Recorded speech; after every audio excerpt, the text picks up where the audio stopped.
Good morning, everybody. It is a glorious Sunday, and you are watching The Sweat. So for the next 90 minutes, we got your DFS and sportsbook tips and tricks galore. We got advice, we got panelists, and don't forget to get your questions in Twitch, YouTube, anywhere you're watching us. Get those questions in. We may get them answered by our analysts. And guys, don't forget, the Fantasy Football World Championship is taking place today. We're going to keep you updated on that and what's going on. We're going to have a special show for that later. So basically just a really great Sunday all around. I'm Jessie Coffield. I'm joined by DraftKings contributors Gary and Thorne, Jeff Ulrich, and the fantasy girl, Rosalie Michaels. And it is time for Top of the Morning. Okay, so getting your favorite bets on the sportsbook right now. Everyone's going to react to those bets. So Rosalie, let's start with you. What is your favorite bet? I really love this one. Baker Mayfield going over 224 and a half passing yards. Now you look at it, he's thrown for at least 258 yards in 3 straight games, and Stefanski seems to trust him a little bit more, even though we know the bulk of that offense is the run game. But the Giants are going to be missing James Bradbury today too. So I think they're going to want to try to take advantage of that. And the G-men, they're pretty good against the run. You know, they're only allowing the seventh least amount of rushing yards per game to opposing offenses. And Baker's looking pretty good. He's kind of gotten that synergy with Landry together. And when you look at what the G-men have given up over the past, over this season, and the amount of quarterbacks that were able to get past this 224 and a half yards, only 4 of them haven't made it. So I think this speaks pretty well for Baker Mayfield today. Gary and Jeff, what do you think about Rosalie's favorite bet here? I'm not super into Baker just because I do think, while Rosalie's 100% right, this Giants defense has been very good against the run this season. They are down Bradbury, which you'd think would make them susceptible to the pass. I just feel like this game is really lopsided and sloppy and slow. And I just think the Browns can kind of impose their will on the Giants, and maybe they don't win like 30-7 or something. Maybe they win like 20-10 and are just content to run the football, knowing that Colt McCoy is not going to generate any offense. I mean, this is a guy who, you go back, he's made 4 appearances since 2019. He's averaging less than 5 yards per pass attempt. Like, it's pretty anemic. So I think that Kevin Stefanski is probably going to be content to just run the football with his 2, all-world running backs. Baker's not going to have a bad game necessarily from a real-life perspective, but I just think this is a game where maybe he throws the ball like 22 times because he doesn't really have to score that many points. So that would maybe be my fear. Jeff, sorry. No, I don't mind it. I think I probably like it a little bit more than Gary, and for sure. It's just a low total, right? And Baker's playing well. So the game could get ugly, but I mean, I think Rosalie makes good points. Like there's been, guys have thrown few times against the Giants and still hit this mark. They're definitely funneling a little bit more towards the pass as well. I think it comes down to just Baker's play. I think he can hit this on a lower number. So I would definitely lean the over here. It's not my favorite bet on the board by any means, but I would definitely lean the over here too. All right, Jeff, top of the morning to you. Let's get your favorite bet. Top of the morning to you, Jesse. I'm going to a quarterback as well. I'm going to go to Mitch Trubisky, though, here. And realistically, I like a lot of Bears props. I like over their team total. I like them to win. I like them at +3. But Mitch Trubisky over 21 and a half pass completions here. And I'm going to try and remember all these stats here for this one because there are quite a few of them. But Trubisky's gone over 24 completions in 3 straight games. He's completed 74% of his passes in his last 2 games. The Bears have thrown the ball an average of 37.66 times in their last 3 games. And then you got Minnesota, who teams are averaging well over 35 pass attempts per game. Everything here says that, there's multiple ways you can hit this. The Bears get behind. Mitch could throw 45 times. Mitch could just be really efficient again and hit this. I think this number's way too low. It's sitting at -124 over completions, 21.5, Mitch Trubisky. Wow, guys. Taking Mitch feels dicey. How do we feel about that? Yeah, I would say betting Mitch Trubisky. I think the thing that works here is, these are the kind of props where I think, like Jeff said, if you want to roll out the stats, it makes complete sense. It's probably just not something a lot of people are thinking about, to be perfectly honest. I do think it might be. It's if you do think the Bears are going to win this game, I wouldn't be as inclined to take this prop, just because I do think a big part of the reason they've been passing as much as they have, although they blew out the Texans in their last game, was they have tended to play from behind their last 4 or 5 games. But, Trubisky's got a decent core of receivers. We've talked about David Montgomery becoming a pretty reputable pass-catching running back. And with the amount they target the running back in this offense, I mean, those are just easy completions. If he completes 4, 5, 6 passes to just David Montgomery, you're already 25% of the way to this prop. So I do think I like this one. It might be a little greasy for me on so early on a Sunday morning, but I do like this one. Rosalie, how do you feel? Yeah, I agree with Jeff. The only thing that worries me is completions for Mitch Trubisky. You know that he's going to throw it. I mean, Minnesota is going to be able to score some points. This isn't a case where they're just going to try to run out the clock with David Montgomery. He's going to have to throw it. And you look at Allen Robinson. Allen Robinson is the 3rd most targeted wide receiver in the game, in the league. So they are throwing the ball a good amount. So I think this is going to be a contested game. I think that Minnesota is going to be able to score, and therefore Trubs is going to have to throw the ball a little bit more. So the only thing that worries me is completions for him, but he's been looking a bit better as of late. All right. Well, Garion, let's move on to you. Finally, get your favorite bet. Tell us what it is. It's not quite as unique as the 2 props we've heard so far, but I'm really leaning towards the under in this Patriots-Dolphins game. I think it's down to 41 now. You could have bet it earlier in the week at 42.5. I got it at 41.5 on Saturday, but it's heading in that direction for good reason. The Patriots have gone under their past 5 games. 7 of the last 8 games where Miami has been a favorite, those games have gone under. We all know the reputation Bill Belichick has against rookie quarterbacks. And while I do think some of that is baked into just like Belichick's won 75% of his games with Tom Brady under center. So, yeah, you're probably going to beat a couple bad teams with rookie quarterbacks every now and again. These are 2 teams built clearly on their defenses and have 2 offenses that have been struggling to produce much lately. And, Miami, their entire skill position group, receivers, running backs, tight ends, really wherever you want to go is banged up. Damian Harris isn't playing in this game. I just think there's a lot working towards this being like 17-14 for either New England or Miami. I think it's going to be one of those close games. But the only thing that would give me a little hesitation is these are 2 teams that have very good special teams units. So if we see a special teams or defensive touchdown, that could kind of throw things out of whack. But barring that, I don't think this game gets close to this number. What do you think about that, Jeff?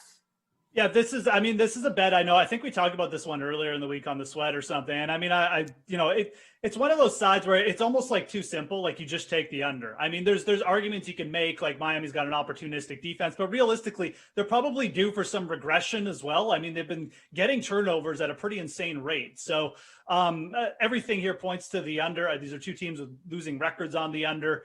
Again, maybe it's not like my favorite total on the week, but it's definitely one I would take this side. There's no way I'm betting the over here. I think the under is the play here too.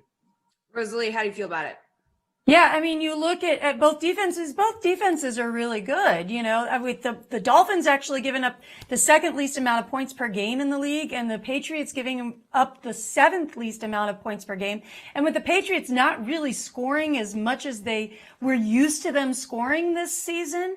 Plus, I'm a little intrigued because we know that usually when Tom Brady goes down to Miami, it's like his kryptonite. For some reason, he has a problem down there. Is it Tom Brady or is it Bill Belichick? And, he's going against his former assistant down there who really kind of knows him pretty well. So I'm interested. I think Kyle Van Noy is still out, so that affects the Miami defense quite a bit. But I like the under here as well. I'm not expecting a huge game out of this. And Garion was right. I mean, is it special teams where the points come up?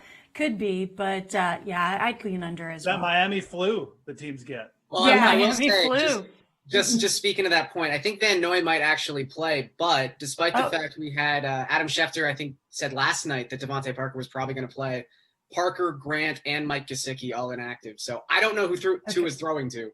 Well, that pretty much seals it then. Yeah. Can he throw to himself a la Marcus Mariota? Lynn Bowden can throw it. They tried that a couple times last week, so we'll see what happens. They may try it. Don't put it past Miami. All right, guys. Some news coming down. Ezekiel Elliott is inactive for Dallas, according to Ian Rappaport. So, I mean, Garion, does that have you considering any bets in this Niners-Dallas game?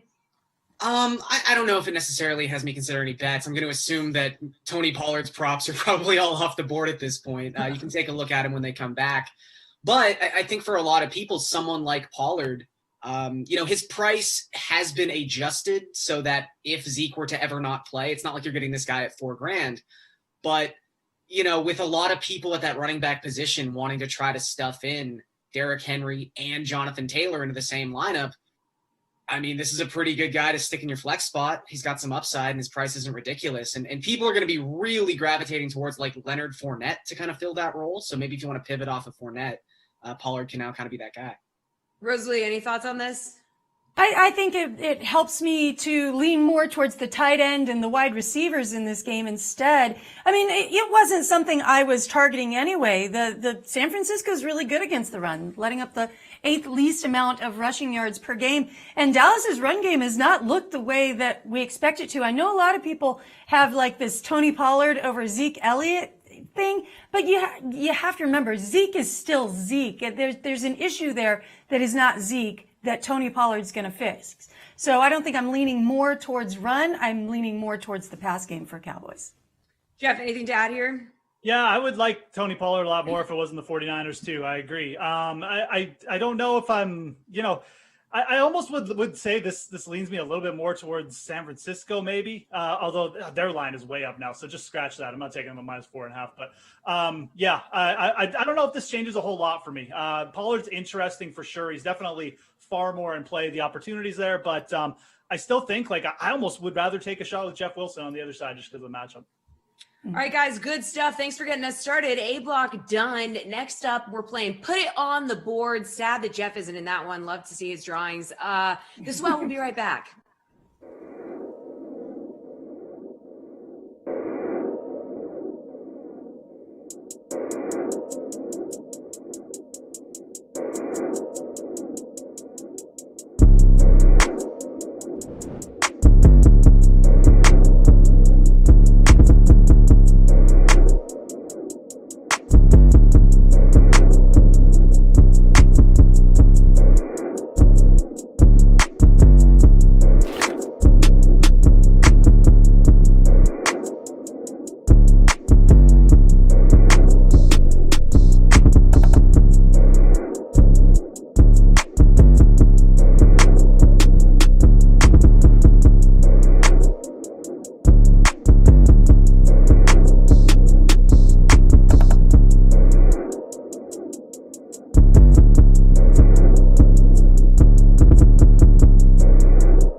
Sunday, so obviously you're watching The Sweat, no duh. I'm Jessie Coffield. I am your host. I am joined by DraftKings contributors Steve Buchanan, Reed Fowler, and Kenny Ducey for one of our favorite segments ever. It's called Put It on the Board, ! So you're going to use your whiteboard to write down how many fantasy points you think each player will have. You're all going to reveal at the same time, and then you're going to make your case. I believe Kenny has secured his whiteboard.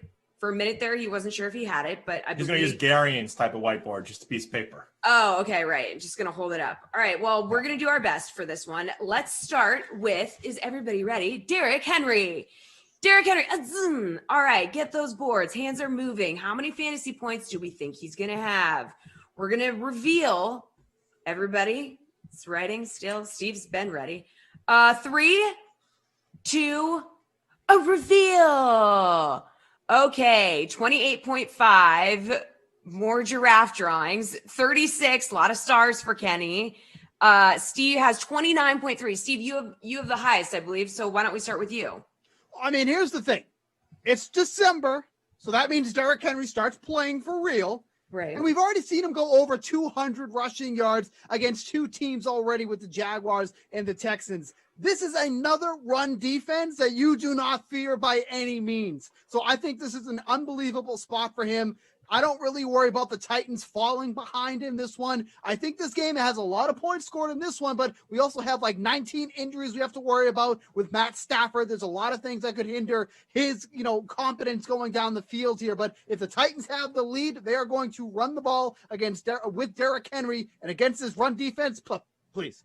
This is one of those games from Derrick Henry you don't want to miss out on. Yeah, Detroit run defense has allowed an average of 132.8 rushing yards per game. That's a lot. So that is a lot. Kenny, let's go with you. Explain your number. Yeah, Steve mentioned the December that Derrick Henry had last year. He led all rushers in December with 549 yards. That many games would have been a lot. And he played one fewer game than all the other backs. So pretty insane. Look, he needs over 150 yards per game to become the first 2,000-yard rusher since AP in 2012. So I think that he gets over 150 here. And doing the math, you work in the bonus. I think he rushes for 2 touchdowns. You add 6 more points with his passing stats. And I think that Derrick Henry actually gets up to 36 points here, because you always get those few receptions every game with Derrick Henry as well. He's got the 200-yard upside. This is an absolute smash spot here. He could push 40. Reed, what are we thinking? I also like the more giraffe drawings call. Yeah, that's going to stay on there for each segment, so it's up there. Hopefully we get one next break with Jeff. I was a little low on this between these two guys. It's like every part of it, and the only reason why I was a little bit lower, every part of this defense in Detroit you can attack. Right, I'm not saying that Derrick Henry is not going to have a huge game, or Tannehill can't have one of those games where he had last week where he was extremely efficient, maybe not in the point scoring, but every single facet of this defense can be exploited. You got 4 touchdowns or more in a field goal for Tennessee's implied team total.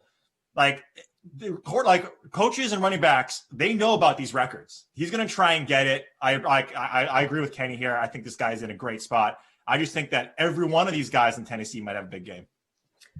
All right, guys, good stuff. Let's move on to Cam Akers.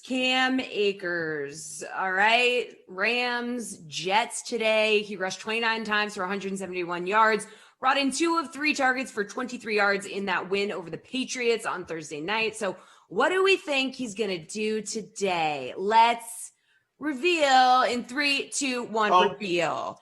Sorry. Okay, we got Reed, 21.7, 23.4 for Steve, 12 for Kenny. Kenny, you got a low number. Why do you think so low?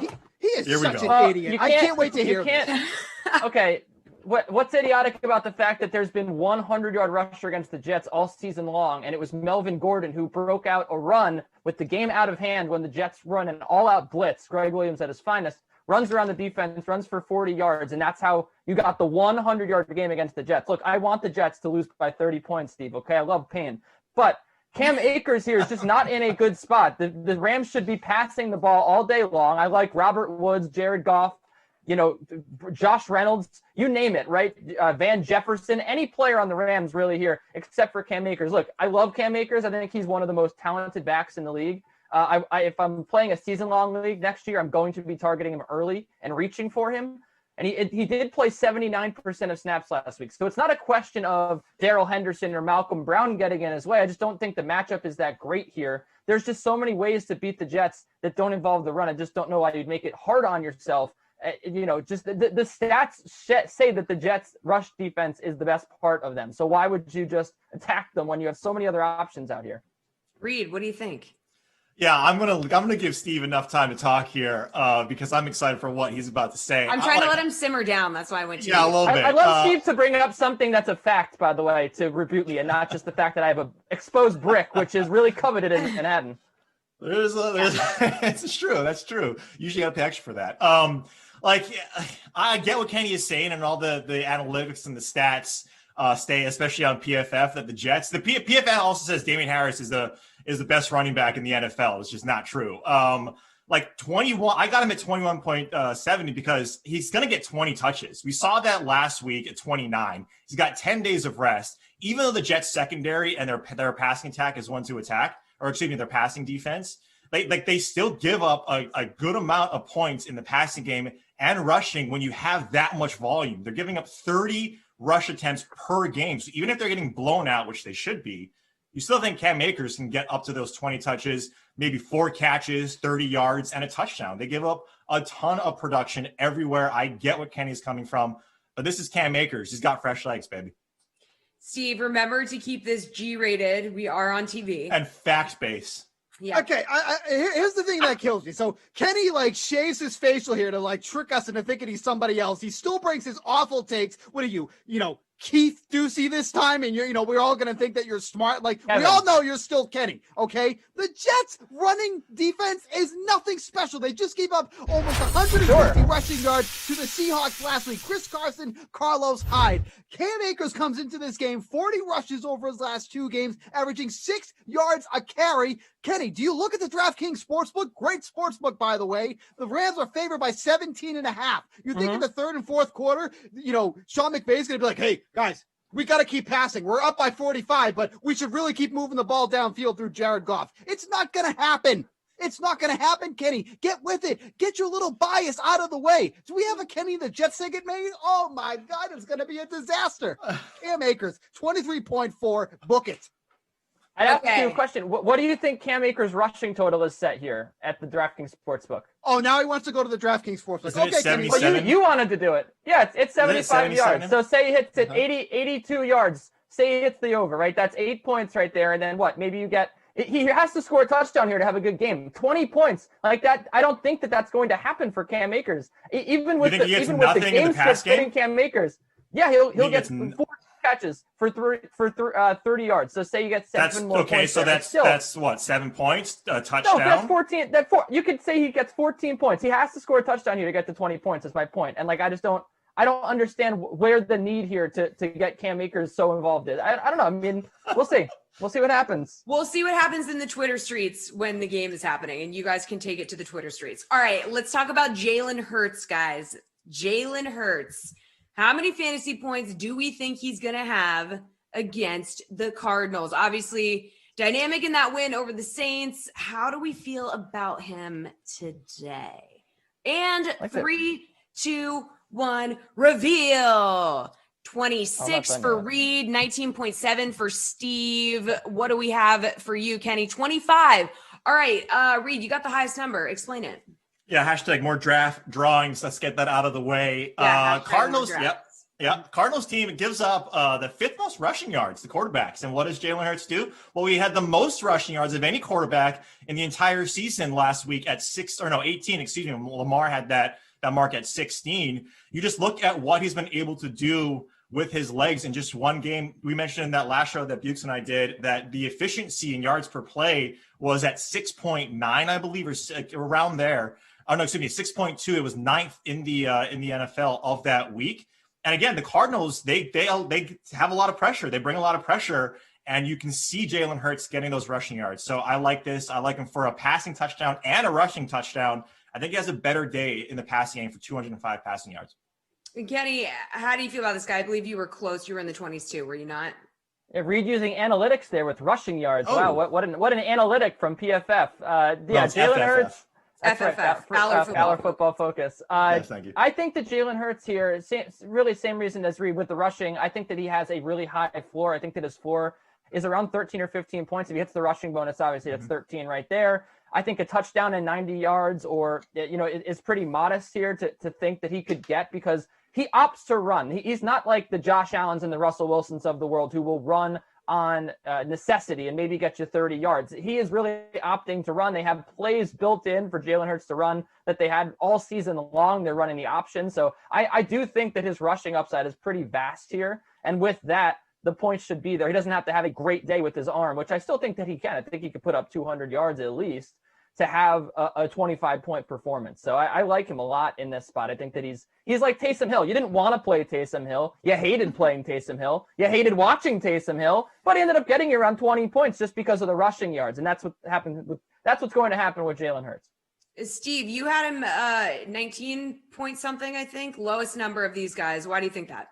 I mean, very good memory. I had him at 19.7, so props to you. I mean, the problem is here, and honestly, we haven't seen a full, spectrum of Jalen Hurts. I've only seen one start here, but he wasn't all that impressive with his arm. And it's not like this Cardinals secondary is one you're just going to be able to constantly move down the field with. But you can run against him. We've already seen 6 quarterbacks run for at least 30 yards in those games. Cam Newton just did it recently. We saw Lamar Jackson go over 87. So it's not like he can't do it. And I need to see more from his arm to start putting him in that 20-point threshold. He's right there. I think he's going to have a really nice game. But I think 19.7 is fair. And for the salary you're paying for him, it's a great price to get from him and the production he's going to give you. So I think he'll run in this game. They're designing him to run like some of these guys have already mentioned. So I think 19.7 is very fair.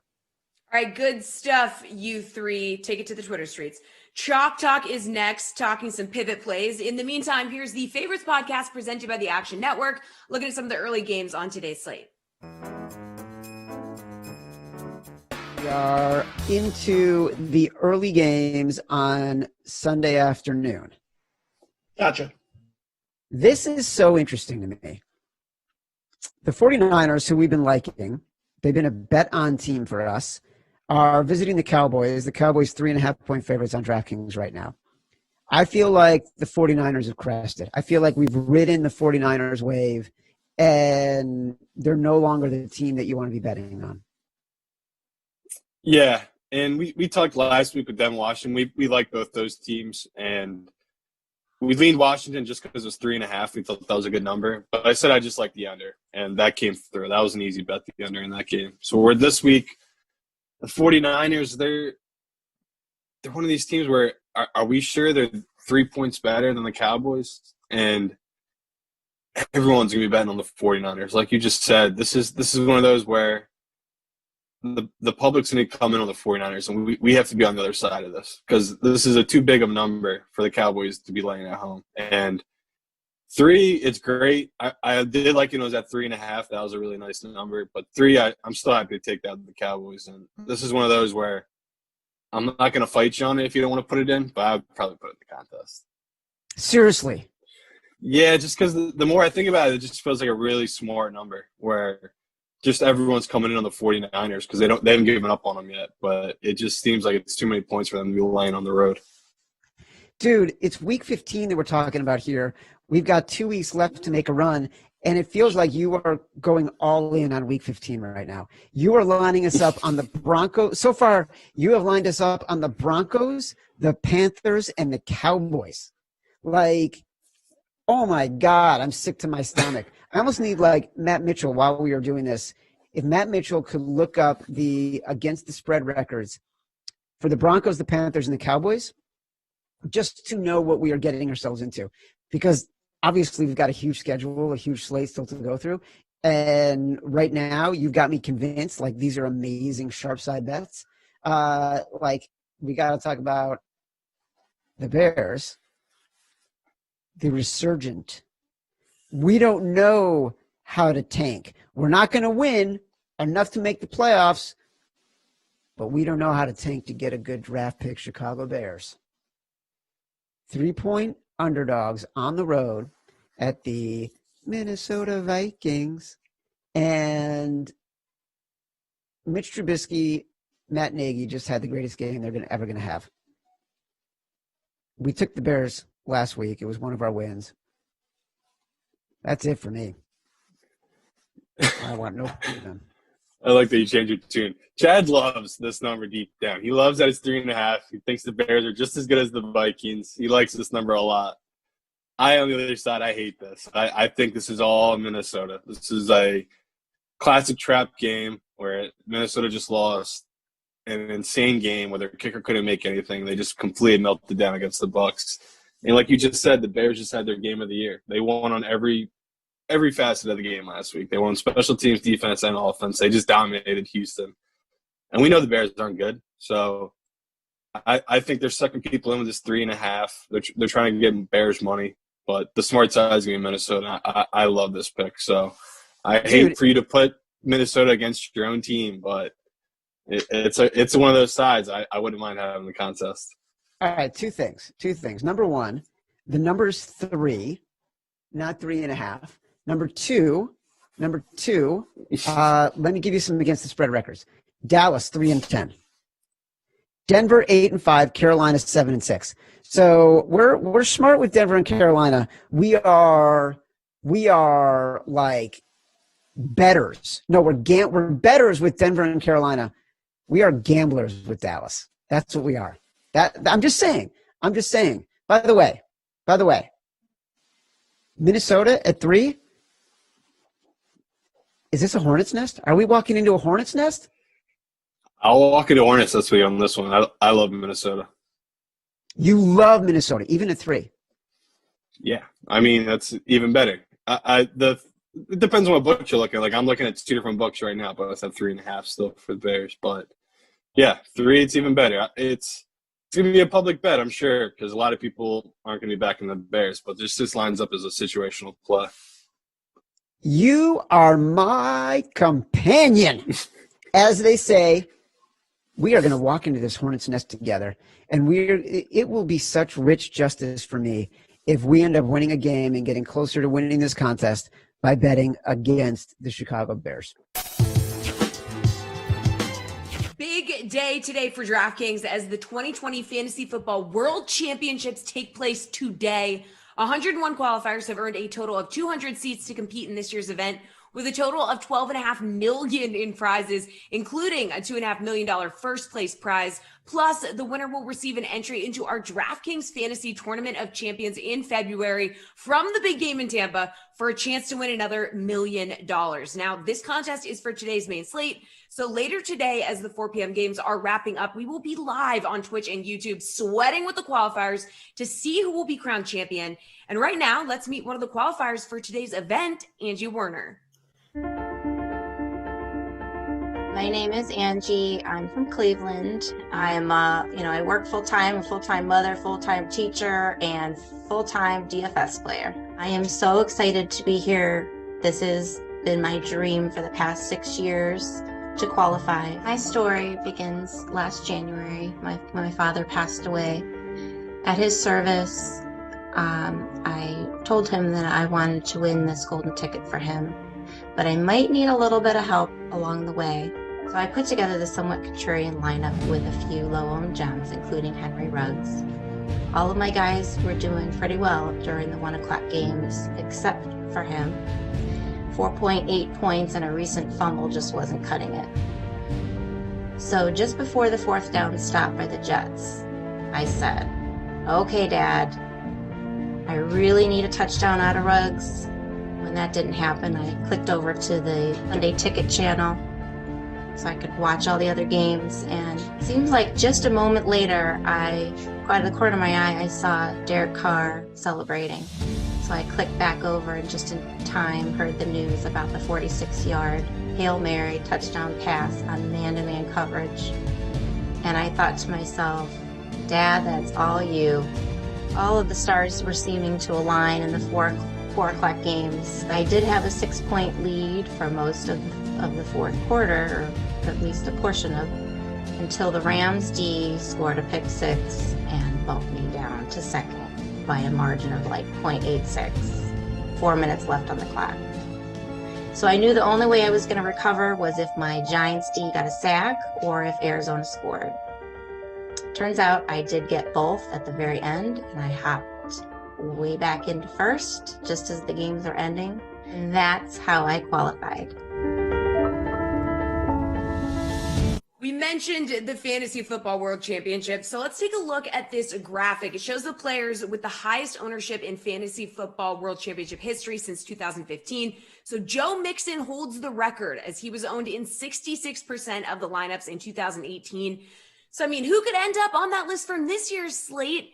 Time for a little chalk talk. Let's say hello to DraftKings contributors Gary and Thorne, Pierce Dietrich, and the fantasy girl Rosalie Michaels. So, guys, obviously, time for chalk talk here. So who would you pivot to if you want to get off these potentially chalky players on the Week 15 slate? Let's start with Jonathan Taylor. Gary, who are you going to pivot to? Yeah, there's a lot of chalk at the top of the running back position. I think Taylor, Kamara, obviously Derrick Henry is going to be popular.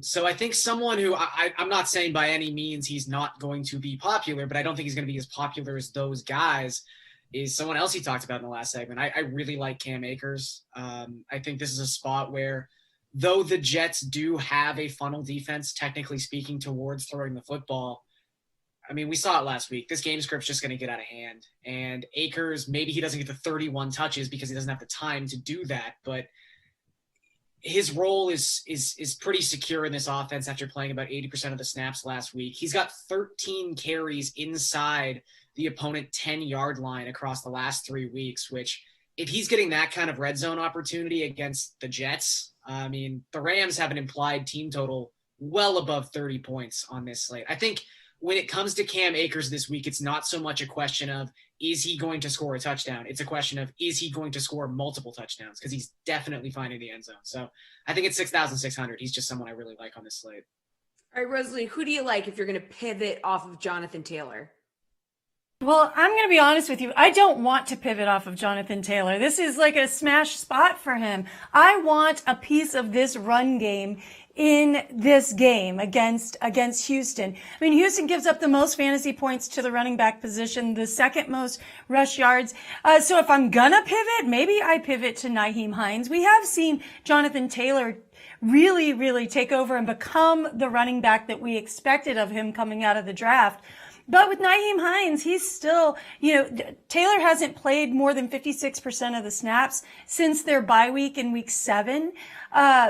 Taylor's just making more of the opportunity than Hines is at this point. But Hines, you get a bit of a discount at 5,400, and you're getting much less ownership because, I mean, you look at, even with Jonathan Taylor's big ownership last week, I mean, he's finished with 114, 135, 165 total yards over the last 3 games against the Packers, the Texans, and the Raiders, but they're all bottom 4 defenses. Houston is too. They allow a league high 5.38 yards per carry, and they've allowed 275 fantasy points on the ground alone, but they've also allowed the 13th most PPR points through the air to running backs. So there's opportunity for both of these running backs here. I think I'm still on Jonathan Taylor. I'm probably going to, but if you want to pivot, I'd go Nyheim Hines. Pierce, how do you feel? Do you want to pivot? Who's going to beat you? Do you want to eat the chalk? Yeah, I'm going to pivot to an even chalkier spot. I'm taking Derrick Henry. If Derrick Henry goes off and you don't have him in your lineup, you're toast. So I think you just follow the crowd, and you follow him for good reason. It's December. Tennessee is going to feed the ball to Derrick Henry, and this is just as good as a spot as last week. Detroit has a terrible terrible run defense, and in the red zone, they funnel points to running backs. They've allowed 72 rushes of over 20 yards. That's what we saw last week with Jacksonville. They struggled in the second level, giving up those 20 to 40-yard rushes, and sure enough, Derrick Henry broke off some big runs. We'll probably see that again this week. I just don't think that you want to stay away from Derrick Henry. You got to jam him in your lineups. All right, let's talk about Lamar Jackson. Rosalie, this guy's going to be chalky. Who are you going to pivot to?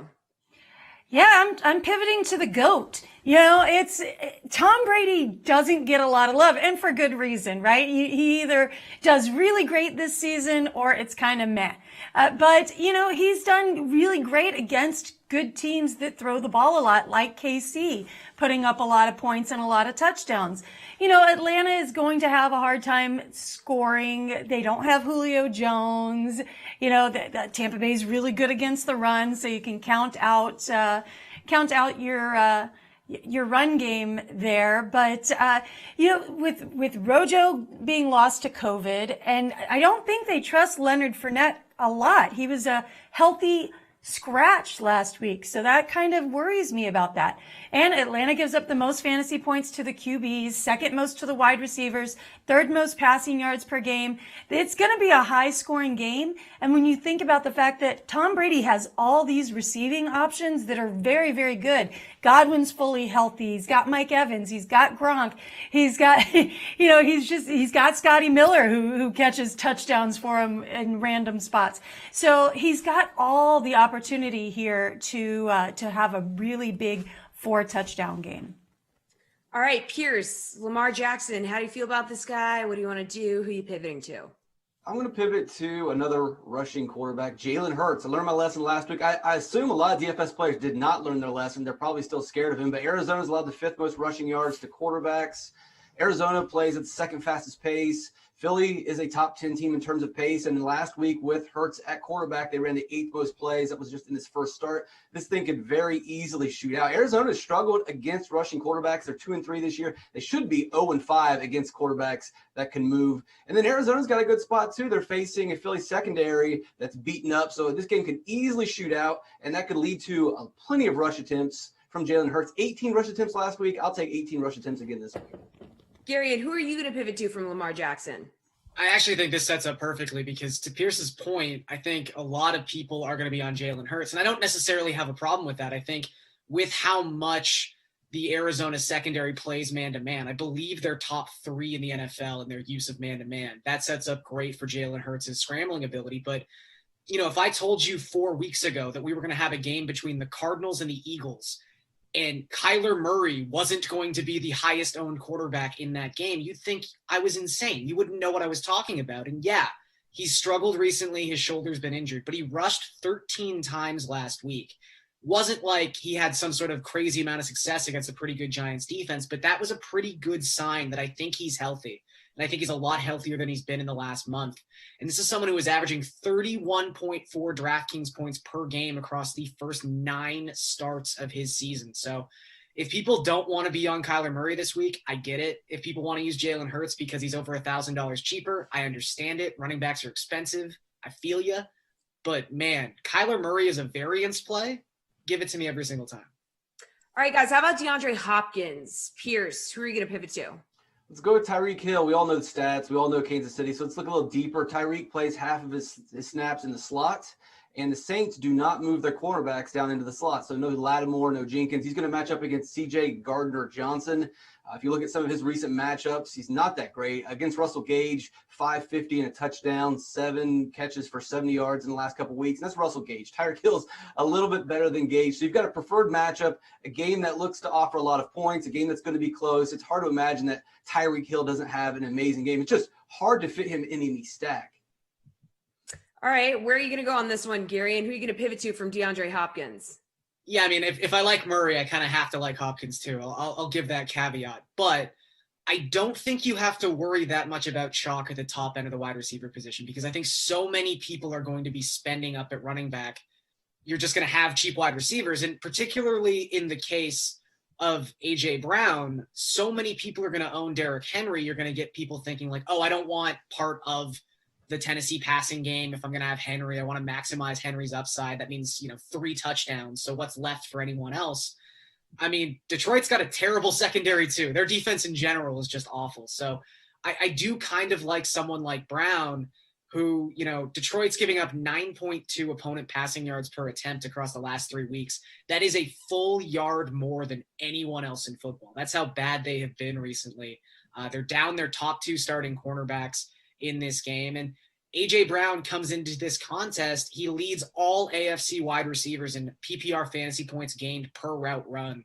So he's an efficiency monster. And that's what you need to be next to Derrick Henry because he's probably only going to get like 8 or 9 targets, but he's got to make the most of those targets. And Brown's the kind of guy who does that. All right, Rosalie, where are you going? I'm going on the other side of this. If I'm not playing D-Hop here, I like Christian Kirk. Now, I know that a lot of people have been off of Christian Kirk because since like week 9, he's not done a whole heck of a lot, but Kyler Murray still trusts him. He still likes him. And Philly gives up the 8th most fantasy points to the perimeter over the last 4 weeks.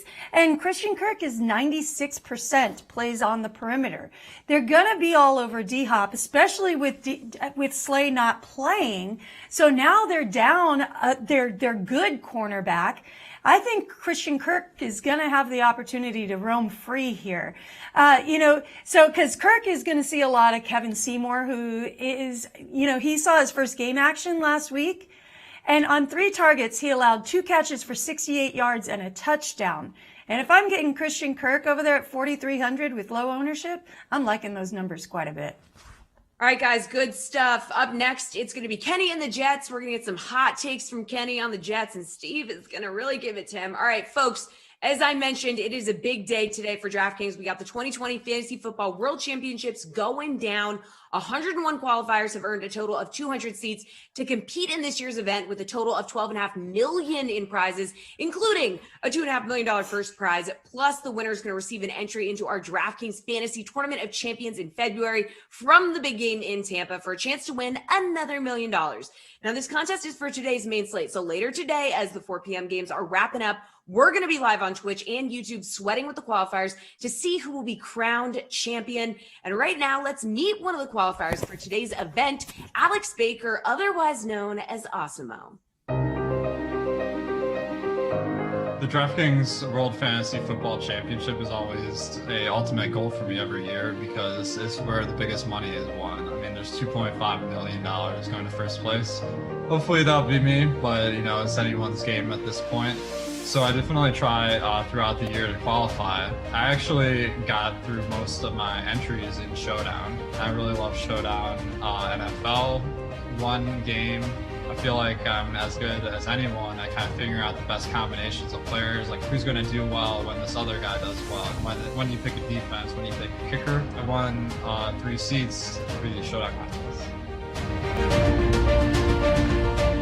And speaking of the Fantasy Football World Championships, here's a look at some of the best performances in FFWC contests dating back to 2015. So Le'Veon Bell leads the way with an impressive 54.8 fantasy points in 2016. Kenyon Drake made his presence felt at last year's FFWC. He had a 42-point performance. Of course, Le'Veon Bell had a brief stint with the New York Jets, which works as a perfect transition to our next segment, Kenny and the Jets. So we have DraftKings contributors Kenny Ducey and Steve Buchanan here. So now we're going to do Kenny and the Jets. So Kenny's going to give his hot takes on the Jets Week 15 matchup with the Rams, and Steve is going to gently disagree. Okay, so Kenny, will the Jets cover this 17-point spread against the Rams?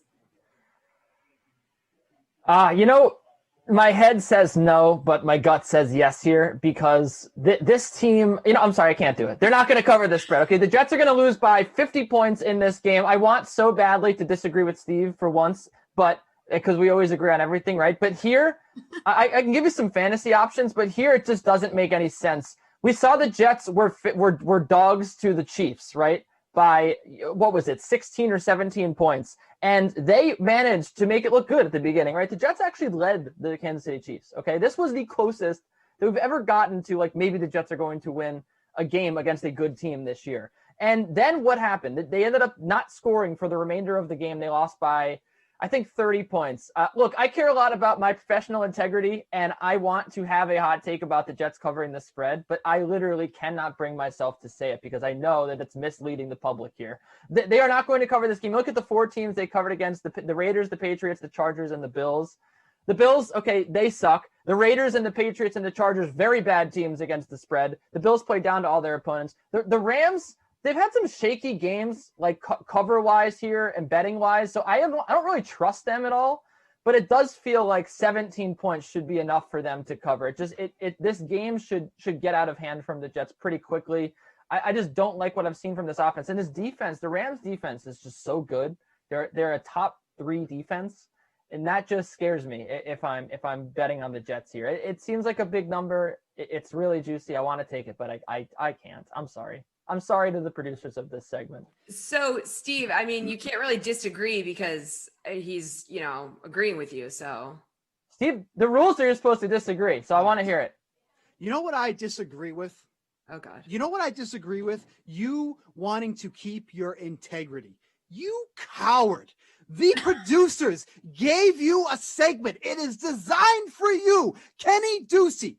This is designed for you to make your case for the Jets. They hand you your segment. They hand you your key to stardom, and you end up being a total coward and say they're not going to cover. Kenny, we know they're not. Quiet. This is a 2-part segment, Steve. Listen. We have a DFS part of the segment where I give you some Jets Yeah, okay, plays. Nobody's going to play the Jets anyways. The Rams have a stellar defense, but this was your opportunity, Kenny, to be a star. Let's just say they do cover. This is your opportunity to be like Kenny Ducey from the DraftKings show The Sweat, Emmy Award winning. Questionable. We'll get back to you on that. He said that the Jets were going to cover. This was your chance, and you cowered out and said they're not going to cover. We all know that, Kenny, but this was your opportunity to be different. You could have been Stephen A. Smith after this because Kenny is so wild out there. He makes these crazy things, and that's where you get put on the platform. No. All I've done for the last 3 weeks has been right, and I wanted to hear what your response was to some sensical talk, and all it was saying the word coward about 6 times. As long as you continue to back the Jets, you are anything but sensical. You're on this show because we like to laugh at you. The Jets already won this week, okay? Trevor Lawrence, you see that beautiful 30-yard touchdown run that he had yesterday? Absolutely incredible yesterday. There is no way that they lose this number 1 pick. No way whatsoever. That will be my hot take because they will end up losing it. They won't. This is a lock-in for Trevor Lawrence. I'm very excited about. He's going to look good when the Jets trade that number 1 pick. As Kenny has said, the Jets will do anything to get that L. They'll just do absolutely anything to get that L. All right. They will, and I just don't. I need to see the loss here, Steve. So this is backing the Jets for them to lose. That's backing the Jets. Okay, Kenny. Well, there'll definitely be something to disagree about here, I'm sure. So which Jets players, multiple, maybe more than one, do you think will have a big week against LA? So this so big is right. I mean, it could be 14 or 15 points, but this actually makes sense to me. Okay, playing Jamison Crowder at $4,400 makes sense if he does end up playing. He's questionable for this game. But here's the thing: I wanted to play Denzel Mims, $3,500. Right? He's going against Darius Williams, which is the most daunting task, really, of anything on this Rams defense. You got Jalen Ramsey going up against likely Brashad Perriman. Now, Jalen Ramsey, we all know he holds every play and he gets away with it, so you can't play against him, right? The play here is to play Jamison Crowder. Sam Darnold loves throwing this guy the football. He's getting a lot of targets. He did just have, I think, 4 targets in his last game, which wasn't fantastic, but he was dealing with a little bit of an injury. If he's fully ready to go here, I expect 10 to 12 targets in short routes. Troy Hill, if you're going to go against one of the Rams corners, Troy Hill's the guy to do it with. So I could actually see Jamison Crowder having a big day. He could push to 100 yards with the amount of volume that he gets today. I think that is the Jets' plan to attack. You think about it, the game script fits Jamison Crowder as well because the Jets are going to have to throw. They'll be playing from behind. So he's the guy I'm looking at. As much as I'm excited about Denzel Mims, 10 points per game over his last 4 games. He was out last week. He gets a lot of targets, but I don't like going against the best corner on maybe the best pass defense in the league. So I like Jamison Crowder here at $4,400. I think you're getting a great price. Steve, how do you feel about Crowder here? Yeah, you're getting a great price on a guy that's, not going to be able to catch because Sam Darnold is constantly going to be under pressure against one of the best pass rushing teams in the league. Aaron Donald is not going to let Sam Darnold do anything. Sam Darnold is going to be looking up. You know what's great for Sam Darnold? He's going to know what the weather's going to be like all day because all he's going to be doing is looking up to the clouds because he's been sacked again and again and again. So maybe we can get a nice weather report from Sam Darnold. How is the weather in LA? I don't know. Let me look. Because there he goes again. Do you know where he went to school? He went to USC. He's right at home. He loves playing in the sunshine. I think that this is a perfect spot for him to have a decent day. I think the Jets could score some points. Oh, good. So he's going to get shellacked in front of his family. That's great. Throw it back to Jesse. We're done with this segment. Thank you, Kenny. It was your opportunity to shine, and you're dark. We give Kenny a hard time, but we do appreciate him being a good sport. And I can confirm that Steve is also a nice guy if anybody was a little concerned about that. Like, Steve is a good guy. So is Kenny. We're all happy. We're getting primetime picks next. But right now, let's take a little break and simmer down.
Listen up, guys. You can keep track of DK's biggest contest by following along with DraftKings Leaderboard live here at 1 p.m. Now, this live stream on Twitch and YouTube going to keep you up to date on all the big plays and injuries in Week 15, and our DFS analysts going to break down the impact of these plays on the big DK contests, like our Week 15 3 million fantasy football millionaires. So follow along all day throughout the games to find out who's going to become a millionaire today. It all gets going with Reed Fowler and Jeff Ulrich once the 1 p.m. slate of games is underway. But we're not done here, everybody. The party is still rolling. We have DraftKings contributors Pierce Dietrich, Gary and Thorne, and the aforementioned Jeff Ulrich. Guys, gonna need your primetime picks. So your favorite showdown plays and bets for the primetime games. So let's start with Browns Giants. Who are you going to captain in this one, Pierce? Donovan Peoples-Jones. Take the savings so you can stick all the Browns in your lineup. The Giants have allowed 15 40-yard passes. That's the fourth most. They've allowed 67 20-yard passes. That's the sixth most.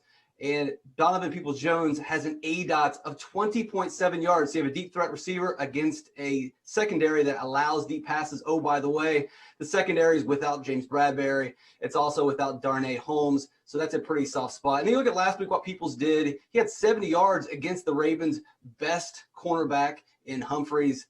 I like the savings here. I know it's a little risky, but it will open your lineup up. All right, Gary, and who do you want for your captain? I'm going to go with the Browns defense. I think even in these showdown slates where it's obvious you should be playing a defense, and we've had a couple this season, like Ben DiNucci has started in a primetime game. We got Robert Griffin starting in a primetime game. Even in those spots, the defense tends to not come in above 40% ownership. And I feel like that's kind of surprising. And people have, I don't know, just a bit of a reluctance to put defenses in that top spot because maybe they lack a bit of the ceiling that some of these skill position players do. But I just don't know who really has all that much of a ceiling on this slate anyway. And it's no one on the Giants. This Giants offense is going to be lost. I mentioned it before, but Colt McCoy should not be starting a professional football game in the year 2020. He's just not any good. And we saw that even though they won that game against Seattle, they didn't do it with their offense. They barely moved the football. I think he had less than 80 yards passing in that game, and I don't see that changing necessarily. So when you have a team that's as turnover prone as the Giants have been, a team that ranks bottom 10 in adjusted sack rate for their offensive line, Myles Garrett could have 3.5 sacks in this game. So I just think going with that Browns defense, sticking at the captain spot for just 8,400, you can spend up at other places. I think it's a really good play. All right, Jeff, who are you going to captain in this Browns-Giants game? Yeah, wow, Gary, and not on the Colt McCoy revenge game. I can't believe it, but yeah, I'm not either. Look, I mean, using a Browns in the captain feels like a must here. I'm going to go with Kareem Hunt, though. I know it's a good Giants pass defense, but one of these RBs is still going to have a big game. Cleveland likes to run the ball. I mean, that's what they do. And I think you look at Hunt and Chubb, and yeah, Chubb is definitely the better pure runner, but realistically, he gets his touches capped, and you look at his just pure upside, it's really not that much better than Hunt's. I think you take Hunt here, you take the savings, you get the little PPR action, and maybe the Browns do end up just doing a few more short passes to counteract that Giants rush defense. I like the spot for Kareem Hunt. He's just such a big price gap. I think it's a good play in the captain spot. All right, let's move on to your favorite bet in this Browns-Giants game. Gary, and where are you going? I'm going to take the over on Nick Chubb rushing yards. It's 74.5. And to kind of back up what Jeff was talking about, I don't even think that means you don't have to take a look at Kareem Hunt's over for rushing yards. Like, I think they can both hit it. I think this is going to be a lopsided game. I think the Browns are going to impose their will. Yes, the Giants have a good rush defense, but you know what? The Browns have a better rushing offense. Their offensive line has been fantastic this season. They're fourth in adjusted line yards gained. They're also the best in football at second level rushing yards generated. They just do it better than anyone else. And in a game where they're not going to have to score at will like they've had to the last 2 weeks, they're going to be content to just run this football. And for Chubb, since coming off the IR, he's averaging 18.5 carries per game and 110 rushing yards per game. So this number seems a little low. All right, Jeff, where are you going? Yeah, I like that bet. I made the argument last week. You should just bet all of Nick Chubb's, over rushing totals when they're like under 80, because it feels like the sportsbooks haven't caught on to the fact he's averaging 6 yards per carry. But I'm going to go to another spot. Over 4.5 receptions for Jarvis Landry. Again, Baker Mayfield playing well. James Bradbury's out. I just like the connection that's going on here.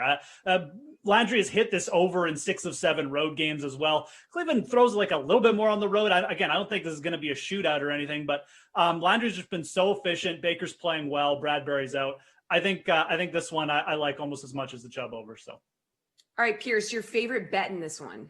Well, let's parlay it with Jeff and take Landry over 54.5. As we mentioned, the Giants secondary without Bradbury, without Holmes, this is a pretty good spot. Now, Landry did disappoint last week, but that was because all of the Ravens secondary played. Jimmy Smith, Marcus Peters, Marlon Humphreys, they all played, and so he didn't have as big of a game. This is a great matchup to play him.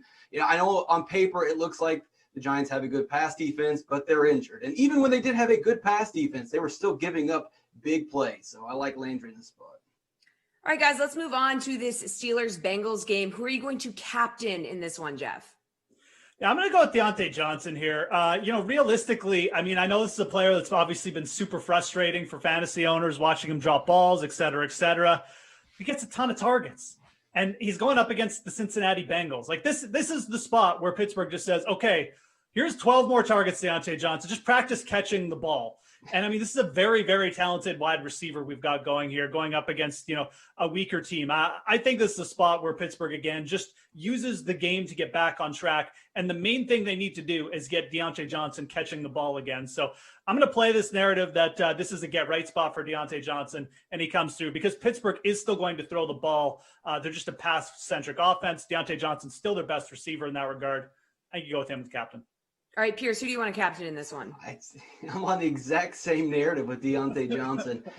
Look, the offensive line for the Steelers is injured. James Conner is questionable. Cincinnati has a terrible pass rush. So obviously you're going to want to pass. But just to Jeff's point here, there is a narrative here with Johnson dropping balls. He got benched in the middle of the game last week. But apparently he responded well in practice, had a great week of practice if you want to play that narrative. And I think it really does play out. I mean, Mike Tomlin does motivate his players. He gets a lot from them. And I could see them not just feeding the ball to Deontay Johnson, but also leaving him in and getting points after this game is out of hand. Because like Jeff said, you got to get him used to catching the ball again. This is a really good spot to do it. I like Deontay Johnson. All right, Gary, and who are you going to captain here? Sometimes I stare at the rundown and I'm like, oh man, they have Jeff and Pierce and me in the same segment. This is going to be way too logical and thought out. Like throw Kenny in there or something to get it going, because I also have Deontay Johnson as my captain's pick. And look, I'm not going to spend too much time talking about it because these guys have already said it. But just think about last week. He got benched for more than half the game. He only played 49% of the Steelers snaps. And he still got 7 targets. Like, this is just a guy who's he rolls out of bed and gets 12 targets on this team. And this is a get-right spot for the Steelers against the Bengals. It's going to be a huge Deontay Johnson game. All right, your favorite bet in this game, Pierce. Let's see if you all go 3 for 3 on that. Well, I'm going to take Deontay Johnson over 5.5 receptions. I just don't see a game where they don't feed him the ball and try to get him back in the right mindset. And we've already seen this. The last time that the Steelers played the Bengals, they only ran the ball 16 times. Ben Roethlisberger threw 4 touchdown passes in that game. They're going to pass. Johnson had 6 catches for 116 yards in the first half. They didn't need him in the second half, but I could easily see them keeping him out there and working the ball to him to build his motivation, getting them ready for the playoffs. I'll take that. And if I can get a yardage bet as well, I haven't seen one on the sports book, but I would parlay that as well. All right, Gary, and where are you going for your favorite bet in this one? We'll get off Johnson for a second. Let's talk about Juju Smith-Schuster. He's plus 145 to score an anytime touchdown. The funny thing about Juju this season is he's basically just become a glorified tight end. And that's nowhere more apparent than in the red zone, where he leads the team with 16 red zone targets and has a 26% red zone share when it comes to the Steelers offense. He doesn't catch passes for more than 7 yards anymore, which is not great for fantasy, but I feel pretty confident he'll score a touchdown in this game. So he'll have like 5 catches for 12 yards and a touchdown. Jeff, favorite bet, please. All right, let's get our crazy hats on here. I think Jalen Samuels is going to pop up here and have a big game. So the player's got 8 targets over his last 2 games, played over 40% of the snaps in the last game. I think Mike Tomlin is sick of the running back rotation because no one's playing well. Jalen Samuels is still their most versatile player at that position. I think Tomlin may have realized that, like, he works best in this offense because he really does with all the quick throws they're making. I think you can bet Jalen Samuels possibly to score a touchdown at plus 325. But when the reception props come out, that's what I would really target. Whatever his reception prop is at, it's probably going to be pretty low. Bet the over there on Jalen Samuels. All right, guys, good stuff. The Sweat will be back to chase your fade some hot takes with Reed and Steve after Pat Mayo's Week 15 picks. Let's talk about running backs because of the Michael Thomas injury where he is out in Week 15 and Drew Brees returning under center for the Saints against the Chiefs in a big catch-up spot. all of a sudden Alvin Kamara becomes the best value on the slate at $7,400. Previously, Jonathan Taylor had been the chalk here. David Montgomery was a very popular option. I would expect to see those guys zapped of any interest, with Kamara being right there at $7,400. You can pair him up with Derrick Henry at $9,500 and be on your way. Honest to God, it's going to take a lot of heat off Dalvin Cook in this circumstance too. So expect his ownership to drop. Henry and Kamara are going to be the most common build this week at running back, and it's really tough to argue against that. They're in fantastic spots. If you're playing multiple lineups, you might want to pivot off of one or maybe both of them in certain spots. But if you're just playing one lineup or two, play those guys. The other one in the $6,000 range where you want to go is Cam Akers against the Jets. The Jets have been quote unquote stingy to running back so far, but it's only because their pass defense is just horrendous. But it does seem like the Rams want to run the ball around the goal line, and it does seem like they want to run the ball with Cam Akers around the goal line right now. And you can actually, because of ownership and because of cheap values opening up at receiver, tight end, and quarterback, you could feasibly play Henry, Kamara, and Akers all in the same lineup. It's going to make the rest of your lineup kind of wonky, but it is something that you could pull off if you wanted to. If you want to drop below Akers or just play two of those guys in the $5,000 range, I do like Kenyon Drake a lot in his matchup. Chase Edmonds is banged up right now. It's a decent spot against Philadelphia at home, and he had over 20 carries last week. Ever since he's come back from injury, he's been fantastic in terms of usage, and it's a pretty cheap price for a high usage guy like that. No one else really in his range is going to offer that same sort of usage. And below that, if you are looking for a punt, I don't love it, but the price makes sense. Leonard Fournette at $4,500. Ronald Jones is out. They've said that they're going to lean on Fournette first. All he needs to do is fall into the end zone and pick up like 50 yards. He's going to pay off this $4,500 price tag.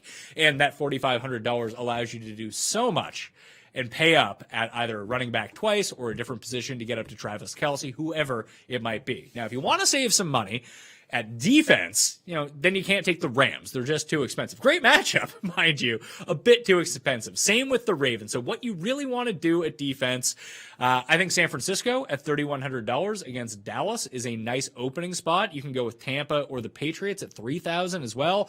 But as I almost do every single week, I'm going to pay for the cheapest defense I like possible. And every single week, it's the same defense because for whatever reason, they just don't get priced up. I don't care that they're playing Seattle. I like Washington's front seven against the no offensive line of the Seattle Seahawks. Even if Russ can put up 35 on Washington in this game, he's probably going to get sacked 5 times. Russ is not immune to turning the ball over. It just takes one break your way and they return one. Then they can give up 35 points and still score 16 DraftKings points. And they're cheap. We're looking to pay up at running back. We need to save some money. And you can do that at defense. Plus, you can do it at tight end too. And maybe even quarterback. Big day today for DraftKings as the 2020 Fantasy Football World Championships is taking place. 101 qualifiers have earned a total of 200 seats to compete in this year's event, with a total of $12.5 million in prizes, including a $2.5 million first prize. Plus, the winner is going to receive an entry into our DraftKings Fantasy Tournament of Champions. That's going down in February from the big game in Tampa, and it's a chance to win another $1 million. Now, this contest is for today's main slate. So later today, as the 4 p.m. games are wrapping up, we're going to be live on Twitch and YouTube, sweating with the qualifiers to see who's going to be crowned champion. And right now, let's meet one of the qualifiers for today's event, Jonathan Bales. I think having a competitive gene is important in every area. It's important in fantasy sports, of course, but it's important in every area. Like, you either have this will to win or you don't. And for me, just the idea of losing is like, it's just like, I can't even like think about it. Like, I'll do everything possible to not lose in DFS and business and life, whatever. Like, I just have to win. I actually think it's like a life leak of mine. Like, you shouldn't be that competitive. Like, it's not that good to be competitive in every single area. But even like with my girlfriend, we play like hoops. We play like ping pong hoops back here all the time. I'll literally never let her win. Miniature golf, never let her win. Never. I'll let her get close and then I beat her. The show rolls on when we chase or fade some hot takes for week 15 with Reed and Steve. The Sweat. We'll be right back.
Thank you for spending your Sunday morning with us here on The Sweat. I'm Jessie Coffield. I've got DraftKings contributor Steve Buchanan and Reed Fowler here with me. And this is one of my favorite segments because I basically just chill. I relax. I give it to you guys. You guys are going to chase or fade some hot takes. You usually don't agree with each other. It's very interesting. I'm going to kick back and relax. So you guys just have fun.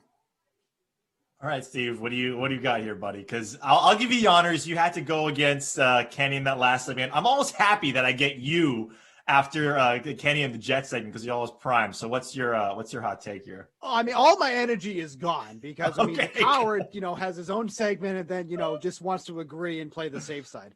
So there's a lot of players that we want to pay up for this week. It's kind of tough to find some value.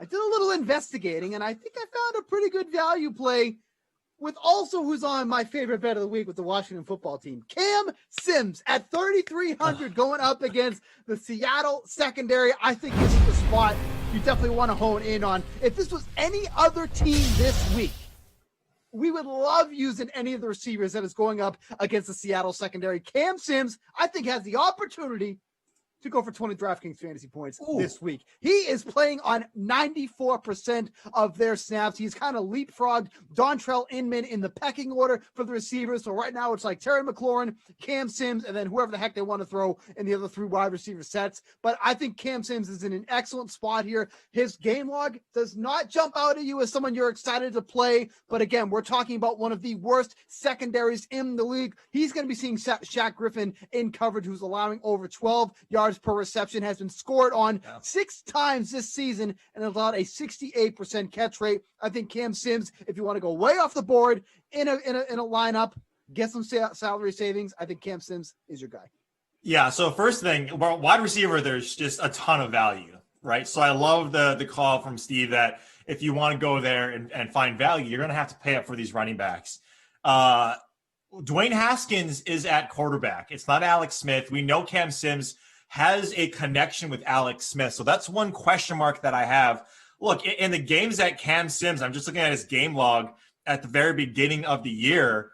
Like he ran 0 routes in week 2, 4 routes in week 4. And those, that's the only games that he's played with Dwayne Haskins. So that scares you a little bit that connection isn't there. Hopefully Terry McLaurin gets off a milk carton, Steve, and he doesn't only get 2 catches in a game. For Pete's sake, you follow me on Twitter. I'm a Terry McLaurin. Just, God, come on. That's the one part that does scare me a little bit. And is he the best Sims on this team? We've seen Steve Sims also get utilized, right? And Logan Thomas be that. Dwayne Haskins, when we saw him come in for Alex Smith, he looked bad. I scratched my head and said, is Dwayne Haskins that bad that they don't want to use him and they just want to go check down Charlie with Alex Smith? The answer is yes. Yes, Dwayne Haskins was not good at all in that matchup. So there is Seattle's a bad defense. I get it. And so you're getting some salary savings there.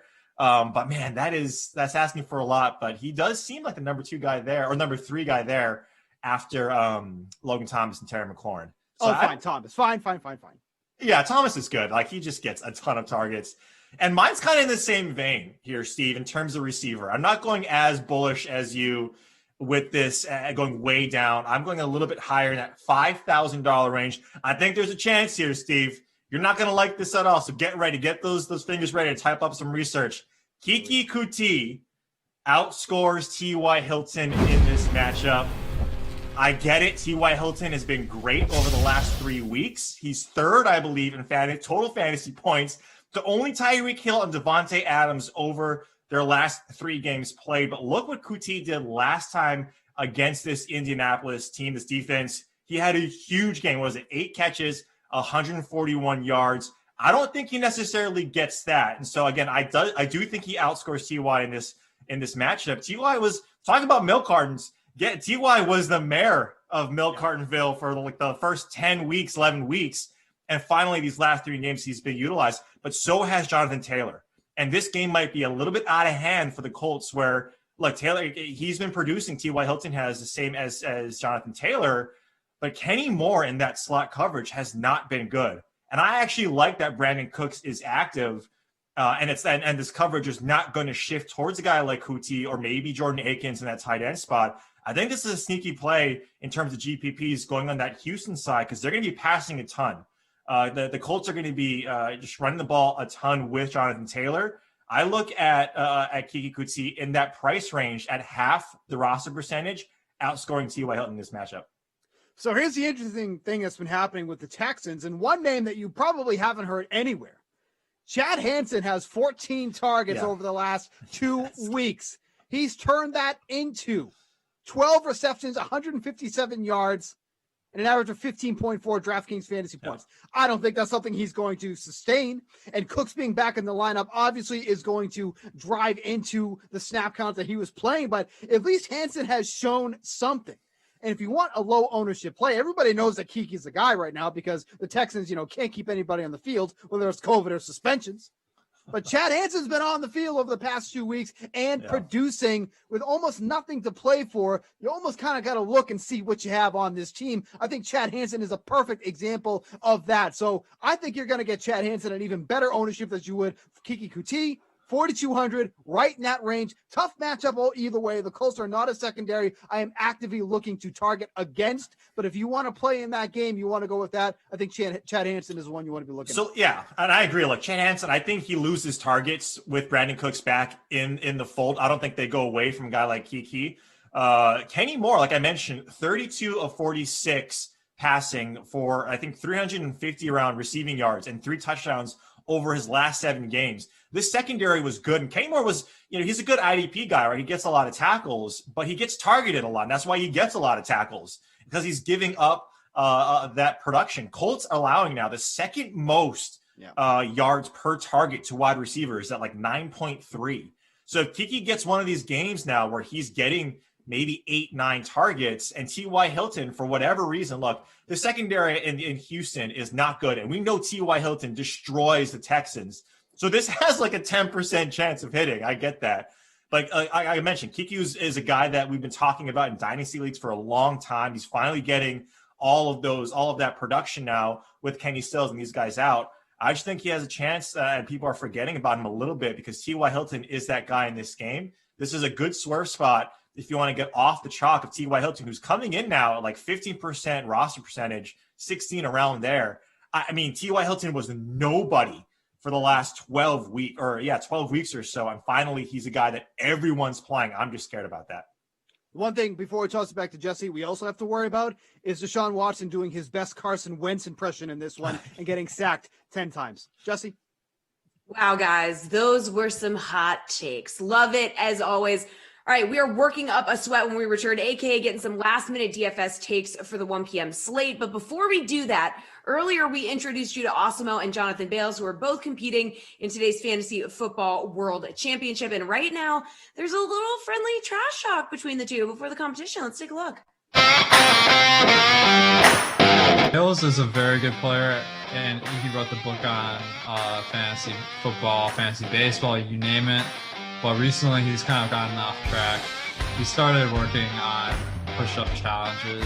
I thought I could do 2,400 push-ups in 12 hours. I'll leave the push-up challenges to Bales. Awesome as a great player. I mean, I'm thinking maybe he's kind of a meathead because of all the push-ups. So we'll see how he fares this weekend. Yeah.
Closing in on kickoff, closing in on lineups locking. We spent the morning dishing out all kinds of fantasy and betting advice. There's been debate. There's been tears. No, I'm just kidding. There have been no tears that we know of.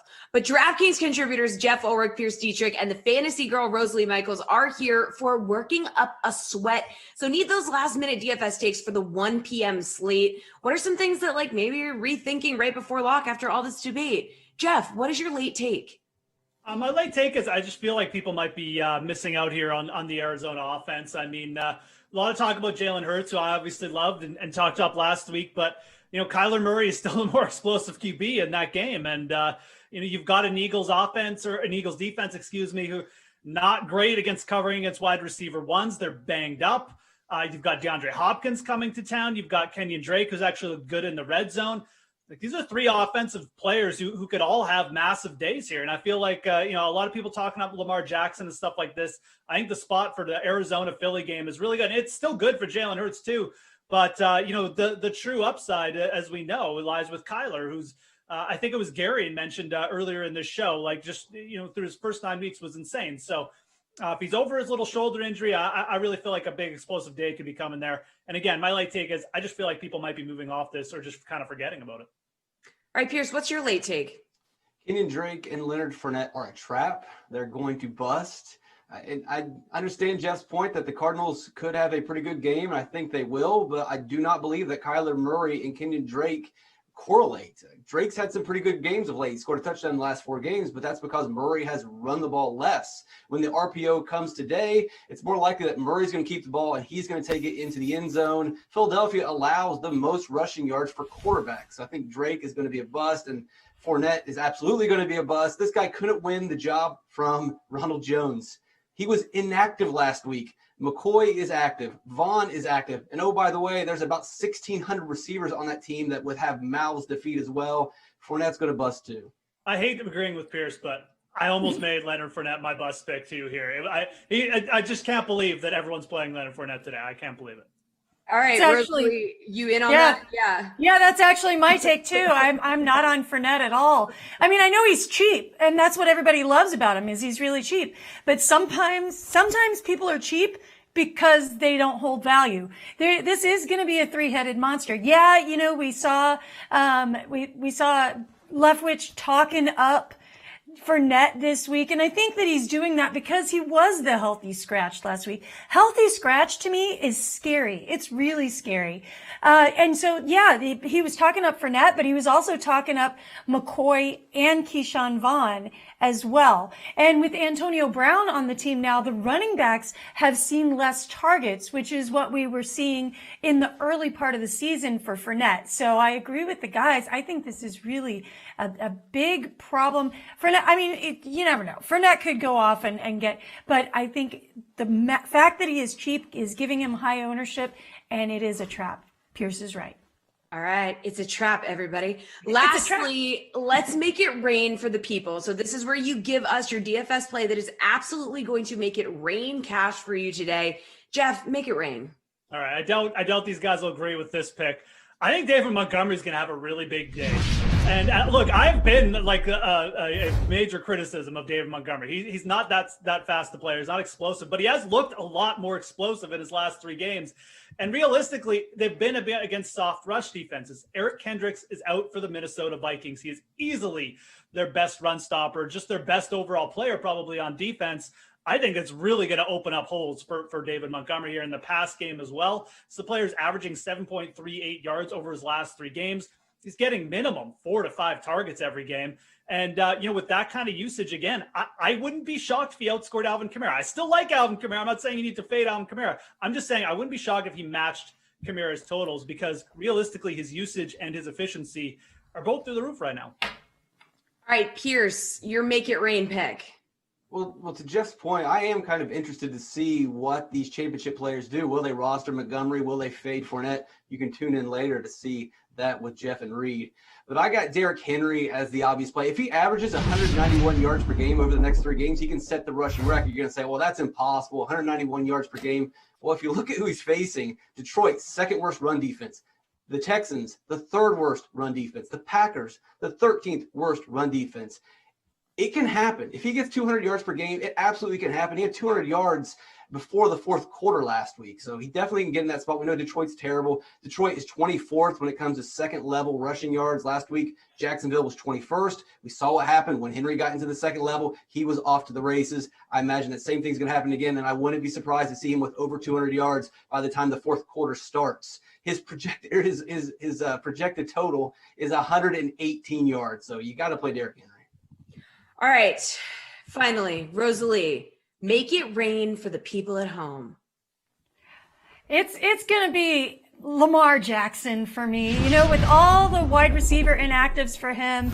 And we finally saw it. People have been really down on Lamar Jackson this season, and for good reason. He hasn't been Lamar Jackson-esque. His floor for people's expectations is so high that they've been disappointed by his 20s, point scoring this whole season so far. But last week we finally got him again, 37.9 DK fantasy points against Cleveland. And now he gets Jacksonville, which you have to consider running back numbers in addition to QB numbers for Lamar Jackson. I mean, he's had 2 over 100-yard rushing games in a row. Now he's getting, again, Jacksonville, which Tennessee last week gave up 41.1 fantasy points to Derrick Henry, 39 to Minnesota the week before that, 35.8 to Cleveland the week before that. So in addition to whatever numbers he's getting as a quarterback, I'm really actually deploying him as a running back here with over 40-point upside for him. I think he scores over 40 points today.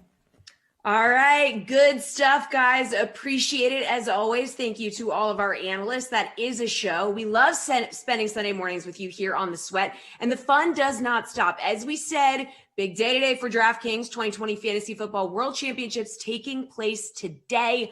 101 qualifiers, guys. They've earned a total of 200 seats to compete in this year's event. We have a total of $12.5 million in prizes, including a $2.5 million first prize. Plus, guys, the winner will receive an entry into our DraftKings Fantasy Tournament of Champions in February from the big game in Tampa.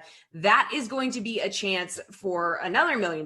Now, this contest is for today's main slate. So later today, as the 4 p.m. games are wrapping up, we're going to be live on Twitch and YouTube sweating with the qualifiers. Very exciting. Going to see who will be crowned champion. So basically, you have a lot of options for today. We have Leaderboard Live that's happening right after this show. Then we're going to be back later on for this special Fantasy Football World Championship show. It's a very exciting day for everybody. So can't wait to see you. Stick with us at 1. Jeff is on that one. Guys are going to talk about it, and then we'll see you this evening. So stay with us.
Welcome everybody to DraftKings Leaderboard Live. The games have already started. Lineups have already locked. Jeff, it's 15 past 1. So we've seen some scoring already. We'll get to that in a little bit. The main thing that we want to touch on is the $12.5 million Fantasy Football World Championship. We'll be looking at those lineups and that contest specifically, and the roster percentage that we've seen here, Jeff, in some of these early lineups. We've seen guys like Tony Pollard already scored. Derrick Henry has already scored. And Russell Gage, with Julio Jones out, has already scored. He's at 15.5% rostered, and some other guys that you're going to touch on in a little bit.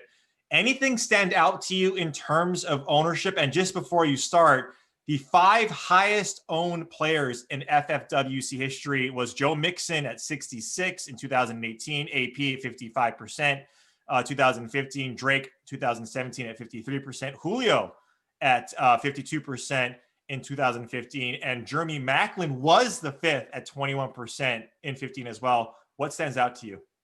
Yeah, I mean, it's perfect segue because Lynn Bowden is now the 5th most highest owned player in FFWC history at 32% owned in this contest. I mean, and look, I guess everyone just decided that, with all the inactives, Bowden coming off a 9-target game, that at 3,600, it was just too good an opportunity to pass up. And it does make sense. Opportunity is everything in fantasy football. It is a low scoring projected game there between Miami and New England, though. So we'll see how that one works out. But definitely looks like we got about a third of the field on Lynn Bowden this week. So definitely an interesting play. I think that's going to be an interesting one to see how it works out, because we do have like a very cheap Traquan Smith who's going to garner some ownership later as well. He's 3,200. I think his ownership will get up there, but I think Bounds will probably be more than him. So, the other player, obviously Derrick Henry, already balling, 25% owned. I'm actually a little bit shocked that he didn't come in higher than that, but obviously with like Kamara being great value this week, we have some other RBs in play. Enough people thought that, they could make more balanced lineups, just better, more efficient lineups. So I think Henry's is interesting. Russell Gage has already scored 15.5%. There wasn't that much great, super concentrated value under 5K this week at the wide receiver. So I think most people just gravitated towards Gage. And the last player I mentioned, he's already scored too. Tony Pollard coming in with some late ownership, obviously on the Zeke news.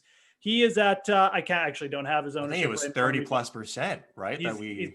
He's up there as well in ownership though. So, those are the players that you really want. He's at 32%. So he's right up there too, just behind Bowden. So there you go. Those are the players that have done much, and they're all kind of, they're all performing so far too, most of them. Yeah, and another guy that was talked about probably ad nauseum throughout this week is Jonathan Taylor. He's at 16% rostered. He just scored as well against Houston. We know that matchup is prime for the picking. So, and the leading lineup right now, or at least it was in the last time I looked at it, had Derrick Henry and Jonathan Taylor. That was Mike MC, who comes in, who's at second place now at 42.5 points, was just leapfrogged with Ryan Tannehill, looking for the Tannehill-Henry stack with Leonard Fournette at 27% rostered. Boy, week 15, Leonard Fournette being 27% rostered in this Fantasy Football World Championship. We'll be coming to you guys during the quarter breaks, halftime, for these first slate of games. But before we send off, DraftKings, obviously, with our Fantasy Football World Championship, we have a show later on tonight recapping the contest. Full coverage, again, like I mentioned, with myself and Jeff and other guys that are doing Leaderboard Live. But we did some interviews with some of the contestants that are in this current contest right now. One of these guys, one of these qualifiers, Jonathan Bales, we spoke to. Check it out. In terms of playing DFS, the one thing that I tried to do that is maybe like slightly different than other people is I want to be the person that wins when things are chaotic. Like, try to build lineups in a way that if like the thing that's supposed to happen doesn't happen, then I'm the person to benefit from that. Hopefully I'm putting myself in a position more so than not to be the person that benefits from variance. One thing that I've tried to do is have exposure to like every part of DFS. So playing, obviously, and then I've written books and started a company which I sold, and just having exposure to DFS as a whole. I've worked with DraftKings in the past, so if DFS does well, then I'll do well regardless of what happens as a player. I was really good at math growing up, but I hate math. It stinks. I like philosophy. And philosophy is really just like this questioning of your most basic beliefs. And I think that that's what DFS is too. Like, you really get an edge by questioning your most basic beliefs. You sort of have to have that mindset to win in GPPs. You have to think differently than other people are. I think tournaments are inherently this combination of left and right brain, and I do think I'm probably good in that area just because, you know, my background is in math and stats, but I majored in philosophy, and hopefully can get a lot of the big picture types of strategies that maybe other people miss.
Well, Jeff, and everybody else, welcome back to Leaderboard Live, DraftKings Leaderboard Live. A lot has happened. We were talking a little bit right before we came on. A lot has happened since we last came to you guys here. And did you expect that Corey Davis, right now, who's 6.5% rostered in the Fantasy Football World Championship, would have one catch for 75 yards and a touchdown? I didn't, I didn't. Yeah. So what do you think? I didn't expect it, obviously. But these lone wide receivers right now have kind of been the story. I mean, Corey Davis, Marvin Jones right now in the winning lineup for the FFWC. Marvin Jones, 8.5%. I kind of like Marvin Jones as a GPP play too. So I'm not shocked that he garnered a little bit of ownership. The Tennessee secondary has been terrible. And we got Matthew Stafford news that he was active today. So really bumped up Jones's upside here in my opinion. So I think Jones is in a really good game script as well. Tennessee still up by a touchdown here. They have a great offense, but obviously Davis has just been, he's taken a step forward this year. Tannehill playing good. So a really weak pass defense too. So both these receivers in this game, it's a pretty interesting move here too by the winning lineup, because they're in the lead, but they don't have Derrick Henry, and they've stacked this this Tennessee game to not include Derrick Henry. So it's pretty interesting. It's got Tannehill, Davis, and Marvin Jones, and TJ Hawkinson as well, actually. So real Lions, Tennessee Titan centric stack in the lead right now. Yeah, and I don't know if you mentioned AJ Brown, but he is in there. Yeah, the flex at 7.5%. Which again, if you think about those two, right, Corey Davis, AJ Brown, and that Tannehill stack, that's allowing you leverage off of Derrick Henry, but still attacking that Detroit defense that you can attack every which way. But yeah, looking at this lineup right now, Lynn Bowden, the chalk, and we mentioned this too when we were doing the Masters cut show, is that you don't necessarily need, if this guy is highly rostered, him to go off, right? Because if 33%, which is fairly high in terms of the NFL, in terms of a roster percentage, you don't necessarily need it. He's only got 3 points right now, and then also AJ Brown. So again, everything's going to change. It's still very early. We're going to be coming to you at quarter breaks, like I mentioned at the end. We'll have shows.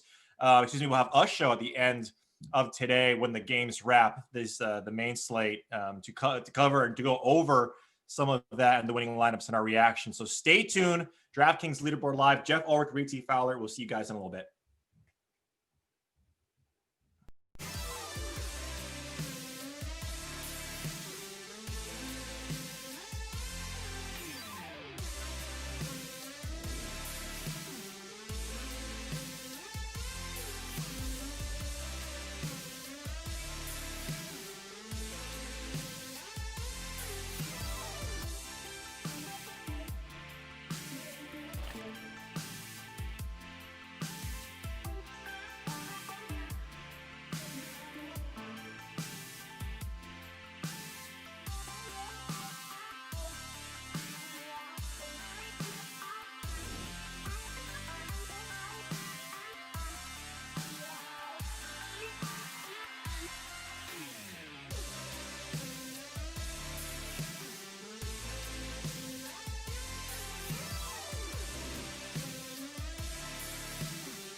Jeffrey Ulrich, Reed T. Fowler here for your halftime-ish breakdown on Leaderboard Live.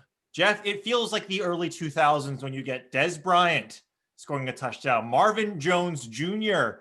having a huge day, like you called. So don't worry, I'm going to give you credit there for that. Marvin Jones Jr., a big contributor right now in the first place lineup, 20.5 DK fantasy points. We'll get to that in a little bit.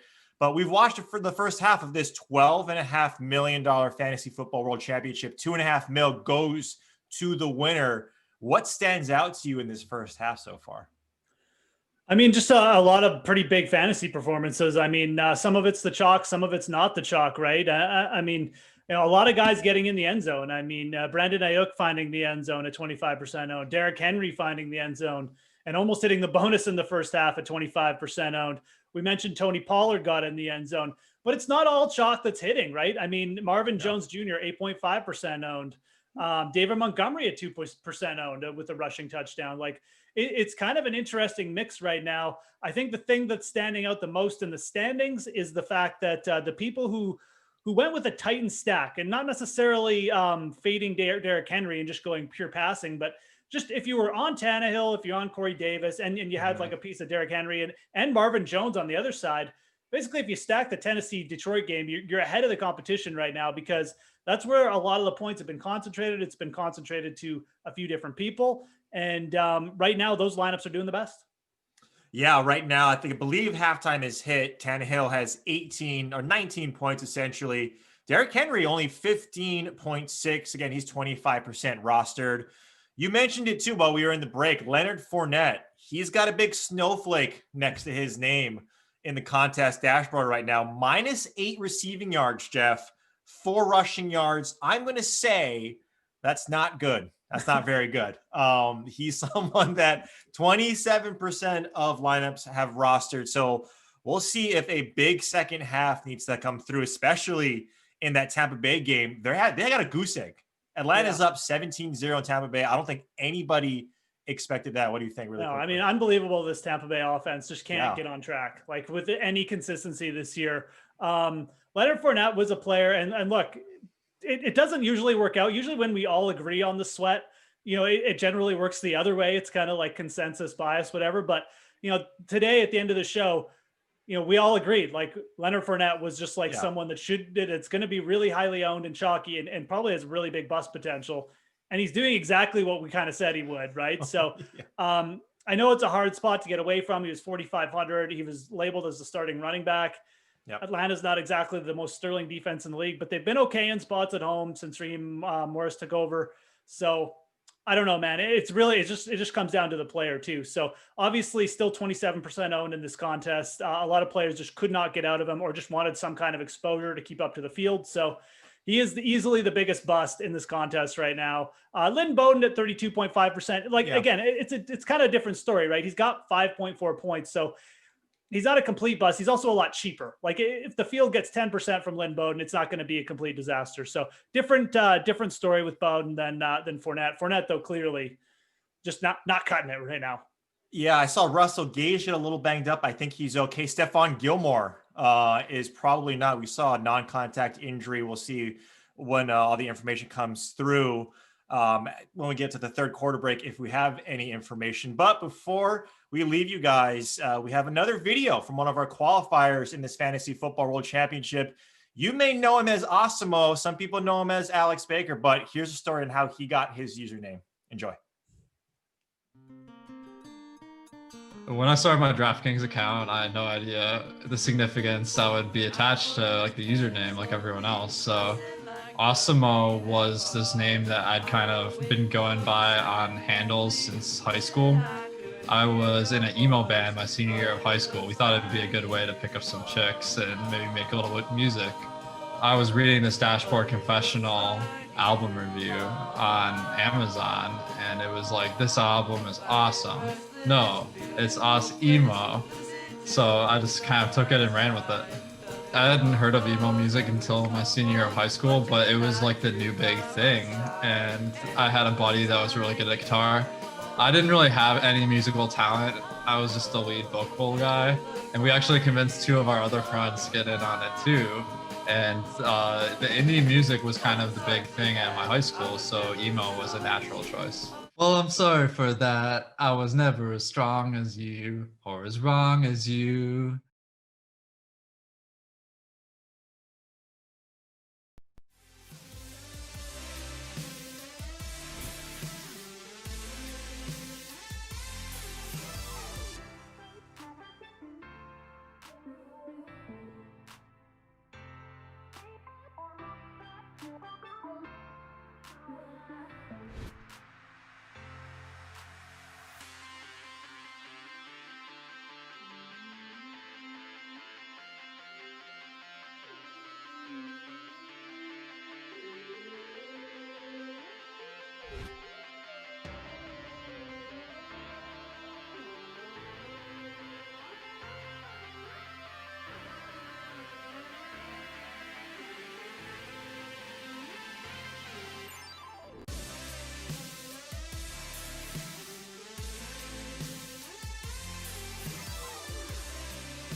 Welcome back to DraftKings Leaderboard Live. Jeff Ulrich, Reed T. Fowler here, getting to the end of the third quarter in most games. We're seeing a big change, Jeff, a seismic shift in production. And by seismic, I mean touchdowns galore from a couple guys who weren't doing so hot. Leonard Fournette has got 2 touchdowns since the last time we spoke. He's actually in the plus in the green for some of those rushing yards. Not much, but he's got 2 touchdowns. He's doing a lot better. And if we take a look at the first place leaderboard, much of it's the same, right? Because it's still the same guy, Knowles-Man, or still the same person, excuse me. Knowles-Man, I guess their fourth lineup here at 150.7 points. Went with the Tennessee Detroit stack. Has Leonard Fournette with 18.5 points, 27% rostered. Marv Jones has not done anything from the first half. He still sits at 20.5 with 7 for 75 and a touchdown.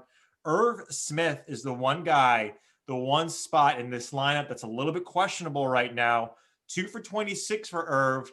It was a good spot for him. 4% rostered, $3,600. He only has 4.6 points. And David Montgomery continues his RB1. Probably rivals Derrick Henry in terms of fantasy production over the last handful of weeks. He's got almost 30 points with 2 touchdowns. What do you think so far? Yeah, no, the David Montgomery story continues on. Vikings vote Eric Kendricks. I thought that was a really good lone pivot. Ryan Tannehill also just scored another rushing touchdown. So these Tennessee stacks are just eating right now. Derrick Henry over the bonus as well. Corey Davis having a good game.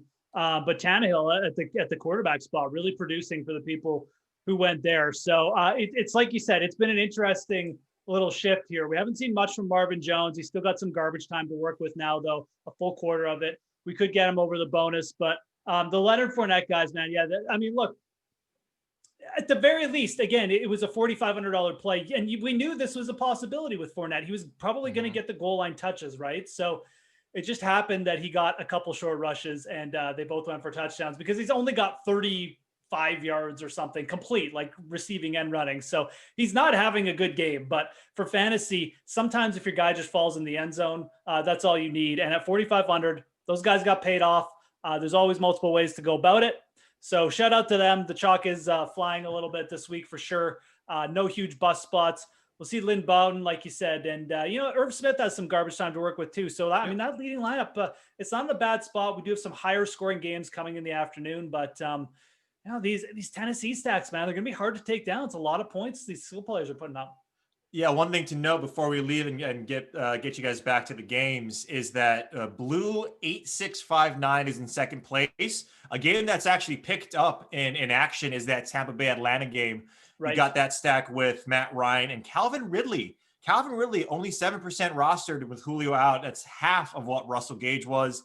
Obviously, with the price savings that you got with Gage, a lot of people went there. But Calvin Ridley right now, he's got the 100-yard bonus, got 117, has a touchdown, and is at 28.7 points. That looks interesting. Also has Hayden Hurst there, and then brought it back with Chris Godwin on the other side. So that's something, and Leonard Fournette. So they went full Tampa Bay Atlanta stack, something that was slow to begin with, but now picking up steam with 1 quarter to go. So we'll be back after that quarter ends to wrap up this early slate. Jeff Ulrich, Reed T. Fowler for DraftKings Leaderboard Live. We'll see you guys soon.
Well, Jeff, that pretty much does it for the 1 p.m. games. I'm going to miss the draft drawing. I'm not going to lie back there. It's a much improved drawing from your first iteration. And I appreciate that because that was my hashtag that I wanted to go trending on our DK Live, the sweat earlier today. But back to these games, we had some very interesting second halves like we talked about earlier. It looks like the guys that we need to touch on right now was in the San Francisco 49ers and Dallas Cowboys game. CeeDee Lamb just returned an onside kick for a touchdown. So see how that shakes up things. But Tony Pollard, the late addition of Tony Pollard being active and Ezekiel Elliott being inactive proved to be the spot to go to, along with Brandon Ayuk. So those two guys, touch on them and what you think. Do you think they're going to be in the winning lineups come later on tonight when these things get final? Yeah, I mean, look, Pollard is fairly highly owned in this contest in the FFWC, 32%, right up there with some of the highest owned numbers we've seen so far. So I'd be pretty shocked if Pollard didn't make it in there. You have guys like Dalvin Cook and David Montgomery have really low ownership going off. But again, like we were talking about before we came on, I mean, the chalky plays have massive point totals too. So even these good GPP pivots, I mean, and Montgomery and Cook were good pivots. I just don't know if it's going to matter at this point. It's just going to come down to like the last couple positions here. Like you've got to nail pretty much every position because we've got a really high scoring week. The low and play that might actually end up factoring into here, Reed, is Calvin Ridley at 7%. Yeah. He's got 35 points and he's at the receiver position. So I don't think too many people are paying up a wide receiver. And it's possible like you might even see, Ridley or Matt Ryan Ridley combo. We got a Matt Ryan Ridley combo in fourth right now. You might see a lineup like that sneak in, but running backs, everybody went off today, even Fournette with his 2 touchdowns, 21.5 points. So I think it's going to come down to the other positions. You might see some like weird kind of, receiver, like the Marvin Jones lineups might do really well at low ownership too. Mm-hmm. So I think you're going to see something like that end up being the difference today. Yeah. And Chase Daniels, he came in for Stafford late in that game. That didn't really do much. I mean, Marvin Jones, he was an early starter. He started off hot. He didn't do much at all after that first half. He stuck there at 7 for 75. Knowles man 4 in that leading lineup right now at 194.92 points. Like you mentioned, Hoosier alum is in second place right now at 193. It's got the Eagles DST live right now. And then, Jordan Reed is still, the game is technically live, but it's pretty much over. He only got him 9.8 points in that tight end spot.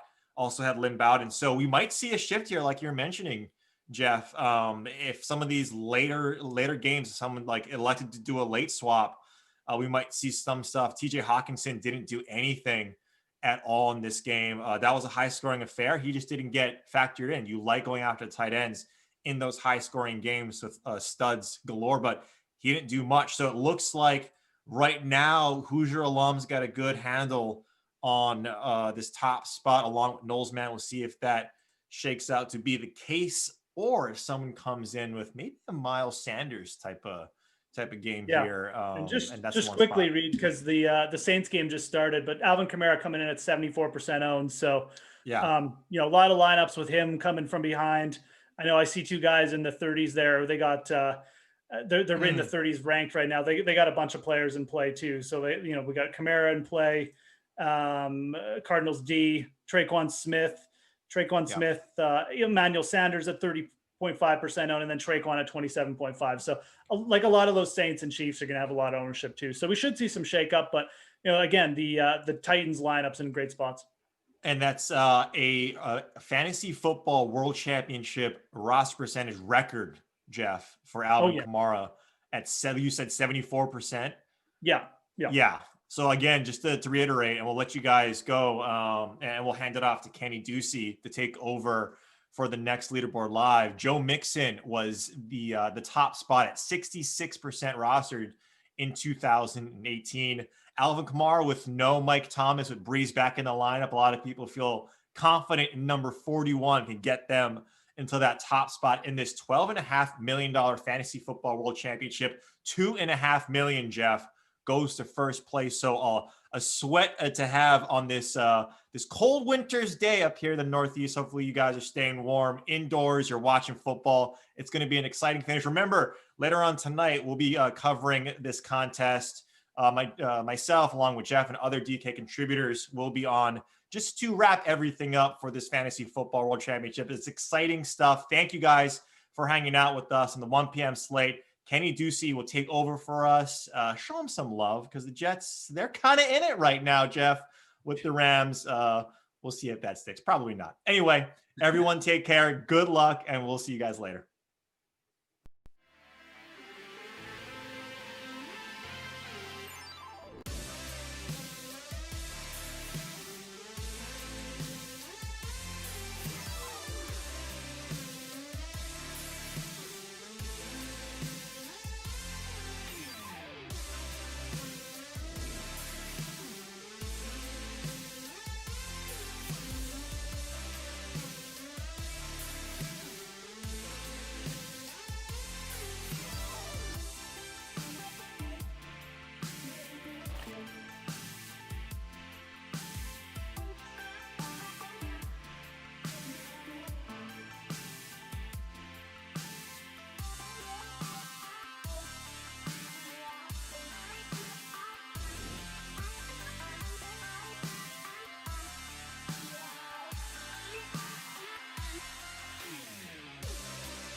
Hey, welcome into Leaderboard Live, everybody. I'm Kenny Ducey. I will be flying solo here for the 4 o'clock games. We'll take you up until 6 o'clock when we have a special edition of The Sweat for the Fantasy Football World Championship.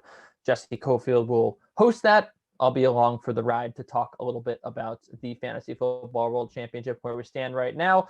You had the guys on earlier talking about the 1 o'clock games. We are following the 4 o'clock games. Some marquee matchups here. You got playoff hopes on the line, really, for the Eagles. The Cardinals, they're only 7-6. They could afford a victory to get into the postseason. I think that they would certainly like this one as well. You have the Saints and the Chiefs, of course, the best matchup, the biggest matchup of the day. Of course, it's been a little low scoring, not as fun as we would expect. 14-0 Chiefs at the moment. And then the Jets, I don't know why, they're leading the Rams 13-0. No one wanted to see that. Literally nobody. I don't think there's anybody in the world who wanted to see that except for the Jets players on the field right now, but they are leading 13-0. Poised to take that into the locker room. I think the Rams are going to have about a minute left to see what they can do before the half, to see if they can get into this ball game. They are still scoreless, but again, a minute, they could do it. Looking at this Eagles game, Kyler Murray's just fumbled. He's having a pretty good game so far. If you want to talk about first half performances from these games, Mahomes 119 yards and 2 touchdowns. Murray 158 yards and a touchdown, but sadly did just fumble the football. So that is giving the ball to the Eagles in the red zone at inside the 10, actually. So that'll give Jalen Hurts an opportunity to build on his day. And Jalen Hurts, over 20 yards rushing. He was a very popular option today after he ran for 100 yards last week. Of course, a quarterback that can run for over 100 yards is very valuable. You want that base. You want that floor that the quarterback that's going to run for a lot of yards can give you. Hurts just 2 carries for 23 yards. But again, still time. They are inside the 10. So Hurts could get a rushing touchdown here. But through the air, he's been great. He's over 100 yards in the first half so far. There's 7:38 to go in the second, 114 yards in the touchdown. And the Eagles are right in this ball game now after their defense comes up with a turnover. And that is exactly what we've seen from the Eagles really the whole season, especially over the last 5 weeks. This defense has come up huge for Philadelphia on so many occasions, but Carson Wentz's shortcomings have really limited the Eagles' success. But today, it's a different story. Today, they have Jalen Hurts once again, and they are poised to win here against the Cardinals, or at least make it a game. And if they win, the football team lost today. You got the Giants in a tough matchup against the Browns. This NFC East is really, really interesting.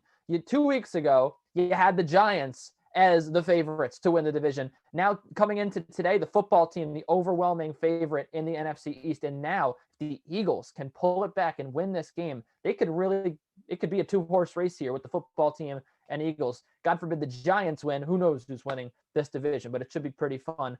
The Chiefs, again, they are all over the Saints. You want to talk about the touchdown scores? Tyreek Hill, Travis Kelce, Mahomes getting him the football through the air. He has a run for 13 yards as well. Sammy Watkins, Demarcus Robinson, everyone has been involved for the Kansas City Chiefs. So this is a stackable offense, and this is an offense that we knew was going to be stacked in the 4 o'clock slate. We knew that some of the FFWC players were going to be stacking the Chiefs offense. So far, so good, despite what's been a good defense for New Orleans.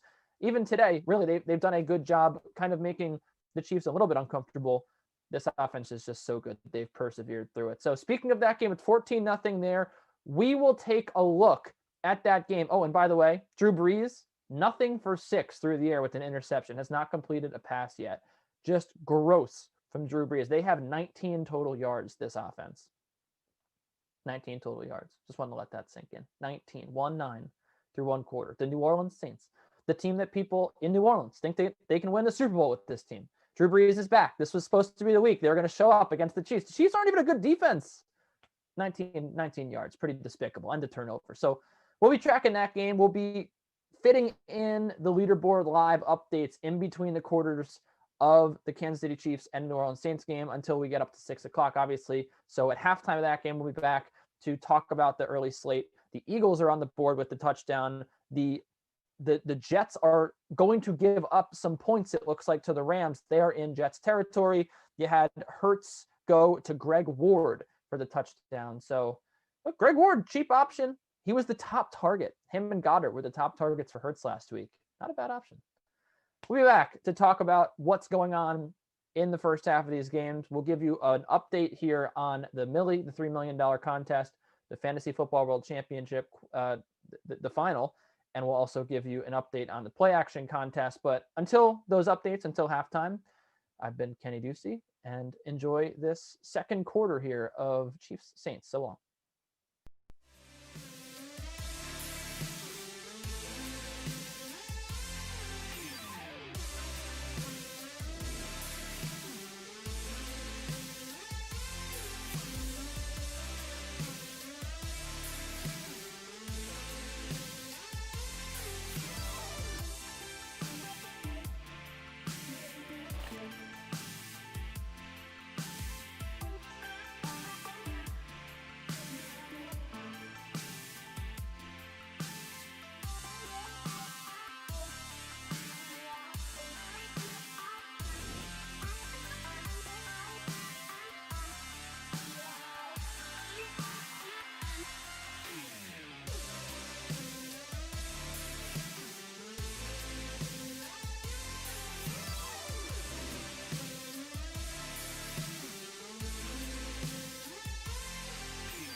Could there possibly be more drama unfolding with just 3 games in the 4 o'clock window? We thought the Rams were going to blow out the Jets. The Cardinals were touchdown favorites against the Eagles in a game they really needed to win. The Chiefs were up 14-0 on the Saints. All of a sudden, all hell has broken loose here on the 4 o'clock slate. Welcome in, Kenny Ducey, here for Leaderboard Live on the DK Dream Stream. This has been an insane last 30 minutes here. The Rams go from looking like they might get back into this game, looking like they might win, to just completely letting the Jets drive right down the field. I mean, top 5 defense in the league, top 5 in every metric you want to look at, whether it's rushing yards per game, rushing yards per attempt, passing yards per game, passing yards per attempt, scoring defense, red zone scoring percentage, interception rate. Literally every single statistic says the Rams are a top 5 defense, and Sam Darnold is carving them up like a Christmas ham. Now, look, yeah, it's great to see. We know Sam Darnold's good, but we want to see Trevor Lawrence here in New York. So this has just been an absolute disaster. But let's talk about the real games here. Okay, no one cares about the Rams. The Rams can lose. The Jets can win. No one really cares either way. The games that do matter here, we see the Saints fumbling away, I should say, a chance to go tie the game against the Kansas City Chiefs. They were down 14-7. They punt the ball away. Mecole Hardman off the field. So DeMarcus Robinson, the punt returner, he fumbles it into the end zone. The Saints give up 5 free points, but somehow their fans will find a way to blame this one on the refs. We'll just have to wait and see until they figure out a way to do it on a holding call in the 4th quarter. Let's talk about the contest, okay? It's enough about these games. You know what the scores are. The Eagles are keeping it close against the Cardinals. The Chiefs are in front here of the Saints, and then the Jets are winning, I guess. Number 1 in the $12.5 million Fantasy Football World Championship Final. Let's start there, because this is, even though we do have a $3 million contest today, this is the marquee contest, the marquee slate of the day. We'll have a special show for you as the games on the 4 o'clock window wind down. And, it was supposed to be originally now, but this Chiefs-Saints game is taking an eternity. So when we eventually reach the 4th quarter around there, we'll hit you with a live show. In this contest, Nolesman is in the lead for the $2.5 million to first place in this contest, with Ryan Tannehill as his quarterback. Derrick Henry, of course, unfadable in December. Tannehill and Henry stacking up there for Tennessee. You also, that's a little mini stack for you. You got a little Leonard Fournette there at $4,500, a 21-point performance. Brandon Ayuk, Marvin Jones Jr. was heavily involved in that Lions offense. Russell Gage had some nice catches. Irv Smith Jr. Jaguars defense, he kind of punted on the defense, got -1 points. And David Montgomery, who got absolutely fed today for the Chicago Bears. Interestingly enough, the punt on defense seems to work out here as Nolesman holds an 8-point lead. But you've got some chase groups. You got Hoosier alum, 8 points down, and he's got the Eagles defense still to go. If the Eagles defense, maybe they get a punt return touchdown, maybe they give up a touchdown here to Kyler Murray, and then they get fewer points. Who knows? The whistles go wild, I think, is going to be the name of this one. It's cut off, but Emmanuel Sanders and the Seahawks defense is done. So Emmanuel Sanders is the guy in his lineup. He needs 12 points to overtake, or 13 points, I should say, to overtake Nolesman, lineup number 4. And this is a potential winning lineup right here. You look further down to blue, 8659. He's got Traquan Smith, who has been catchless today so far, 0 points. That's his only option on in the Rams defense, I should say. And the Rams defense, everyone thought was going to be a big play. 8.5% owned in this contest, playing the Jets, and just 2 sacks. They've given up a ton of points. Has not been great. Looking at the $3 million contest here, we'll stay up to date on the $12.5 million Fantasy Football World Championship Final. But I want to talk about the Millie real quick. With $1 million going out to first place, a much bigger contest. You don't have to have an invite to join it. It's got 352,000 entries plus. KSC 333 is in the lead right now by a fraction here over Monster Face 74 by about a point 6. And he's got Mark Andrews in the leading lineup, Logan Thomas. He stacked up tight ends. You see the Ryan Tannehill inclusion again. He was a big player at $6,700 to go for nearly 40 points. Was huge on the day for Ryan Tannehill. Swift, Johnson, Ridley, Corey Davis, Marvin Jones Jr., who we are familiar with now from the last lineup, and the Washington football team defense, which not a terrible performance, but at $2,600, you got an interception. You didn't get negative points like you did with the Jaguars, I guess. So he's in the lead, but we got some chase groups, obviously. Micah J, the closest one. He's got Robert Woods sitting there in his lineup and the Cardinals defense, and he trails by just over 3 points. So he could certainly get there and probably the leading candidate to overtake KSC 33-3. You got Jay Hudson 1 with Jalen Hurts in the leading lineup. And it appears the Eagles just got a turnover, the football back somehow in their own territory.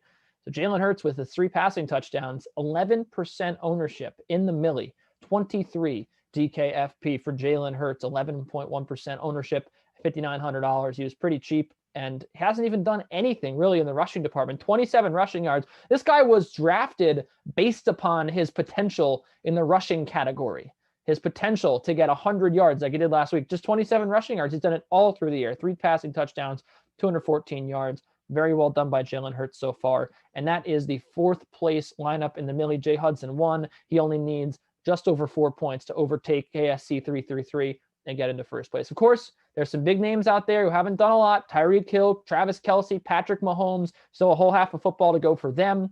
You've got plenty of football remaining for some of the Eagles, Miles Sanders and Jalen Hurts. As we mentioned in the 4th place lineup here, you've got obviously the defenses.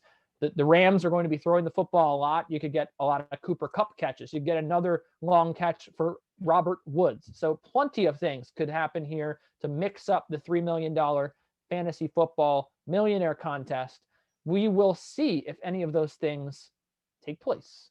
Right now, the Rams are in the red zone. Maybe you get a Cooper Kupp touchdown. Maybe Jared Goff runs it in. Maybe Cam Akers shows his face and then finds the end zone. We're not really sure what's going to happen, but that's why this is so fun, right? That's why we play DFS. You get the unpredictable. You get CeeDee Lamb running in an onside kick, and then you get Kendrick Bourne catching a Hail Mary. 2 unpredictable touchdowns that happened in the span of a few seconds.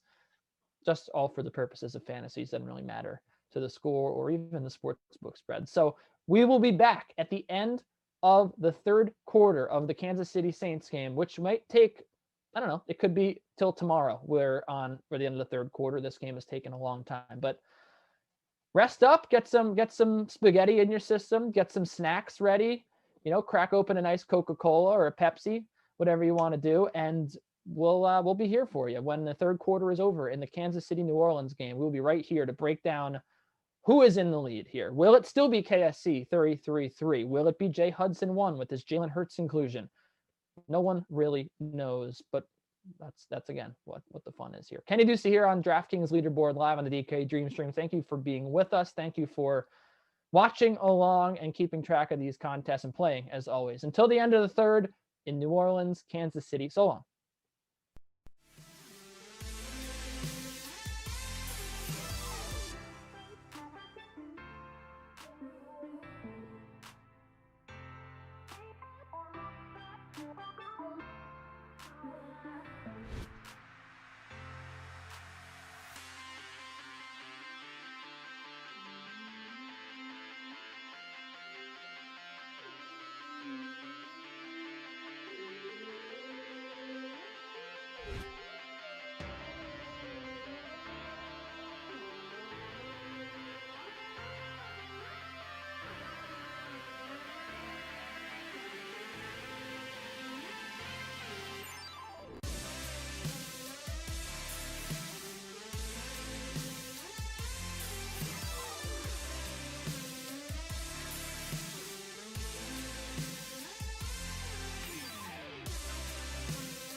Number 3 in opponent points per game. Number 1 in opponent yards per game. Number 3 in opponent points per play. Number 1 in opponent yards per play. Number 2 in opponent touchdowns per game. Number 2 in opponent third down conversion rate. Number 5 in rushing defense. Number 4 in opponent completion percentage. Number 1 in opponent yards per pass. Today, last place. 17-point favorites. The Los Angeles Rams fall short of the winless New York Jets. The Jets, who are the laughingstock of the NFL, somehow pry victory away from the Los Angeles Rams, even though they didn't even want to win. The franchise hinged on a loss. What did they do? The Los Angeles Rams, they let the Jets win. Welcome into Leaderboard Live. Kenny Ducey, joined by my therapist, Reed Fowler. What a barn burner of a game. What a horrible performance by Jared Goff. The Los Angeles Rams should be sorry, should be ashamed of themselves. You mentioned before we went on the air, Aaron Donald was not happy. Well, he couldn't do anything. He couldn't do anything against this quarterback that has been memed for 2 years about being scared of the blitz. What did he do when the blitz came? He picked it up. He made the completions. Veteran Frank Gore got the win for the New York Jets, and so did the Jets' future quarterback, Sam Darnold. Do you have anything to say about this game? I don't. Yeah, I'm Kenny, how does it make you feel? I feel like I'm supposed to be asking you leading questions to make sure that, you know, all the stuff that you just spelled out about the Jets defense, or excuse me, the Rams defense against this lackluster Jets offense, and they come on. I wore this for you. I wore this green for you. I made a wardrobe change for my Leaderboard Live that I did with Jeff, and I wore this for you because the Jets just absolutely played fantastic ball. I haven't been happier to be wrong in my entire life. To see the Jets actually pull out this victory, and the Rams, you know, show that they have some deficiencies on offense, and especially on defense when you have a guy like Frank Gore. No, looking at the leaderboard for the Fantasy Football World Championship, Kenny, really quickly, we're going to be having a show. About that. Yeah, we'll be having a show in a little bit. Because look, putting the Jets on black game, to mourn the Jets, the Jets franchise. And we know the strength of schedule. This is what, right. This is what the Jets deserve. Okay, it's been a painful existence as a Jets fan. So why would anything good happen to this franchise? You mentioned the strength of schedule and why I'm so worked up. The Jets with the win, now underdogs. The favorite is the Jacksonville Jaguars to get the number 1 pick because strength of schedule is the tiebreaker here, even though they both finished with 1 win. The Jaguars faced easier competition, so they're the worst team, so they would get the number 1 pick overall. We can move on. I thought we were told to talk about this game, so that's why I let in. Yeah, look, we can definitely talk about the Fantasy Football World Championship. Well, what more is there to say? I mean, Frank Gore. There's nothing more to say. I have no feelings inside. I've gotten it all out. I'm ready to move on here and talk about Matt Ryan being in the 8th place lineup here somehow. Yeah, well, look, you were right on Cam Akers. I'll give you that. He didn't have a very good game. He got hurt. He got a little banged up. Oh, yeah. But when you get 23 carries from the all-pro Frank Gore, the future Hall of Famer Frank Gore, this is how they wanted to send him off. He says he wasn't going to, be end his career as a loser. Clearly, he wasn't. So this is the right spot for Frank Gore. Sam Darnold, 22 for 31 for 207 and a touchdown, 99.8 passer rating. That's something that champions can accomplish. Kenny, no. Looking at this leaderboard, Brandon Adams looks like his 3rd roster in the Fantasy Football World Championship, $12.5 million, 2.5 going to first place. It's got Kyler Murray in the quarterback spot. Tony Pollard, Leonard Fournette with those 2 touchdowns in the second half. This is kind of what Jeff and I spoke about earlier today. And Calvin Ridley, 35.3 at 7% rostered. It's been Knowles' man for the entire day, right? I mean, he was the one this person was the one that had the lead for a good portion of it. But that Jacksonville defense, that's a little bit of a head scratcher. $2,000, I get it, min price, but I mean, the Jacksonville defense maybe you got a turnover. I don't like is there logic behind that from your standpoint, Kenny, and why you would roster the Jacksonville defense outside of just needing to roster? Because I mean, that was the cheapest one, and that's what you're essentially doing. So when I was alone looking for someone to talk to, because I was going through it, the Jacksonville Jaguars defense was a punt play here and somehow made it into the leading lineup. And I mean, I'm assuming that the only reason that it's in this lineup is they needed to get David Montgomery in here with his hefty $7,000 price tag, but it worked out. I mean, it was worth it. Yeah. Ayuk, you look at Tannehill, Henry, Jones, like there were some expensive people in this lineup, so it definitely makes sense. But to be honest, it looked like Nolesman had enough to get past these lineups. We were watching it, and even though he didn't really have anybody going late, the chase groups had Traquan Smith, who got knocked out with an injury. Kyler Murray recently, like as we were on the air, had a touchdown. Yeah. That's why Brandon Adams is in first place. He's only in front by 4 points. So Murray pushed him ahead there. It was that got it done. But I mean, looking at some of the chase groups, Reed, flipping the host seat back to myself, we look at this the whistles go wild here. He's got a couple lineups in here, but the one that can catch Brandon Adams is 5 points behind. He's got Alvin Kamara and Emmanuel Sanders. Now, he probably felt really good coming into this game with Sanders and Kamara, but these guys have just been so brutal. Kamara, just 2 receptions. To give you an idea, his over-under at the DraftKings Sportsbook was set at, I think, 6.5 receptions. He had gotten 6 receptions last week. So he was getting more involved in the passing game, and he comes out here just 9 points. Sanders with 6, and time is ticking as we end the third quarter in this game. Any hope for this lineup? Yeah, I mean, we're going to have a little bit more analysis when we have the full roster of guys led by one Jessie Coffield to make sure all of us are behaving and staying on track here. So we'll break that down in a little bit. But yeah, I mean, like there's we talked about it in our pre-show, right? What was that, Thursday? I forget what day it was that we did that. Hey, I called Greg Ward. I feel really smart. Yeah. Like you don't have to get too cute, right? But when you have multiple lineups, why not, right? Why not put in a Durham Smythe in your lineup? Why not put Chase Edmonds at 1% roster? So we'll get to that in a little bit. I just think when you're sweating this, man, for $2.5 million, even if you're second place and you win 1.2, whatever it is, mil, it doesn't feel as sweet as 2.5. I wouldn't know. I clearly would not know the difference between and how sweet it feels to win a mil. But we'll get to that in a little bit on the choices and the swerves that some of these guys took and some of these lineups took a little bit later. But yeah, your Jets, man, just a golf clap. I'm so happy for them. Jets fans, you guys rejoice. You got your one win, and let's see how the cookies how they crumble come draft time, because I'm Sam very Darnold excited. Now, it really does turn into a situation for Jets fans where Sam Darnold was fantastic today against the best defense in the league. So if you're not going to get the number 1 pick, I guess the silver lining is you can be proud of your new quarterback of the future, or I guess your renewed quarterback of the future. But we'll talk about all these games. We'll talk about the top performers of the day, the lineups that are in front and maybe falling out of the lead in the fourth quarter as we get ready to wrap these 4 o'clock games. Jessie Coffield to be in the host chair. Will be in the analyst chair along with Jeff Ulrich, some of your favorites. Steve Buchanan will be there. Pierce Dietrich, and I'm sure he's wearing a shirt and tie, will be there as well. We'll have plenty to talk about, and we will track the end of the Fantasy Football World Championship on a special edition of The Sweat in just a few moments. So stick with us here on the DK Dream Stream. Kenny Ducey, Reed Fowler coming back with you in just a little bit. JTTS, Jets.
everybody, how we doing? Welcome to the Fantasy Football World Championship Sweat Show. It's been a big day. It's been a long day today for DraftKings. We had Fantasy Football World Championship been going down all day. 101 qualifiers earned a total of 200 seats to compete in this year's event. It's got a total of $12.5 million in prizes, including a $2.5 million first place prize. Plus, the winner gets entry into our DraftKings Fantasy Tournament of Champions, which is going down in February from the big game in Tampa. And that's another shot at $1 million. So needless to say, very exciting. All right, let's take a look here at who is currently in the lead. Everybody, we are looking. Brandon Adams, he is in the lead with 198.74. Nolesman is right behind him at 194.92. And then what is this guy's username? The Whistles Go W. I can't see anything past that. He has 193.24. So that is our top three right now. Pretty cool, though. We also have a shadow contest for FFWC for those who didn't qualify. It was free to enter, featured $20K in total prizes. Also, whichever lineups do beat the score of the FFWC winner, also going to split an additional $10K in prizes. So let's bring in DraftKings contributors Reed Fowler, Jeff O'Rourke, and Steve Buchanan. Also, the name of the person who's in third, I've just been informed, is the Whistles Go Woo. So I that was a weak woo. Woo. Well, he is in third. If he moves up, I'll be more enthusiastic, Jeff. So yeah, Reed Fowler, Jeff O'Rourke, Steve Buchanan, you guys are here. A little leaderboard looking here. Reed, what stands out about the current leaders lineup to you? Tony Pollard. Jeff and I spoke to this earlier in our first leaderboard live. Is that Tony Pollard, that late swap at 32% roster percentage, was the way to go. I know Leonard Fournette didn't have anything in the first half of that Tampa Bay Atlanta game, and then he just came in blazing in the second half, got 2 touchdowns, 1-yard touchdowns. He only has 16 receiving yards, 49 rushing yards, and 2 touchdowns, so he's in there. He was also rostered at 27%, but the stack of Kyler Murray and D-Hop, right? Jeff and I were talking about that Tennessee-Detroit as being one that probably wouldn't have been beaten, because Tannehill had 5 total touchdowns, and he just looked like he wasn't going to be surpassed, especially on the Detroit side. But boy, man, D-Hop and Kyler Murray right now, that stack along with Christian Kirk is in first place right now. So yeah, happy to see that has hit in this Philly and Arizona game, which was a sneaky over, and it's proving to be that right now. Yeah, Jeff, what's standing out to you? I mean, you were on the Tony Pollard call too. I think the biggest thing to me standing out to the winning lineup right now is that he chose to go high end at the wide receiver position. Not just D-Hop in there, but also Calvin Ridley. Ridley at 7% owned. I know Reed and I were talking that might be the pivotal play, and it is. I mean, these running backs all went off today, so you differentiated by paying up at the wide receiver position. Everyone's got Kamara. About a third of the field has Pollard, and there were other value backs that went off too, but the difference right now is he's not only did he have Kyler Murray, but he had the 2 wide receivers in Ridley and Hopkins. So that's what stands out to me the most. Obviously got a little bit lucky with the Cowboys. DST is just a huge variance situation anyways. So, right now that build with the 2 high-end wide receivers, high-priced wide receivers, that's what's making the difference. Yeah, Steve, anything to add there? What's standing out to you about that current leaders lineup? Well, let's talk about the second place team. That Detroit-Tennessee game, like that to be a shootout, and Ryan Tannehill, 5.5% owned, 37.02 DraftKings fantasy points, and that's looking like it's not going to get it done anymore. Looking at that for early afternoon slate of games, Tannehill was the man in that early afternoon set of games. Look at their lineup there. They had Tannehill with Henry, a bit of a contrarian build there because obviously Henry, not a big guy who's going to catch passes. Marvin Jones in there as well to run it back, 30.2 points from Marvin Jones Jr. But, like I said, early in the afternoon, that looked like that was going to be the game. And that Cardinals-Eagles game got off to a little bit of a slow start, but Kyler Murray has absolutely erupted in the second half, really shifted how the standings are looking right now. And that's why that game is up at the top of Brandon Adams and the first place team. All right, let's take a look at the shadow leaders here and take a look at those lineups. So in the shadow contest, we have T. Myers 313 in first. He has 226.84 fantasy points. Then we have Schaefer 171, 220.04, and then Chalk 7575, 219.66. Those are our top threes in the shadow leader lineup there. So Steve, or Jeff, rather. I'm just going to go in order. Jeff, what stands out to you about the Shadow Leaders lineup? I mean, it's a little bit similar. Obviously, it's a Kyler Murray stack again. I mean, Murray's just going nuts today with his wide receiver. So you pretty much needed that, it looks like, at the top of all lineups. But again, we get a lone receiver in Marvin Jones, similar to Ridley. Went off in as part of the Tennessee-Detroit lineup, right? So, but we still have Corey Davis from that game. So that game is pretty pivotal, I think, across the board today. I mean, it's just really this lineup is interesting. It's really just a pure value build. I mean, you've got Murray, you've got Hopkins, but then you've got Pollard, who's a good value, McKissick, it's just very balanced lineup when you really look at it across the board. There's one player over 7K in Hopkins, and everybody else is under. So it's actually interesting when you look at this lineup just from like afar. It actually looks really simple to build because you just put in all the guys who are really good values under 6K, and it's really paying off for this person. Yeah, seriously, Steve. I mean, a lot of scrubs in here. I mean, let's talk about the defense special team with the Cowboys. 3.7% owned, came away with 15 DraftKings fantasy points, 2 sacks, 2 interceptions, the defensive touchdown. I mean, they just really, it felt like they had Mullins' number, even though that, the score would tell you otherwise. But I mean, a huge performance from a team that still gave up 33 points overall. And, especially when building your teams, if you're in that salary range, Washington football team was a popular one. Didn't work out so well with that.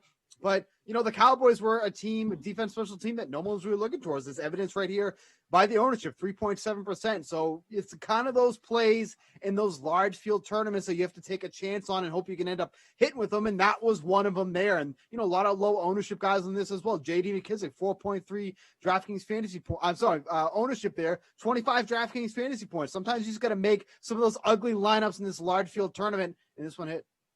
Yeah, Reed, what do you think? Yeah, that's where I was going to go. What Steve mentioned, Dallas, their team defense, they're 31st in the NFL. I mean, like the only team that they're ahead is the Las Vegas Raiders, and they put up. And that's the thing, right? In terms of strategy for future contests, is that you can go with defenses that don't necessarily play well. I mean, Brandon, here you go. Here's a prime example: Dallas. They get you 15 points. Looking at some of the teams that are chasing. The Cardinals defense, one that I liked earlier in the week, 6 sacks.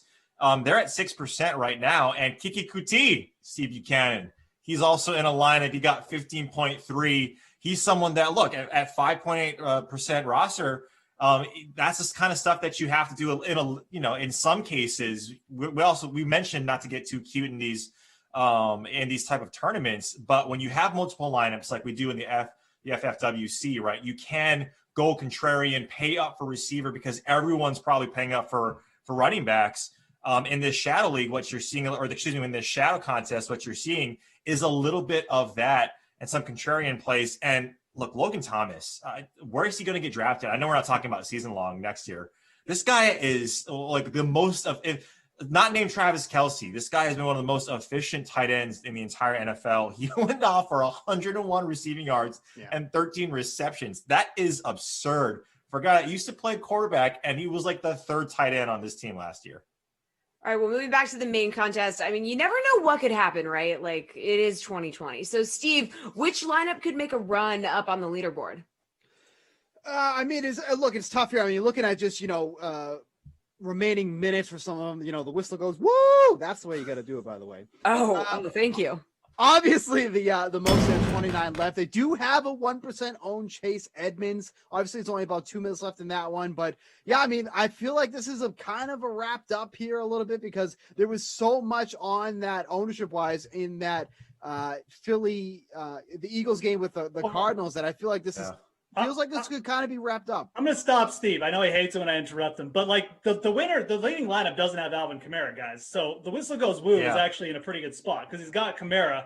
He's only 5 points behind. That's what we need to be watching. If Kamara ends up getting some garbage time points here, he could easily. It's only 5 points, right? So if Kamara eats up those receptions, that's the key player right now. Brandon Adams has Emmanuel Sanders in there, but he doesn't have Kamara, so that's going to decide this. Where the garbage time receptions for the Saints go. And guys, Mahomes just fumbled, so huge turnover situation just happening. I mean, still more than 10 minutes left in that game, so like, ooh. Reed, Ooh la like, is that la. what you have your eye on?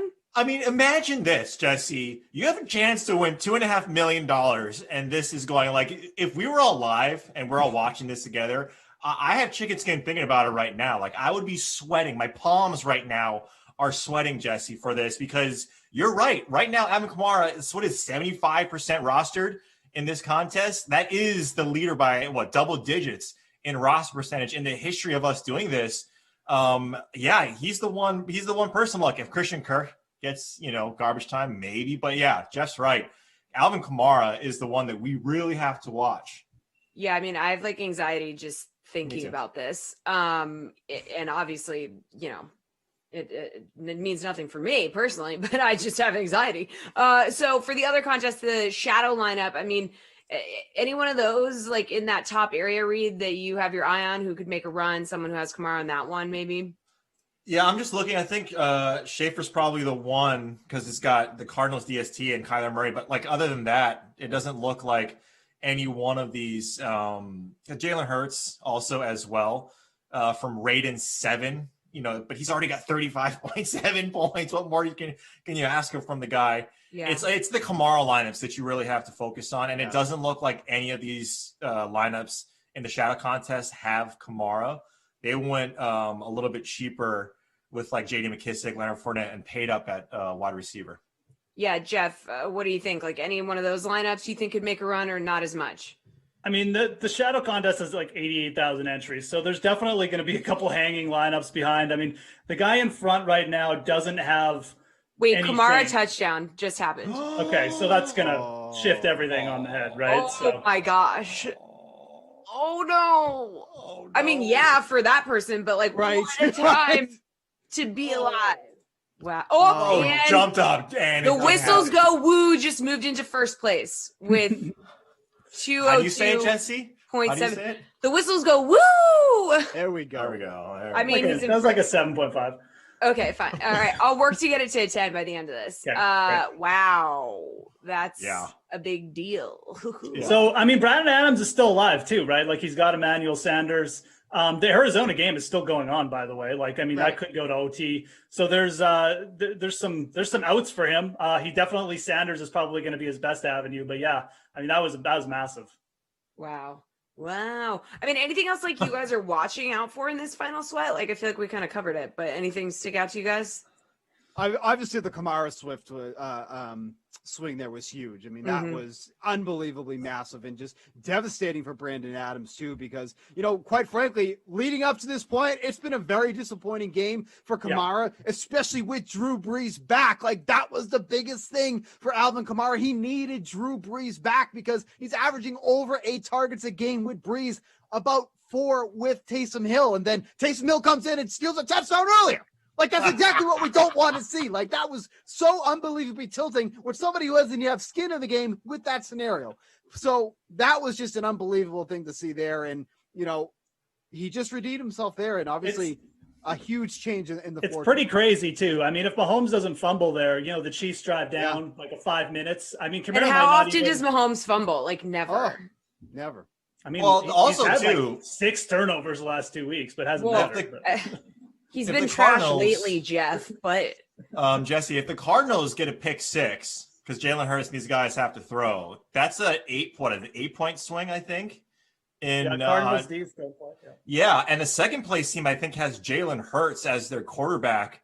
I think in the shadow contest, if I'm looking correctly. Yeah, they have Jalen Hurts in their as their QB. So if he throws an interception and then Schaefer 171, who has the Cardinals DST, they get a pick 6, that could switch a little bit in terms of what we're looking at there for the Eagles contest. just converted a first down, so there's 40 seconds left. So but they got like 60 yards to go with no timeouts. So. By the way, guys, the whistles go woo, who is in first in the FFWC. This is his first live final. Like, he's never been to a final, and he's that's awesome, man. Yeah. That's you idiot! Oh, Hurts almost fumbled. That idiot. Okay, but he's good. Oh, I thought you were talking about him. I was like, what? Oh, no. You're good. He or she, whoever whistles go woo is. Mr. and Mrs. Woo. You're not The going to whistles go woo. So we're not sure. But all right, guys, thank you.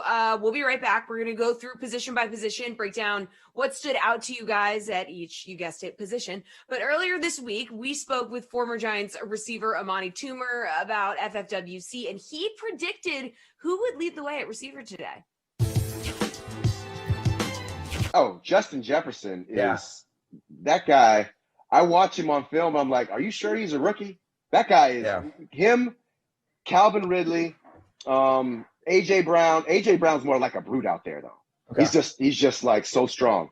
But I mean Ridley, Jefferson. Who else do I really like? Tyreek Hill, but that's nothing really that new. Not at all. I think if you're going for a guy that people may be sleeping on a little bit, Calvin Ridley, man, that guy. Okay. Perfect. Unbelievable. I watch him on film. You watch his routes. Oh, I mean, he's sharp. He's the real deal. Like, he's the receiver's receiver. You watch him, you see the technique, you see the quickness, you see how he gets off line scrimmage. Lattimore tried to play against him a couple weeks ago versus the Saints. He had Lattimore spinning like a top. He was killing him. So I really like Ridley. Put it that way. He's big. I'm a big fan of Calvin Ridley.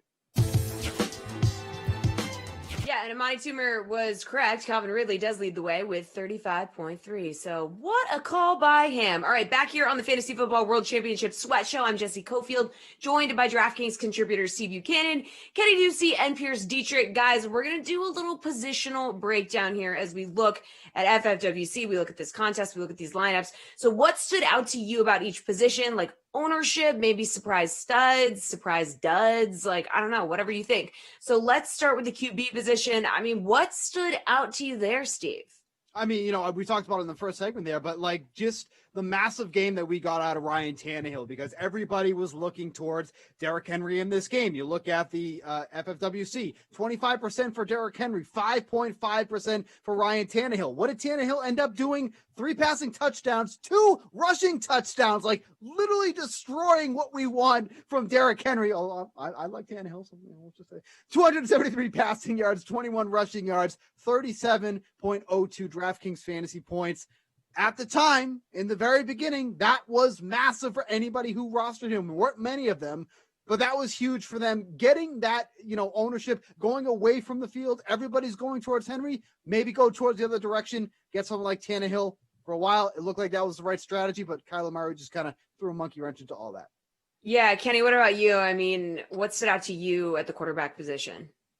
I'm actually going to say what stood out to me was the 4% ownership that we saw on Jalen Hurts. I don't know if people thought that he would be too chalky today, but look, I don't think we all expected a 40-point outburst for Jalen Hurts, but the floor was so high for Hurts, and I know it is a GPP, so maybe a high floor guy is considered a cash play, but look, I mean, I think he wowed us with the arm, but imagine he had run for 100 yards, right, and hit the rushing bonus. I mean, he's still looking at a very good day. If he has a modest day through the air, maybe 2 touchdowns and 200 yards. So I am a little surprised that, even you see guys like Matt Ryan got ownership numbers. Tannehill obviously was more owned. So for the day that Hurts ended up having, as now we can say it's an officially done day, 40.82 fantasy points.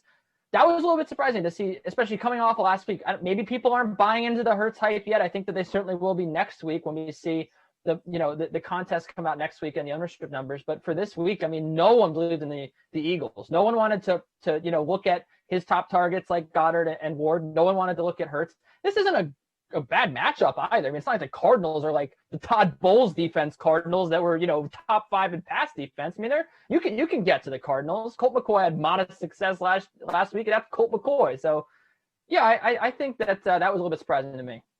Yeah, I think earlier today in our show, we had Jalen Hurts in the Chalk Talk segment where we were literally like, who are you going to pivot to? Because he's going to be chalky. Right. I guess too many people decided to pivot there. Pierce, what about you? What stood out to you at the QB position?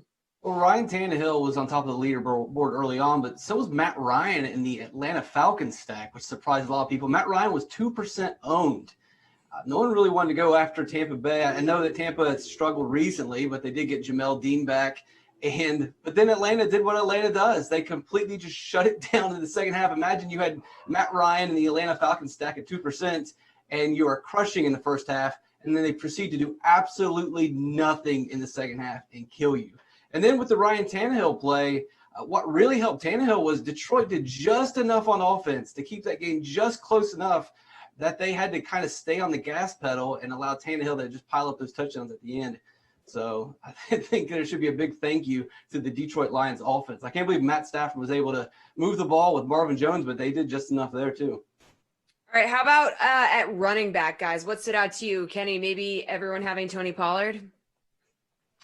I think so. I mean, I'll let the other guys talk about Pollard because we know that he has talent, and we know that Ezekiel Elliott has really failed the Cowboys at that position. But to me, the story of the late afternoon slate and really this contest is when you look in the leading lineup, you got Chase Edmonds sitting there at 1% at 15 fantasy points. I think that Chase Edmonds, I mean, he is near and dear to my heart as a Fordham Ram, and we all know that he's very talented, but, you know, it's hard to predict these Chase Edmonds weeks, right? We know that he's capable of the 20 to 30 point performance. He just needs to get the ball, right? He needs to get the touches out of the backfield, whether it's throwing him the ball or getting him in third down situations. The matchup wasn't great either. Like, that Eagles defense is not terrible. That Eagles defense really kept them in the game. I mean, Hurts had 4 touchdowns, sure, but the Eagles defense the last 4 weeks has really been what's driven this comeback story in Philadelphia. So to see Chase Edmonds perform the way that he did against them, to see him get the touchdown, the 47 yards on the ground was more surprising. He had more yards on the ground than he did receiving by a long margin, which is surprising. I thought that was pretty much the story of this slate. You know, the people that managed to find him in 1% ownership in this contest, it's just kind of a gamble. But then again, you know, that's how you play GPPs, right? You make gambles, and this one paid off. All right, guys, just a note to add, Clyde Edwards-Helaire got pretty badly injured. He is being carried off the field right now. So just some news and notes. Yeah, Pierce, what about you? What stood out to you at running back today on this slate? Kamara, I mean, hindsight's 20/20, but Kamara at 74% was probably not. I mean, it's going to work out for the whistles go woo woo, but 74% is way too high. I mean, we know now Drew Brees, even before he was injured, he couldn't make deep passes. He didn't look that great this season, and he's looked terrible in this game. He can't make deep passes. He can't move the ball. Allows the other team to stack the box. Kamara is just not working out. And then the Leonard Fournette thing. Imagine if you avoided that chalk and it was looking great through the first half. And it really, Fournette had a terrible game, but Mike Evans got tackled on the 1. Fournette got a 1-yard touchdown pass. Antonio Brown got tackled on the 1. Fournette got a 1-yard touchdown run. So that's got to, if you lost because of that's got to sting a little bit, but whatever. And then I guess the other one, Kenyon Drake still had 13% ownership. I find that kind of surprising when they announced that Edmonds was going to be active. I don't know if people just left him in their lineups or they forgot about him. I can't imagine you would do that in a championship, but that seems like a strange play to me. Yeah, Steve, I mean, what stood out to you today at the running back position?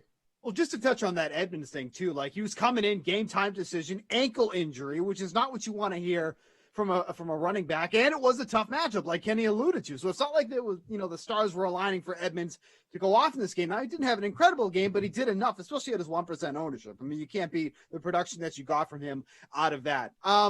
Not surprised Tony Pollard ended up at 32%. Obviously, these are all sharp people in this contest. You have to be sharp to get into these because they're so difficult to get into as it is. But it was not forgotten that Pollard was going to get the start here. 32% ownership, and he did exactly what you'd expect to do. 31.2 DraftKings fantasy points, and not a good matchup either. I wouldn't say the San Francisco 49ers are a run defense you normally want to target against, but given his salary, given the late news, I mean, he was an easy play that you needed to slot in there. And if you went with the Fournette chalk as well, which is what Brandon Adams did, then you're able to pay up for those receivers and other guys. Like he was able to jam in Ridley, Hopkins, Murray into a lineup, and that obviously did him well because he's in second place right now. Obviously would like to be in first, but he's only, 3 points out of first place because of what he was able to do with that late news and jamming in some of those other high-priced receivers. So not a big surprise to see Pollard at 32%.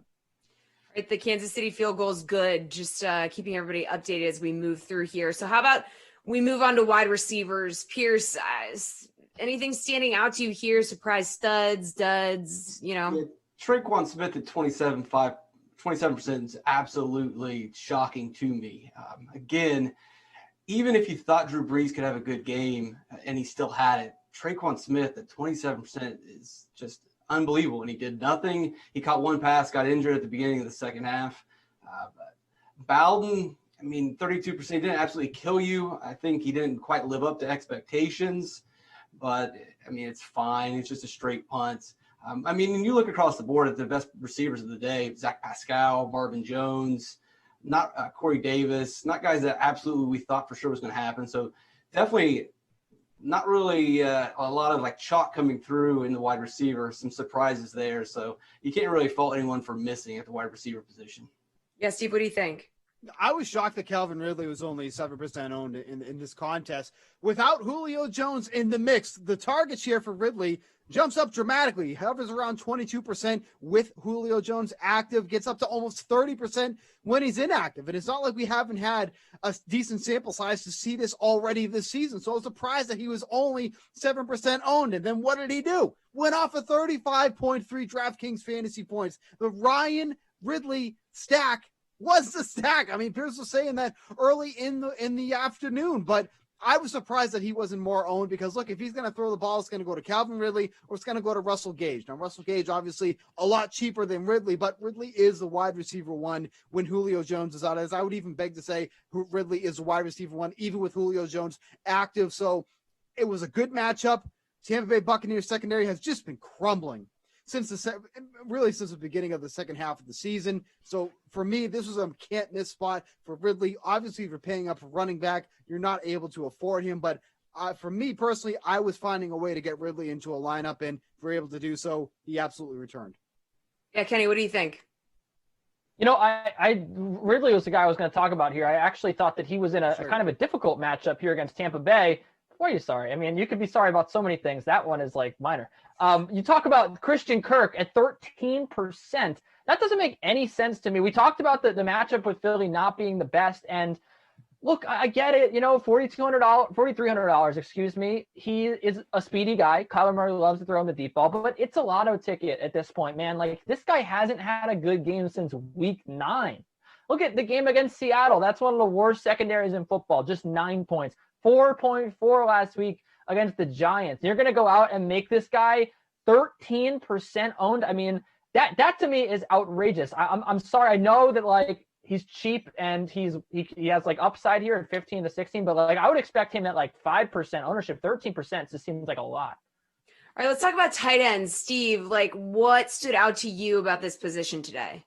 I mean, the tight end position is just such a crapshoot. I mean, it's really kind of hard to land on somebody that you feel confident about. You know, Irv Smith Jr. actually expected to be a little more owned than he was, only 4% owned in this one. No Kyle Rudolph in the mix, and then them going up against the Bears. Bears haven't been a great team against that position. And you expect maybe Kirk Cousins to have some issues to hitting some of his receivers. So I expected Irv Smith to be a little bit higher owned than he was. You know, it was hard to justify paying up for Kelsey because of all the guys you wanted to pay up for this week. Now, if you ended up paying for Kelsey, then, you know, you're doing fine. Ended up in the end zone, made some catches this week, but it's such a crowd. I mean, it's just been such a, I don't have a nice word to say about it. The tight end position is just an abomination. So it was pretty spread out as you'd expect. Mark Andrews, 11.5% owned. So not really anything you can surprise here. Honestly, for me, when I'm building lineups, who's 3K, who's 25K, that's where I'm looking for, and then you move on. Yeah, Kenny, what do you think? I mean, anything surprising to you today about the tight end position? Yeah, sorry, I just lost him here, but I'm so surprised that Dallas Goedert didn't garner more ownership. Now, this was one of the things I was talking about on our preview show, was if you looked at last week, Goddard was the leading target getter, if you want to use that term. He had 6 targets last week in Jalen Hurts' first start. And Greg Ward had 5. So, I mean, I couldn't even find Greg Ward in this contest. I'm not sure anyone owned him. But to me, right, I know Zach Ertz is there, but Dallas Goedert, I mean, he was modestly owned, right, 8% or just over 8%. So it's not like people didn't think this way as well. But Dallas Goedert at $3,900, the guy who was the favorite target of the new quarterback in the first week. I know it could be a fluky number, but why not take a chance here? You know, the guy ends up again with 8 targets. He had 2 down the stretch there. He dropped 2 touchdowns. at the end of the game. Maybe that's why people didn't get him, but I just didn't make sense to me.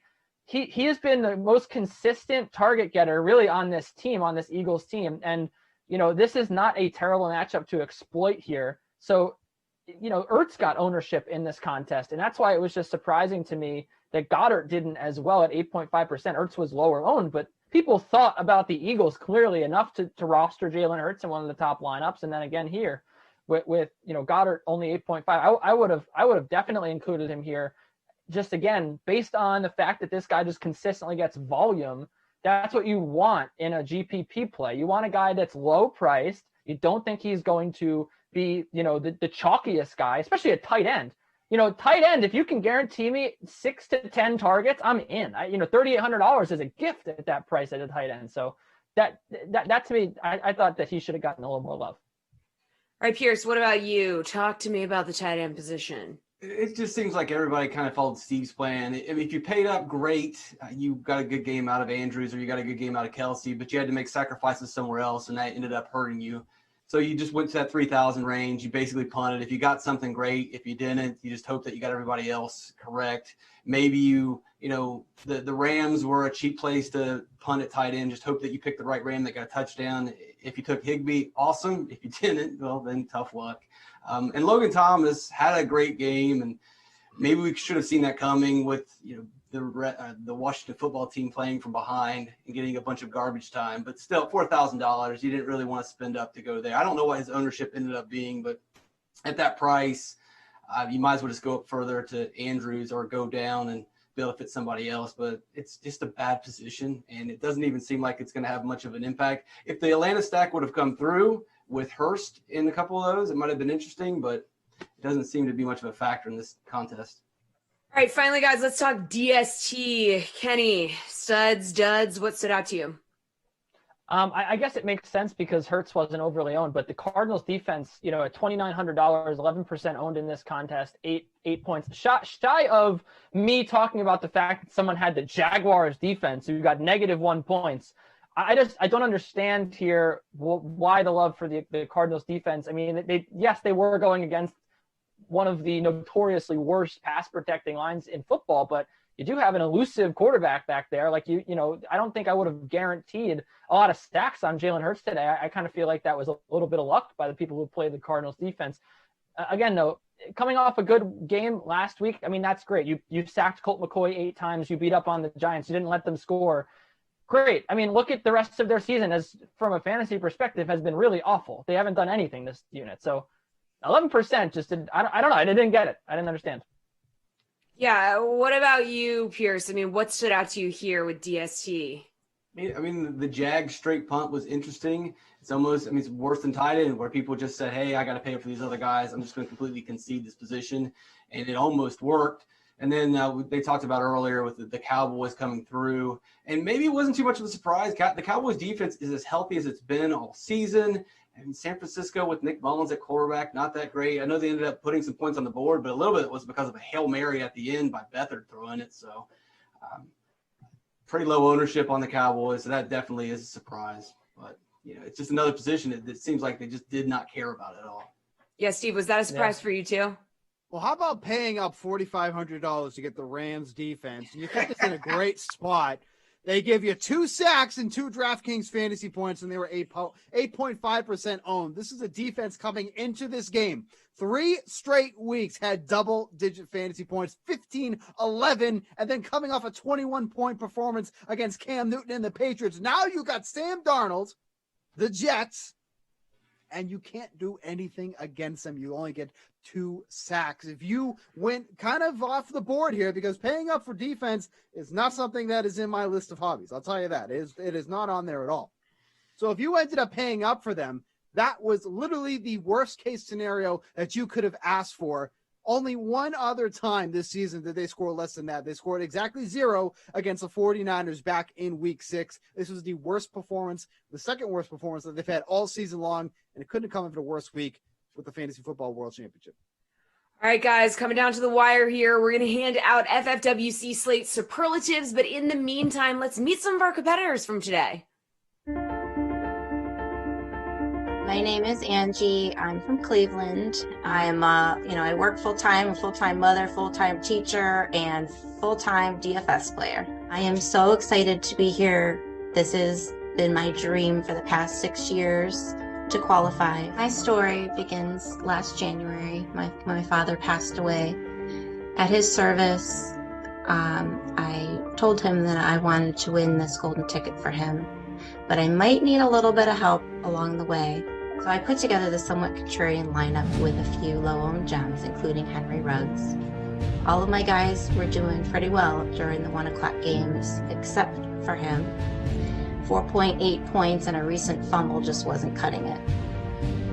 So just before the 4th down stop by the Jets, I said, "Okay, Dad, I really need a touchdown out of Ruggs."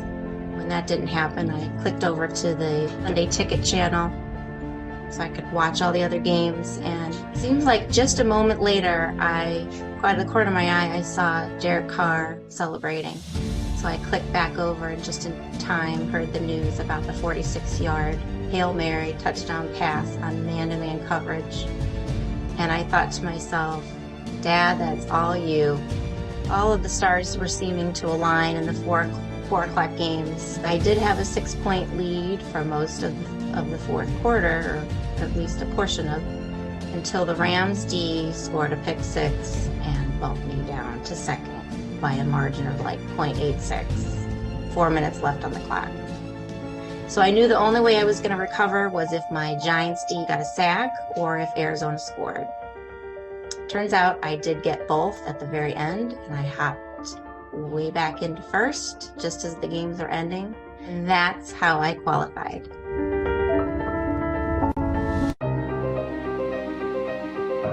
The DraftKings World Fantasy Football Championship is always a ultimate goal for me every year because it's where the biggest money is won. I mean, there's $2.5 million going to first place. Hopefully that'll be me, but it's anyone's game at this point. So I definitely try throughout the year to qualify. I actually got through most of my entries in Showdown. I really love Showdown. NFL, one game. I feel like I'm as good as anyone at kind of figuring out the best combinations of players, like who's going to do well when this other guy does well, and when you pick a defense, when you pick a kicker. I won 3 seats through the Showdown contests. In terms of playing DFS, the one thing that I try to do that is maybe like slightly different than other people is I want to be the person that wins when things are chaotic.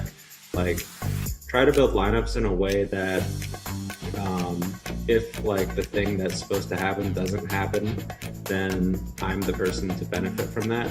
Hopefully I'm putting myself in a position more so than not to be the person that benefits from variance. One thing that I've tried to do is have exposure to like every part of DFS, so playing obviously, and then I've written books and started a company which I sold, and just having exposure to DFS as a whole. I've worked with DraftKings in the past, so if DFS does well, then I'll do well regardless of what happens as a player. I was really good at math growing up, but I hate math. It stinks. I like philosophy. And philosophy is really just like this questioning of your most basic beliefs. And I think that that's what DFS is too. Like, you really get an edge by questioning your most basic beliefs. You sort of have to have that mindset to win in GPPs. You have to think differently than other people are. I think tournaments are inherently this combination of left and right brain, and I do think I'm probably good in that area just because my background is in math and stats, but I majored in philosophy, and hopefully can get a lot of the big picture types of strategies that maybe other people miss. All All right, guys, welcome back to the Fantasy Football World Championship Sweat Show. We are sweating it out here. I got DraftKings contributors Reed Fowler, Jeff Ulrich, and Kenny Ducey here with me, and we're handing out FFWC Slate Superlatives. So we're going to start with biggest miss. Boo. High ownership, low scores. So Reed, who are you giving biggest miss to? Yeah, I think Jonathan Taylor belongs up there. I wouldn't say he's the biggest miss. I think Lynn Bowden also belongs in this category. Jonathan Taylor, though, it strikes me as someone that at $7,200, this was a matchup with the Houston Texans that we all thought that he should have put up another top 1 or 2 performance like he did last week. And although he got you 19.5 DK fantasy points, at that price tag, he needed in the upwards of the high 20s. For you to get value back, especially in this type of contest. Maybe not so much in this one, but like in GBPs, but this one in general, right? At 20, around a quarter of the lineups having Jonathan Taylor. I think that sunk a lot of people. So although you can go elsewhere with some guys like Lynn Bowden, I think Jonathan Taylor was a disappointment here at a little bit higher ownership. All right, Reed's going with Jonathan Taylor. Jeff, biggest miss. Who are you giving the superlative to? I mean, it's a little bit of a cop out, but Traquan Smith at 27.5% owned. It's got to be him. The reason I say it's a bit of a cop out is that he did get injured in this game. You can't say, oh, it was a bad pick because he got injured, but at the same time, he wasn't exactly tracking to a big game either before he got injured. Drew Brees, obviously not a good passing performance at all. I definitely feel like that was probably, one of the bigger misses out there, just considering how owned he was in over a quarter of the lineups. Obviously, we're not seeing any lineups high up there with him in it. It was more of the Emmanuel Sanders was really the play there, even though he only got 11.6 points. Again, it's a big difference between 11 and 2, and both those guys were super cheap, right? So Traquan Smith for me would be with the probably the biggest, highest owned bust of the slate. Even a guy like Lynn Bowden got 10. So for me, it's Traquan. All right, let's see. Who else do we have? Kenny, you're here. Kenny, biggest miss. Thanks so much. That was the nicest thing anyone said all day. Yeah, I think that I am with Jeff here. I actually hated the Emmanuel Sanders play. I used to be king Emmanuel Sanders back in the early part of the season. I was like, play this guy every week. I didn't understand playing loading up on the Saints here. I get the speculative play here and there, but I'm going to state the obvious here. I think that you guys were trying to pivot away from this guy, but we have to say Alvin Kamara, 74% ownership at a high price tag, really, of $7,400 to just get the 18 fantasy points and really get rescued by a late touchdown. I mean, this guy, we expected a lot out of Alvin Kamara. We expected him to be involved in the passing game. People expected because of last week, right? He got back up to, I think it was 6 catches or 7 catches. This is what we were used to seeing early in the season. He got 7 to 10 catches a game, or at least targets, was very involved in the passing game. They would run screen passes to him. And now, today, 3 catches for Alvin Kamara, really just didn't get it done on the ground, 54 yards. He, again, was bailed out by that shovel pass touchdown. So really should have been 2 catches. But yeah, I mean, this is just, he fell flat on his face here. And to see 74% of people, I mean, this was by far the most astronomical number. To see the person who was chased the most to not get 20 fantasy points with his pedigree was just flat out disgusting. Alvin Kamara today. All right, guys. It's interesting, though. I mean, he still ended up in the winning lineup, right? It speaks to how much of a value Alvin Kamara was. Well, we don't know. Scores are still being tabulated for the record, right. Jeff. The eventual possible, right now, the unofficial winners lineup. Correct. Excuse me, you're right. It's unofficial. He wasn't the worst play. He wasn't the worst play, which we'll get to later. No, but what I'm saying, Kenny, is that in this big of a contest, in a 200-man contest, I mean, it's okay to sometimes eat some chalk, so it doesn't hurt you as much with a guy that was as good a value as Kamara, right? So obviously, some people just took that approach, but you're right. I mean, from a pure production standpoint, it was terrible. I mean, quite frankly, so. And also, not to drag the segment on longer, but the Kansas City pass defense does rank 8th in yards per pass. They have shown some semblance of a passing defense here. So it wasn't like a Cowboys situation where you just go and let's just deploy Alvin Kamara. This is a great matchup. He's going to have a monster game. Drew Brees also, I guess, disappointed. Maybe he's the guy we should be ragging on here. All right, well, really quick, before we go to the superlative biggest surprise, I just want to, as Jeff mentioned, there is a lineup that is in first right now. Again, final scores are being tabulated. Nothing is official, but the Chiefs Saints game is final, and the whistles go woo is in the lead. Again, final scores being tabulated. This is unofficial, but let's move on to biggest surprise. So low ownership, high score. Jeff, who are you giving it to? Yeah, for me, it'll be David Montgomery. I really liked him this week, so I guess that's kind of why I'm choosing him. But, at 7K coming through with 32-ish fantasy points, he was extremely low owned in this contest to the point where, I under 10% ownership. I was a little bit surprised a couple people didn't garner a little bit more ownership either as a pivot play or just to use with Kamara, right? He's extremely cheap. Vikings linebacker issues. So definitely surprised just from how well he actually did. I mean, I was expecting a strong game, but over 30 points was pretty crazy. So I'd give that to David Montgomery. Again, really low in play. Kenny, who are you going to give it to? I'm going to say the Cowboys defense here. 1.5% ownership. $2,700 was a bargain for a defense, considering the fact that we saw so many defenses. We saw punts at defense. We saw the highest priced defenses fall flat on their face. The Cowboys scored their third touchdown as a DST unit in 3 games. And yes, it was incredibly fluky. CeeDee Lamb ran back an onside kick, but the fact remains this is now 3 straight games with 15 or more DKFP for the Cowboys. To see them, or excuse me, I should say 2 straight because DK did update their numbers here. The fact that the Cowboys, coming off a good week against the Joe Burrow-less Bengals, anytime you're facing Nick Mullins, there's a possibility that you're going to have a good day. The Cowboys came in as underdogs. No one felt brave enough to trust this bad defense in a maybe bad matchup here, but they really surprised here. They were the biggest surprise of the day. All right, Reed, biggest surprise. Who's getting it?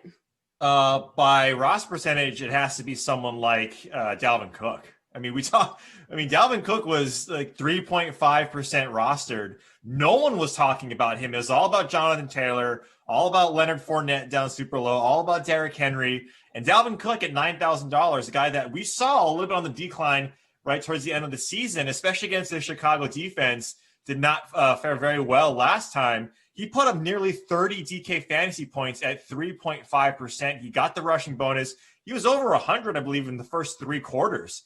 And even though they didn't, Minnesota still lost, he was someone that, again, the whistle goes, whoop, whoop, had him in one of their lineups. So, again, that's kind of going, and this is kind of the bigger strategy, right? It's like if you have so many of these FFWC tickets, you can be a little bit contrarian. And getting Dalvin Cook at 3.5% roster is amazing. I think AB also deserves to be in there. He came in pretty low owned, and I think got above 20 DK fantasy points. But yeah, I think Dalvin Cook deserves it because this guy was the belle of the ball a few weeks ago. But no one wanted to go dance with him this week, Jesse. No one. Sitting against the wall by himself. Okay. Rude.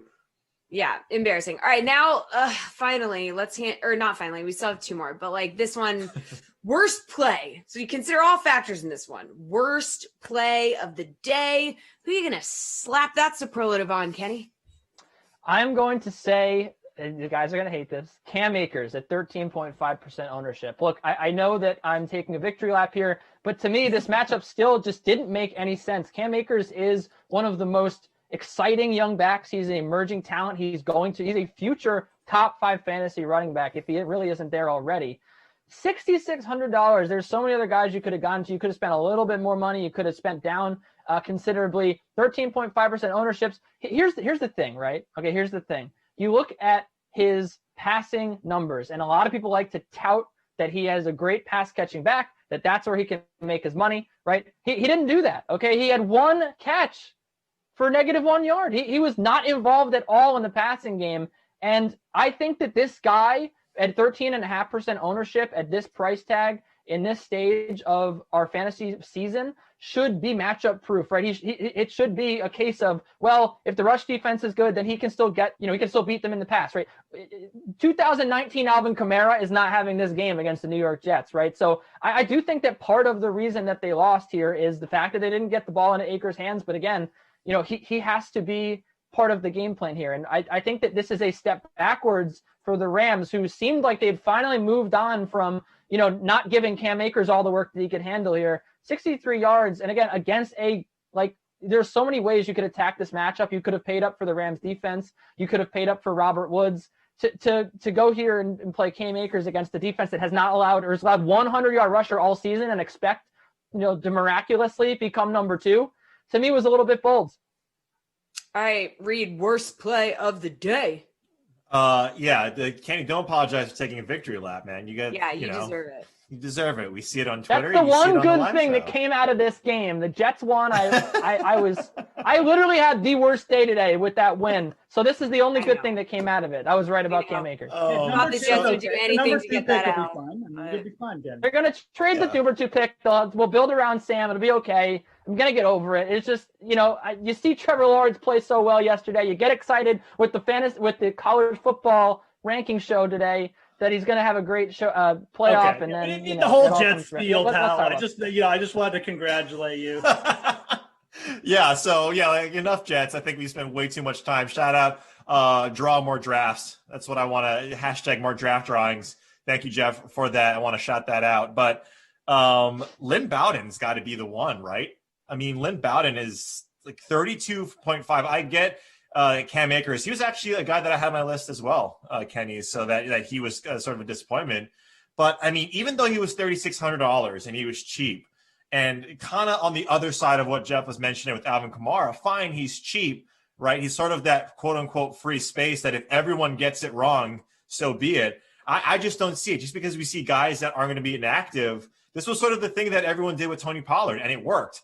Going to Lynn Bowden because of these guys are inactive, like Gesicki, Parker, and Jakeem Grant, that just wasn't the case. I know the volume was there, but at 32.5% roster percentage for someone who's a rookie, who was on a different team at the beginning of the year, drafted by the Raiders, got traded to the Dolphins, that doesn't necessarily mean anything now, but that's a lot to ask for someone in the Fantasy Football World Championship to be the one that helps you win that. And the other one is Traquan Smith. I mean, those two guys, I think, at that roster percentage, I just didn't see it. I get the process, but I don't agree with those necessarily.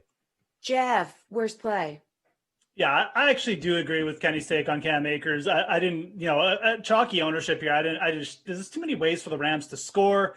There's too many ways for that game to be ugly. So I did actually agree with that take, but I'm going to go to a different spot. I'm going to go with Cole Kmet, who garnered 15% ownership despite Jimmy Graham being active. I don't know if people just were like, oh, yeah, he's a cheap tight end, I'm just going to leave him in anyways. But, the Bears spread the ball around. It's not like Kemet's out there getting like 10 targets every game.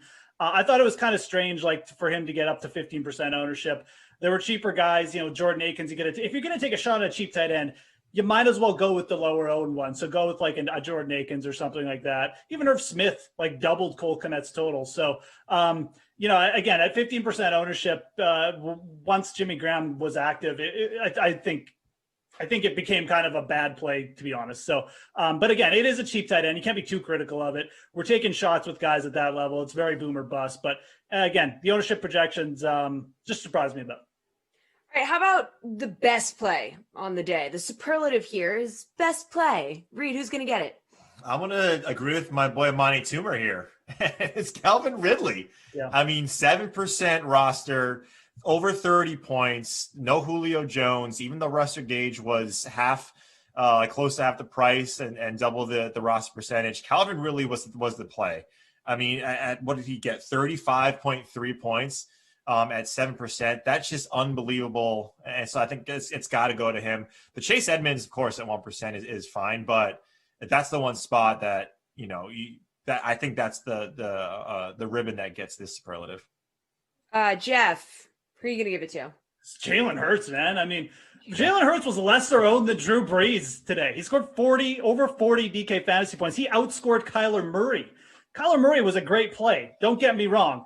Absolutely. But for Jalen Hurts to come in here to score that many fantasy points, what a great weapon for the Eagles. What a great fantasy play at 5,900, right? So I'm surprised at the ownership. I guess people just didn't feel great. Or I think the issue was in that game, people were willing to target that game and they wanted to target it, but they just figured, okay, I'm just going to pay up for Kyler.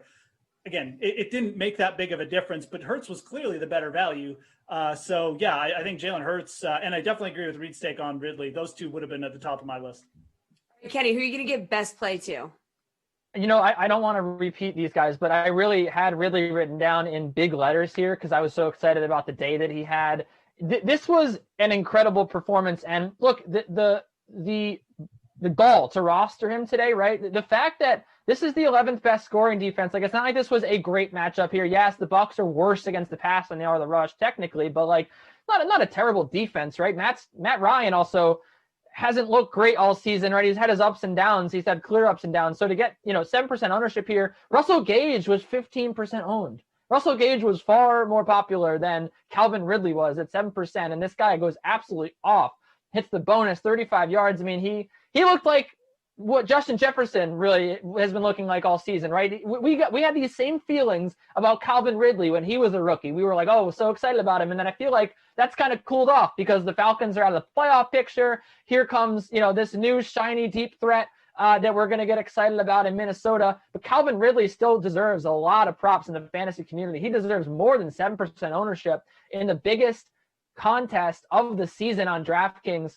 And again, I thought it was a great play here because you had to have some bravery to play him against a defense that's not terrible. And considering Matt Ryan could always have a bad game, but yeah, I mean, it's I think he earned a lot more respect back today. People were sleeping on Calvin Ridley.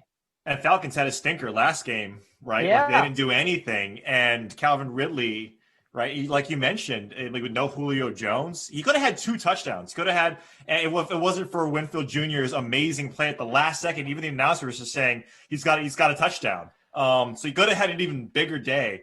But yeah, to echo as Kenny was saying, like they didn't do anything last week. Insanely hard team to figure out than the Atlanta Falcons. Yeah. Like they just look like absolute trash one week, and then they almost beat these like good teams.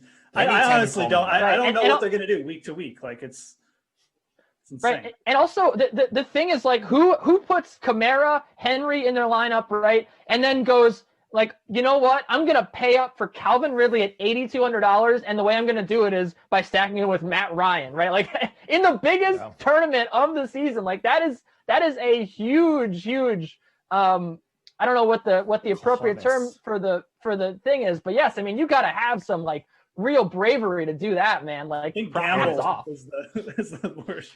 Gumption. Gamble, yes. A little gumption. That's a great call. Gumption. Gumption. All right, guys, gonna get some final thoughts on today's FFWC contest when we return. But first, we're gonna throw it to Reed's hot take on this slate from our preview show on Friday. Let's see what he was thinking. Let's go back in time. This slate, where like I said at the top, where you're not going to get too cute at running back, and we like the chalk at running back. I think if you're this guy who has 9 lineups, or if you have a couple, or just if you have one, I think Miles Sanders is going to be in the winning lineup. He played 81% of snaps, and the 4 weeks previous, we saw his snap share decline every single week. But he ran for 100+ yards against New Orleans, who did not give up a 100-yard rusher in 55 straight games. And look, you can take that as an anomaly. You can take that huge run that he had, that 80+ yard run, whatever it was, and say, well, if you take that out, yada, yada, yada, but you can't, because Miles Sanders is a big play guy. He benefits from Jalen Hurts being a rushing quarterback, right, where the linebackers might have to spy on Hurts, gives him more open lanes. And if you look at this offensive line, which has been a question mark for Philadelphia, Eagles running backs have averaged close to 2 yards per contact, which is the 3rd highest. And Sanders, 3.65 yards after contact. That's the 4th highest in the league. He saw 5 targets last week. And at $6,900, when we talked about chalk at that running back position, which is fine, I think he's going to go way under rostered. I got him in the single digits. I got him at half of what Kenyon Drake is going to be right now, Julian. So I think Miles Sanders is going to be in this winning lineup. I don't think Arizona's defense can keep up with this guy. What's up, everybody? Jessie Coffield here, joined by DraftKings contributors Reed Fowler, Pierce Dietrich, and Steve Buchanan. We are getting your final thoughts on the Fantasy Football World Championship contest, guys. But first, let's break down Reed's hot take from Friday here.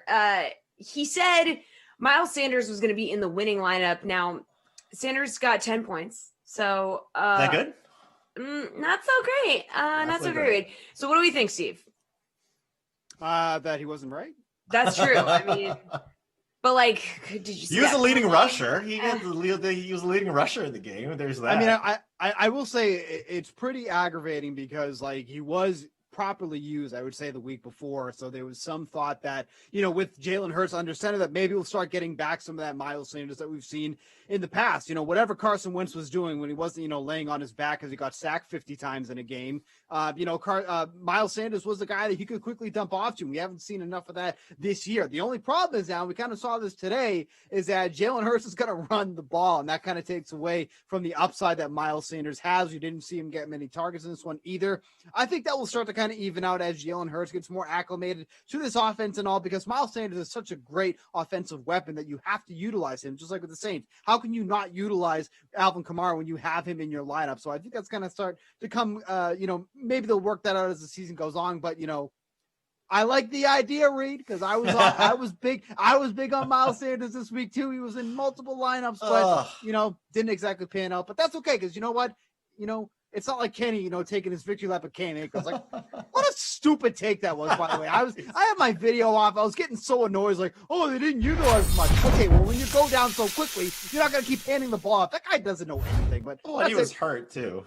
Well, I know, but he got hurt in the game. Typical Kenny. I mean, whatever. Keep going.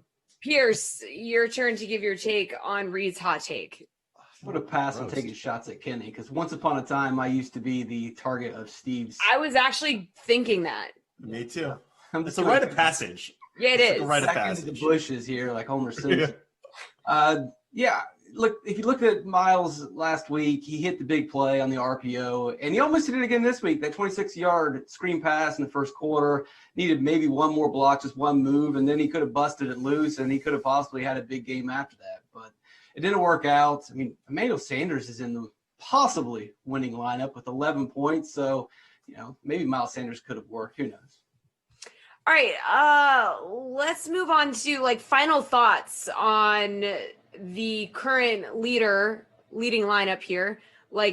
Anything, I mean, we kind of talked about stuff that stood out to you guys, but what are your final thoughts on this one, Steve? I mean, literally, and this is kind of the story with daily fantasy. It always feels like it comes down to the wire, and the Kamara touchdown was the biggest factor. That was literally where it ended. With that was, for somebody that is having such a horrible game, for a game script that was right for him, the quarterback, that's the guy that he needed. It looked like it was going to be an absolute bust at one of the lowest salaries you would ever get him at. And then he ends up coming through in the end. Now, stats is still being verified, so let's not get all excited yet. Right. But if I had to guess, there's one guy who's popping champagne right now, and he's the one who's in first place as it stands right now. And you can thank Alvin Kamara for that one. Woo! Reed, final thoughts here? Paying up for receiver, right, with DeAndre Hopkins and Calvin Ridley. I mean, the whole narrative this entire week was the value is at receiver. We talked about Brandon Ayuk. We talked about other guys down. Julian and his hot take, even though he's not here. Who is Julian, by the way, Steve? I don't know. He's your podcast co-host. Never seen the guy. He said that no one in the top 16 of salaries at wide receiver was going to be in the winning lineup. Well, surprise, surprise, he was wrong. There's two guys in there, DeAndre Hopkins and Calvin Ridley. And again, this, the whistle goes, boop, boop, has multiple lineups. I believe 8 or so, maybe around. I don't confirm that or don't trust me. Just go on that leaderboard here. But I think when you have that many lineups, you can go a little bit contrarian. And this was the one spot to do that. It's not going contrarian with Lynn Bowden. It's going contrarian with studs like Calvin Ridley, DeAndre Hopkins, even though he's owned at 27.5%. And Calvin Ridley at 7%, I think paying up at wide receiver really, really helped out this lineup. Pierce, final thoughts. Well, we've talked about this already, but that meaningless onside kick by San Francisco where CeeDee Lamb scoops it up and returns it for a touchdown, that's the difference between first and second place in this contest. So that's pretty amazing. And then just targeting the Arizona Cardinals is a really smart move. You had a really fast-paced Cardinals team facing a Philly team that plays up-tempo. They had injuries in the secondary. And in the end, that's what got over the Tannehill lineups was Murray, Hopkins, and then surprisingly Chase Edmonds.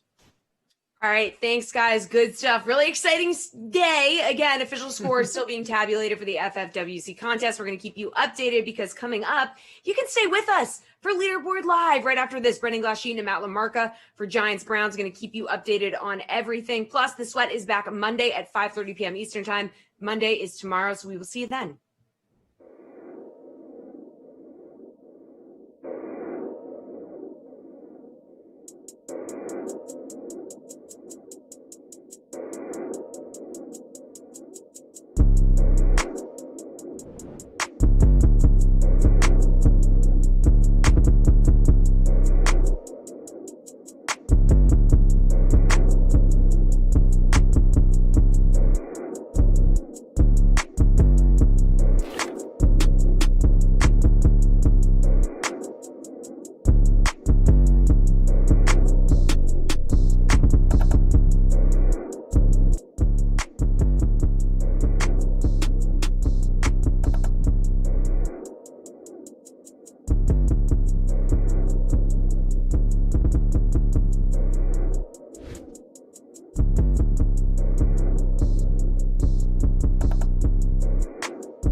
NFL week number 15? 16? Yes, sir. 15. Final answer. 15. Okay. Matt LaMarca, Brendan Glasheen. Look, the Giants need this one here against the Browns to jump even with Washington in the NFC East. Browns need the win to stay ahead of the Ravens. We're going to get a playoff atmosphere here, LaMarca. How do you see the game playing out? Lineups have locked. Yeah, I mean, it's definitely going to be an intense game. Like you said, both of these teams need a win. All of the teams that Cleveland is trying to keep pace with all won today. The Titans won, the Colts won, the Ravens won, the Dolphins won. So the Browns need to win to maintain, sort of their comfort level in the playoffs. And if the Giants can win this game, they will move into a tie with Washington. And because they've beaten Washington twice this season, they would own the tiebreaker. So the big question is, what are we going to get from this Giants team today? No Colt McCoy or no Daniel Jones on offense. We're going to get Colt McCoy at quarterback, and no James Bradbury on defense, who has been one of the best corners in the league this season. So, the point spread has jumped pretty heavily with the news of those two absences. This line was around 3 points in favor of the Browns. Now it's 6.5. So it will be interesting to see if the Giants can keep this game competitive. I think they still should, because I think Cleveland's a bit overrated. But it also would not be the most shocking result if the Giants just couldn't hang in there. Oh, Dion Lewis, what a start on the kick return all the way to the Cleveland 48. So The Giants are in good position here. Look, just generally speaking, we know Cleveland all season long has tried to set the tempo offensively by running the football. Kareem Hunt for much of the first half of the season. It's that tandem of Nick Chubb and Hunt. Gallman has stepped up in the absence of Saquon Barkley. Who do you like in the captain spot? Of course, the game is unfolding. We'll find out who emerges, but I'm going to guess it's a running back. Yeah, I think you can make a solid case for either Browns running back. I mean, Nick Chubb probably doesn't get enough credit for being one of the best running backs in the league, but all this guy has done since stepping on an NFL field is dominate. He averaged 5.2 yards per carry as a rookie, 5.0 yards per carry as a sophomore, and I think 5.9 yards per carry this season. So the guy is like in historically good company for running backs to start their career. So I don't think you can go wrong with him. But if you wanted to save some money and put Kareem Hunt there too, I think that's also a strong play. The thing about Hunt that you love is that there's just no scenario where he is drawing dead, right? If for some reason the Giants come out and blow the doors off of Cleveland, which again is an unlikely scenario, he would then make up a lot of his value in the passing game, just like he did last week when he caught 6 passes for 77 yards and a touchdown. If Cleveland gets a big lead, he'll just get more work as a runner. So I like Hunt. I think that he is going to be a solid play today, especially considering his salary. Who's the player that could fulfill the most value based on salary and, of course, ownership? So I think you got to look at Golden Tate at 2,400. That's pretty cheap for Tate, considering the quarterback change. Daniel Jones has not been the biggest Tate, fan this year, but Colt McCoy does not throw the ball down the field. Everything is around the line of scrimmage, and that fits his skill set more than it does a guy like Darius Slayton. So I think Tate sees good volume today. I think Shepard sees good volume today. I think Evan Ingram sees good volume today. And I think Slayton is kind of the odd man out. He only saw 1 target in McCoy's last start. Okay. Sounds good. So some running backs. Golden Tate, by the way, coming in at 30.6% in the flex. Looking at the DK Sportsbook, live bet right now, the live spread, I should say, is Giants +6, over under at 44.5. How about a prop that you like? Perhaps a live prop that folks could get interested in over on the Sportsbook. Ooh.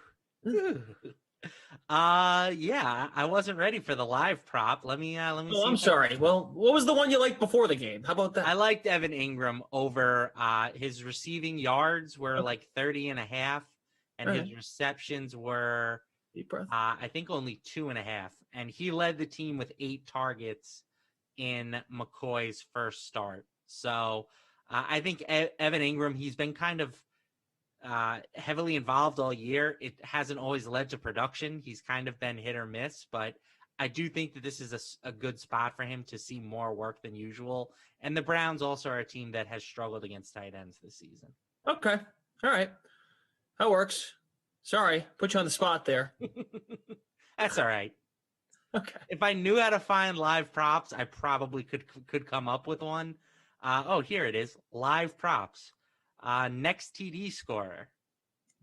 Yeah, I'm looking at it right now as well. Nick Chubb +275, the favorite. Yeah, that makes sense. I kind of like Jarvis at +650. Jarvis Landry has quietly, emerged as like an alpha receiver the last couple of weeks. We figured that would happen when Odell Beckham Jr. went out with an injury, but it took a few weeks because the Browns were playing in these weird, hurricane-type wind environments. Now that they've played in some better weather, 9 straight targets in 3 straight weeks, he scored, I want to say 4 touchdowns over that time frame. It might only have been 3. I'm sorry, 2. Just 2. Don't get too upset at me. But still, a lot of work for Jarvis Landry recently. Point spread is up to 5.5. Moments ago it was just at 4 points early in the game. The sportsbook will constantly change in terms of the point spread the total points, and of course the money line. So we'll be here to monitor the Showdown contest, the $1.2 million Sunday Night Showdown, $300K to first place. Giants and Browns just underway. Colt McCoy airmailing that ball. Okay. All right, we'll check back in again, everybody, around the end of the first quarter and get you all caught up.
Recapping what was an exciting day here at DraftKings, the FFWC Fantasy Football World Championship. Brendan Glasheen, Matt LaMarca reacting to the winning lineup.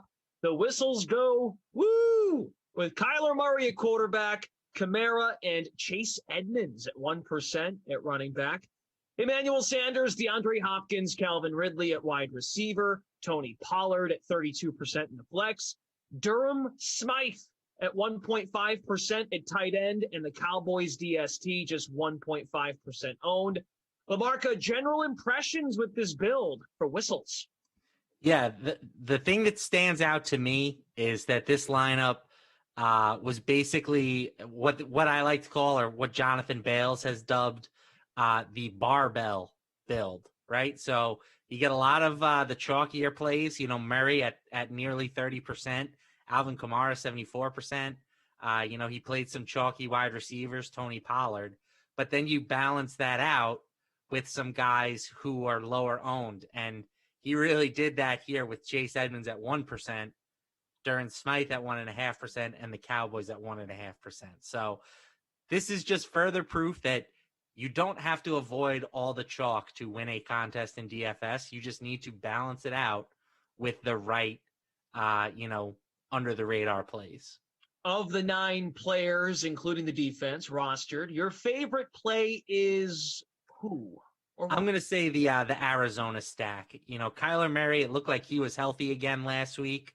And if he was, $7K was just too cheap for him, especially considering the Eagles are a great matchup. So paying for Kyler, stacking him up with DeAndre Hopkins, it made a lot of sense to me. It made a lot of sense to a lot of people in this contest, but that obviously paid off for the whistles go woo. And when that whistle went, what surprised you the most based on his build? I mean, Durham Smythe surprised me. I know Mike Gesicki was out today, so it was going to be Smythe and Adam Shaheen splitting the reps at the position, but that felt thin. 9 points, though, that was fine. He got what he needed out of Durham Smythe at 3K. That was enough for him to pay up with the rest of his lineup, essentially. Calvin Ridley at 8,200. A lot of people balked at that price tag. So he was just 7% owned, but Ridley was fantastic today. Congratulations to the whistles go. And we will talk to David Bergman very soon here on the Dream Stream. Whoa, whoa.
Hello again, beautiful people. 3-0 at the end of the first quarter. Brendan Glasheen, Matt LaMarca, Browns and Giants. Oh, the Giants trying some trickery early on in this one. They do end up getting a field goal. Baker Mayfield here, you see the score, and you're like, oh, they must be running the ball and not having success. No, Baker is 9 of 10. Matt LaMarca, 7 carries for Nick Chubb and Kareem Hunt combined, 6 for Chubb, and he is rostered in 78% of lineups, the highest owned in this Showdown contest. What stands out to you here so far? Yeah, I mean, Baker continues to play great. He has now, 9 for 11, 92 yards to start this game after going for over 30 DK points in each of the previous 2 weeks. So maybe Baker has had a little bit of a resurgence. I thought he was due for some regression tonight, even against this Giants team. I just didn't think he would need to pass the ball that much, but maybe the Giants are going to hang in there. I would advise them to stop throwing jump balls with Riley Dixon to an offensive lineman around the goal line, but, that's just me. All right. Fair enough. Two-way tie for first place in the $1.2 million Sunday Night Showdown. $300K to first place. And a two-way tie for first. $200,000 being split here with Pipkin 7366 and King _handsome. Handsome. 3 lineups right now with 40 points. Giants DST in the captain spot. And that is where we stand at the moment. As Lamarca noted, Baker Mayfield now 9 of 11, 92 yards. Browns with the football at the Giants 5. So they are having some success. 3rd and 1 on my screen here at the moment. So maybe we'll get a score here in just a second. Maybe we'll hang here for a sec just to see, because You're a little behind me. Do you want me to spoil it? Yeah, go for it. It's 1st and goal, so now it's 2nd and goal. Okay. You had Nick Chubb getting stuffed on 1st down. Okay. What's your prediction? Do you think they'll just go to Chubb here? Baker did all the hard work throwing the ball. Now that the pass is setting up the run, perhaps? I think I like a little, you come out in the heavy formation, and then you run play action. Okay. All right. So they are in kind of that. They're in a mini heavy formation, I'm going to call it right now. Yep, I see 3rd and 2 from the 2 here inside the game center. Well, they did go play action. Baker tries to run, and he is short down at the 2. We're all over the place. So as a reminder here, the highest owned in Showdown is Nick Chubb, 78.66%. Our producer, Drew, does not want him to do well for his season-long playoffs. So pray for producer Drew. I'm also fading Kareem Hunt in some things. So okay. That's did you say Nick Chubb he's fading? Yes. Yeah, I'm fading Kareem Hunt more than Nick Chubb. So sorry, Drew. Sorry, Drew. Sorry, but not sorry. All right, come on. What are they going to do? We're going to get a Seibert field goal or what? Who is their kicker? Who is the Browns kicker nowadays? They had a different guy on Monday. I'm thinking of Madden Sims. I couldn't tell you. Okay. I don't pay attention to kickers. Sometimes I'll lock them into the DraftKings lineup, but I don't know who they are. Oh, Cody Parkey, I'm seeing. Parkey. Oh yeah. Cody Parkey. The former Bears kicker. He's played for a few teams. He was on the Eagles, I remember, for a while. Try to give the Browns here the benefit of the doubt. Stick around before we take a break. All right, a touchdown. Boom. Baker Mayfield to Austin Hooper. There you go. Austin Hooper, touchdown. Lamarca owned in only 10.5% of lineups. Now, he didn't play on Monday. Correct. Against the Ravens. Yes. So here is where we were thinking we'd see Austin Hooper for much of the season in red zone situations and being a target for Baker Mayfield. Yeah, he had quietly heated up for a little bit before getting hurt. You know, he had a game with 10 targets earlier this season, another game with 7. So tight end has been so bad this year for the most part, outside of Travis Kelce and Darren Waller, that he's been fine if you drafted him in your leagues. And I thought he was a sneaky play tonight because people tend to not want to play guys that are coming off injury or dealing with injury designations. So he was questionable heading into tonight. And even though he was active, that's going to scare some people off. So finding low-owned plays with upside is always tough in these single-game formats. One of the ways that I like to do it, look at some of these guys with an injury designation. Only $4,200 to roster, just his 3rd touchdown of the season, 0.4% in the captain spot. His touchdown, Austin Hooper, has created a 15-way tie in the Showdown contest, 141,176 entries. Baker Mayfield in the captain spot at 13%. Okay, 7-3 Browns. Austin Hooper scoring a touchdown. Check out those lineups that you put in there tonight, and we will join you at halftime.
Okay, we're back. DraftKings Leaderboard Live here on the DK Dream Stream. Brendan Glasheen, Matt LaMarca. Six-way tie for first place in the $1.2 million Sunday Night Showdown. First place gets $300,000. We'll get to that and the winning lineup. Look, kickers very rarely make or break the slate, but if you're 11.85% of the people with Graham Gano, you can't be happy with Joe Judge based on some of that play calling we saw in that first half. Yeah, I think if you're one of those people, or also if you're playing for the Giants or you're a fan for the Giants, you can't be too happy with leaving those points on the field. I generally am all for going for it on fourth down. You know, it's an analytically driven approach. It makes sense.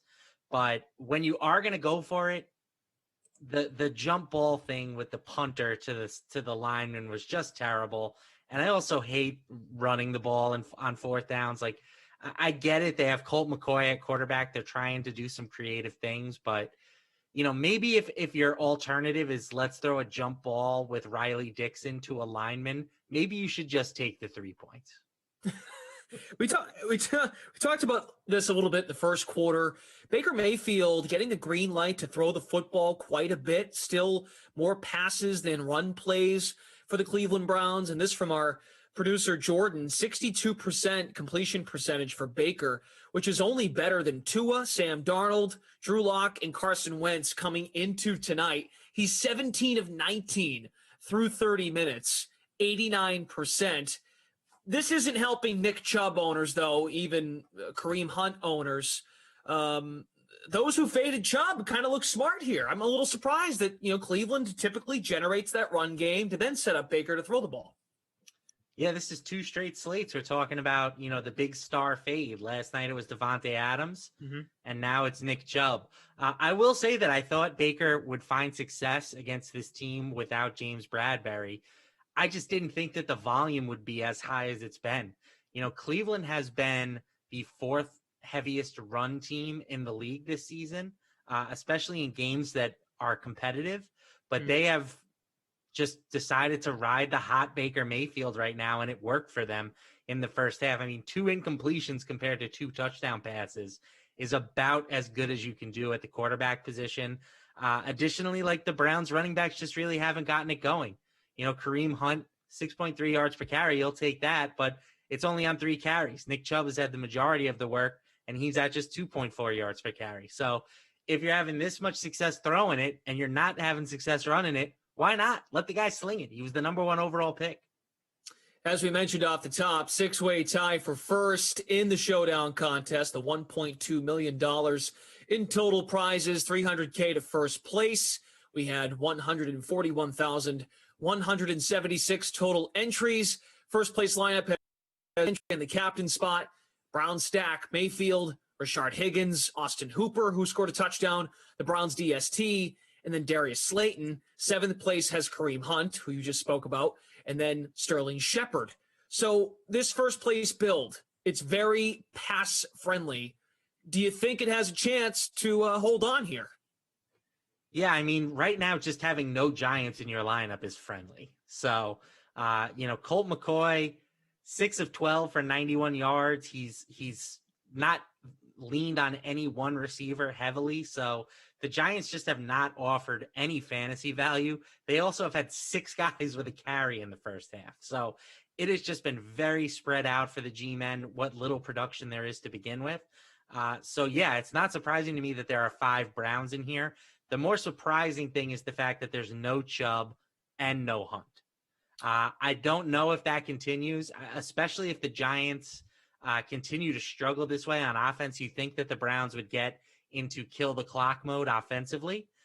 So if you are, you know, a Browns backer, particularly like this top lineup, you would love to see a Slayton touchdown to start the half so that these passing options for the Browns are forced to keep going a little bit. What adjustments do the Giants make? Colt McCoy, 6 of 12, 91 yards. We discussed play calling off the top, but they're shuffling cards to figure out who's going to take the ball out of the backfield. Alfred Morris, 5 carries, 24 yards. Wayne Gallman not getting all of the volume. Like, what is Freddie Kitchens doing? Is he trying to beat his former team or what? Outside of magically healing Daniel Jones's ankle and then somehow sneaking him onto the field, I don't know what they can do. I mean, Colt McCoy, again, he had a win earlier this year against Seattle, which was one of the most surprising results of the season. But he was bad in that game. He had 106 yards, 1 touchdown, and 1 interception. He is not an NFL caliber starting quarterback. This Browns team, as much as I have kind of said that they're overrated, they have certainly come into their own recently. They're playing great football over the past 2.5 weeks now. So I just don't see a scenario where McCoy is going to find any success here. All right, we'll find out. At the moment, the score, Giants trailing 13-3 and not having much success offensively. Baker Mayfield throwing touchdown passes to Jarvis Landry and Austin Hooper, the leading lineup in the Showdown contest, the $1.2 million Sunday night showdown. Landry in the captain spot, Mayfield, Higgins, Slayton, Browns DST, and Austin Hooper in the flex. Again, 7th place coming in next with Kareem Hunt in the flex with Sterling Shepard. So we'll find out if the run game can get going for Cleveland with a 10-point lead, and then we can also find out if the Giants, as you said, LaMarca, can get this passing attack going. We will check back again in the second half. Good luck with your lineups, and we'll talk to you soon.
Hey guys, what's up? Just me, Brendan Glasheen, popping in because as we discussed earlier, and if you've been watching throughout the course of the day, DraftKings held its annual Fantasy Football World Championship here on December 20th.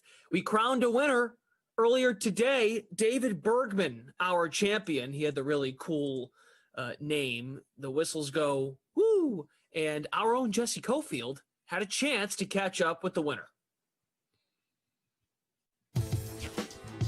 All right, we now welcome in the winner of DraftKings 2020 Fantasy Football World Championship, David Bergman, a.k.a. The Whistles Go Woo. Yep, there's the woo. $2.5 million richer. David, I mean, I can tell by your dancing, but, like, how does it feel?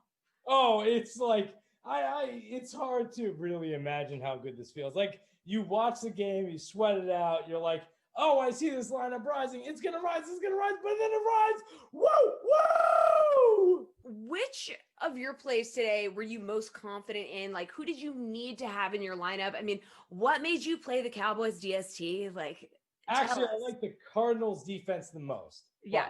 It just so happened that the Cowboys defense came up for me, but that's the one I really wanted. And then, yeah, I mean, I had basically, I wanted to like hit a bunch of defenses and then hope that one of my quarterbacks rose to the top, and it happened. So thank you, Kyler Murray. I love you. So any players in your lineup that like you really weren't sure of? Anybody you felt like, Yeah, a ton of them. I mean, they're all great players, right? So I don't want to, I will never call any one of them out. They're all great. Anyone who makes it to the NFL who I might pick in my lineup is got to be a champion. And I respect every single person in the NFL. I love you all. You guys are great players. Keep doing what you do. I love you so much. Keep playing football. Woo! Woo! The Whistles Go Woo. So you won the top prize of $2.5 million, but you also won some cash by having 7 other lineups. I mean, what are your plans for the money? Come on. I mean, what do you do when you win a championship? You go to Disney World. Woo! Woo!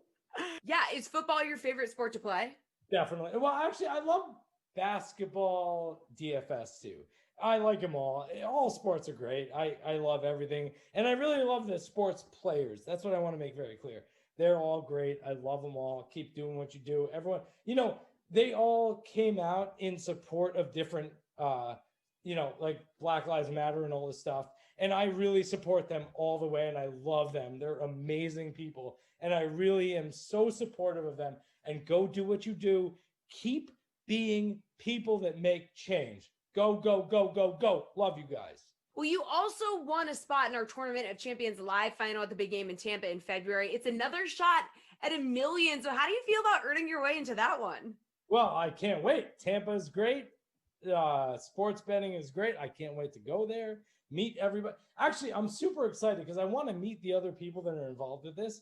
I just think it's going to be a lot of fun. I entered this with the intention of having fun, and I am still with the intention of having fun, but with $1 million extra. So that's great. Yeah. You are definitely having fun. David Bergman.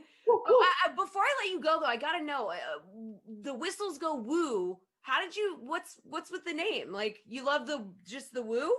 Well, at the end of every game, the whistles go, woo! That's true. And David, congratulations. The winner of DraftKings 2020 Fantasy Football World Championship, David Bergman. Enjoy the W and enjoy those winnings. I love everybody out there. Contact me. Love you all. Join Daily Fantasy Sports. Let's all just have fun. Woo! Woo!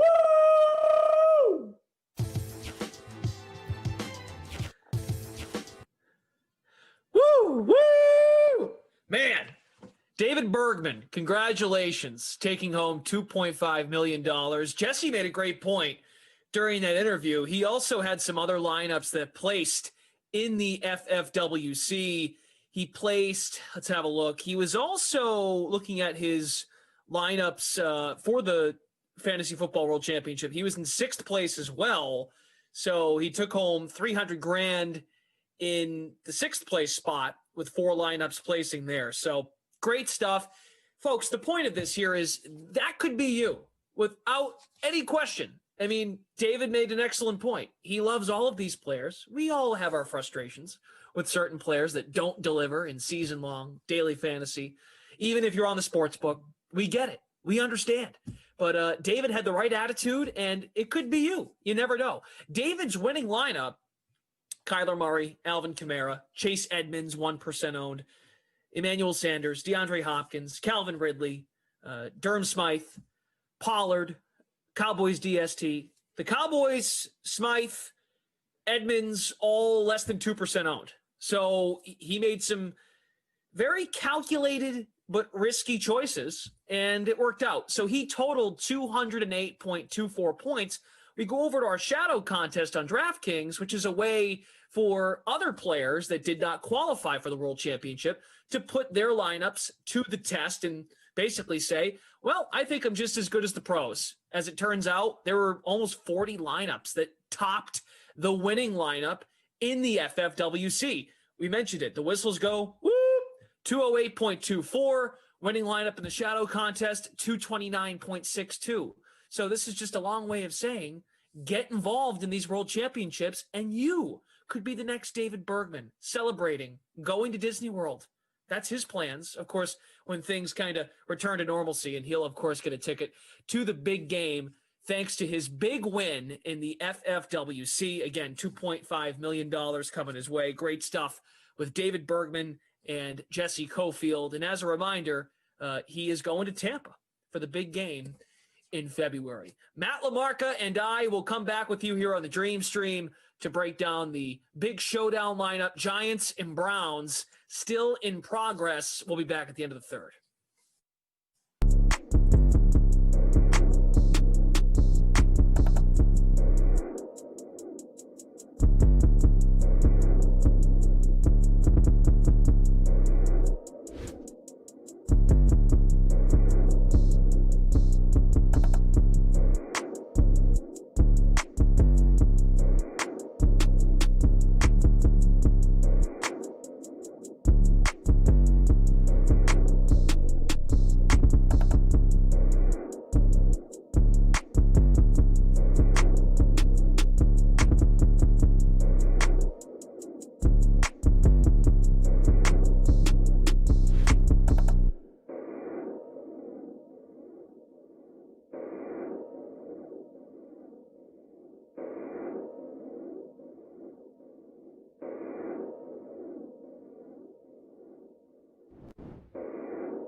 Hey, everybody. Checking back in. Brendan Glasheen with Matt LaMarca. He's decided to come back and join. Woo, woo. That is not going to leave my head for the rest of the night. And it's going to head into tomorrow, I feel like. 15-way tie for first place in the $1.2 million Sunday night showdown, $300K to first place. Right now, it's about 37 grand to go into 15 lucky people. Baker Mayfield in the captain spot, Landry, Higgins, Browns DST, Hooper, and then the lone giant remains Darius Slayton. So the only change from halftime, LaMarca, Baker's in the captain spot. Landry has shifted to the flex. Browns are threatening to score. I mean, folks that have Hunt and or Chubb would just really love to see a running back make it here. They certainly would, but I think it's going to have to come on a pass play after they just picked up a false start. So, this game has really been dominated by Baker Mayfield. There's no other way to put it. They've been showing during the broadcast he has some pretty drastic splits under pressure versus clean pocket, and the Giants have gotten zero pressure on him tonight. They're missing their top guy in the secondary, so Mayfield has just absolutely shredded them. Jarvis Landry has a score. Hooper has a score. Rashad Higgins has been great as well in between the red zone and the goal line. So this Browns passing attack is what it's all about right now, and we will see if that changes. Nick Chubb just touchdown. did. Nick Chubb to the house for a touchdown. Cleveland up 19-3, extra point away from making it a 17-point game. So that changes everything. So first place is now 74th place. And Guy King? Gooey King. Gooey King. Gooey King is in first place in the Sunday night showdown. $300K in his possession at the moment. Yeah, and this lineup is basically no Giants. No, Elijah Penny is the punt play at $200, not even rostered, 0.0%, with the exception of him. And then Hooper, Higgins, Landry, Chubb, and then Baker and the captain. Right, so he's basically getting all of his points from his 5 Browns, and right now that's the optimal lineup, I would imagine. So we'll see if the Giants can put some things on the board. Again, Colt McCoy, he's done okay. He's done maybe a little bit better than I expected, honestly. They have had some opportunities, some field goals that they didn't take, but he just is not the kind of guy that's going to bring a team back from a deficit. You know, he needs optimal situations to even be a passable quarterback. So now that the Giants are in obvious passing situations, it's going to be really hard for him. I was going to try and get creative and find a penny in my drawer here, but I don't have one. So, yeah, can I get 5 Browns, 5 hash browns? All I got is a penny, though, to pay for it. Wow, not your best work. Wasn't funny. Not your best work. I'll take a lap. All right, so there you go. Gee King, first place in the showdown, 93.13 points. Baker Mayfield in the captain spot. Chubb, Landry, Higgins, Hooper, and Elijah Penny, the punt play at $200 to roster. He has performed in this game with 2.1 points so far in the flex. We'll see if it holds, and we will come back and let you know how this one shakes out when the game concludes.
right, guys, thanks for sticking with us. This one is over.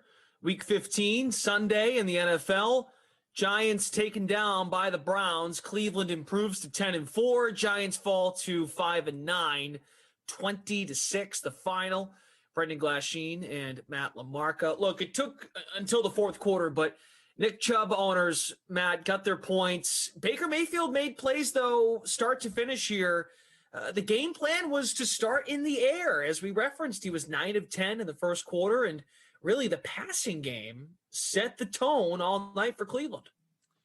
Yeah, I mean, I don't know if it was necessarily the game plan, but it certainly was working. You know, it was more successful than the Browns were on the ground to start that performance. So I'm not surprised that they let Baker keep airing it out. He looked great. He's looked great now for 3 straight weeks.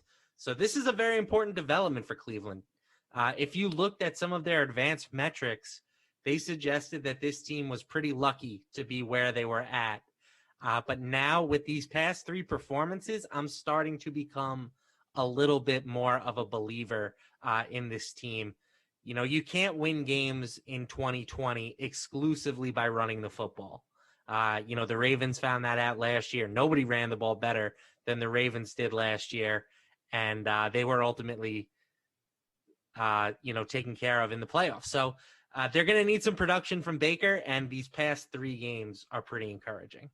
297 passing on 27 of 32, 2 touchdowns. So you said you're becoming a believer. And by the way, this from ESPN Stats and Info, Mayfield 27 of 32, that's 84%, besting the previous Cleveland record by a quarterback, Kelly Holcomb, 82.9% back in 2003. That's fitting because I believe Kelly Holcomb is the last quarterback to start a playoff game for the Browns. And Mayfield appears to be headed towards that as well.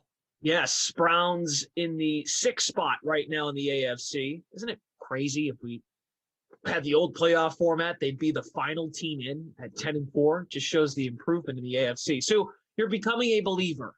What does that mean? Because we all know when you say you might believe in a team, there's like a certain ceiling. Does that mean the Browns can win around, or they can just get in and be happy to be there? I think it's still more the latter. As you know, as much as as Mayfield has played well the past couple of weeks, it's still hard to see this team as a real serious threat. Against some of the better teams in the AFC. If they draw, the winner of the AFC South in the first round, perhaps they can win that matchup. But I still think Pittsburgh's better than them. And again, I know Pittsburgh, everybody's down on them after their last 2 performances. But, to throw out the first 11 and just look at the last 2, I think is a mistake. And clearly with the way that Buffalo has played this year and the way that their defense is starting to heat up and match the production of that offense, I think Buffalo would deserve to be favored over Cleveland too. So in my opinion, Cleveland at best is like the 4th, 5th best team. I still think Baltimore is better than them as well. So it's really, how does Cleveland compare with those AFC South teams and maybe the Dolphins? And I think those teams are all pretty interchangeable. Let's dive into the Showdown contest. Sunday night Showdown, $1.2 million in total prizes, $300K to first place, 9-way tie. Austin, who a nice bounce back spot for him, did not play Monday against the Ravens.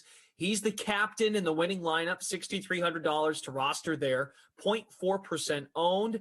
Nick Chubb, Baker Mayfield, Jarvis Landry, Darius Slayton, and then Evan Engram in the flex. We had north of 141,000 entries.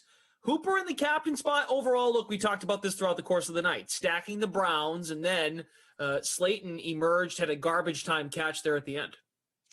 Yeah, and this was a low-scoring contest, so you didn't need a ton of points to win this one. And having Hooper in the captain spot allowed you to fit in Chubb, Mayfield, and Landry. That was the big thing. You needed those 3 guys. And you needed Hooper, too, either at captain or in a utility spot. The bigger question was just which Giants players were going to find their way in there. And Slayton and Engram did enough. They both had 4 catches. Slayton had 74 yards. Engram had 46. So my prop bet of Evan Ingram came through. But yeah, ultimately this game was all Browns, right? It's deserving that a Brown is in the captain spot and that Baker, Chubb, and Landry are all in there as well. They dominated this game from start to finish. Colt McCoy did the best that he could, but just frankly, it's not good enough at the NFL level. And you said it, low scoring contest, 97.33 points, the top score in the Sunday night showdown. $1.2 million in total prizes and a 9-way tie for first. What's your biggest takeaway, my friend, from week 15? You can go back to Thursday. You can go to last night. We were together for Carolina, Green Bay, and of course, just a lot going on today on this Sunday. I think the thing that stuck out to me the most, and it's not going to have anything to do with the rest of this NFL season, unfortunately, but Jalen Hurts is legit. His production as a runner, we all knew he'd be able to run, right? He was great in that department at college.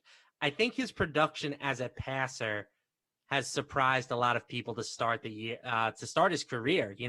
338 yards, 3 touchdowns, no interceptions today. The Cardinals are a pretty good defensive team.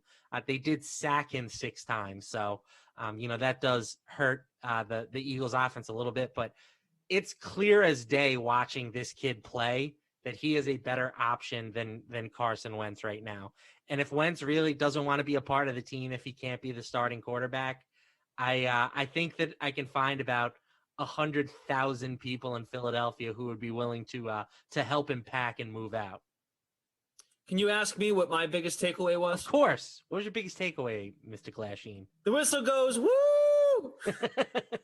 Whoa, whoa. It's that whoa, whoa. Oh, it's my favorite part of the day. Congratulations to David Bergman. He won our FFWC, Fantasy Football World Championship. Oh, can I do one more too? Yeah. And this one's for me. This is just a for me takeaway. Okay. Man, it is hard to be a fan of the New York Jets. They can't do anything right. They can't even lose games properly.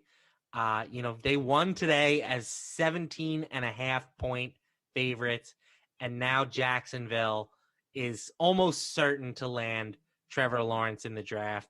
The Jets, for what it's worth, they'll have their pick of whatever quarterback they want outside of Trevor Lawrence, but the only guy that is a future franchise-saving type quarterback is now not going to be wearing New York Jet green next year.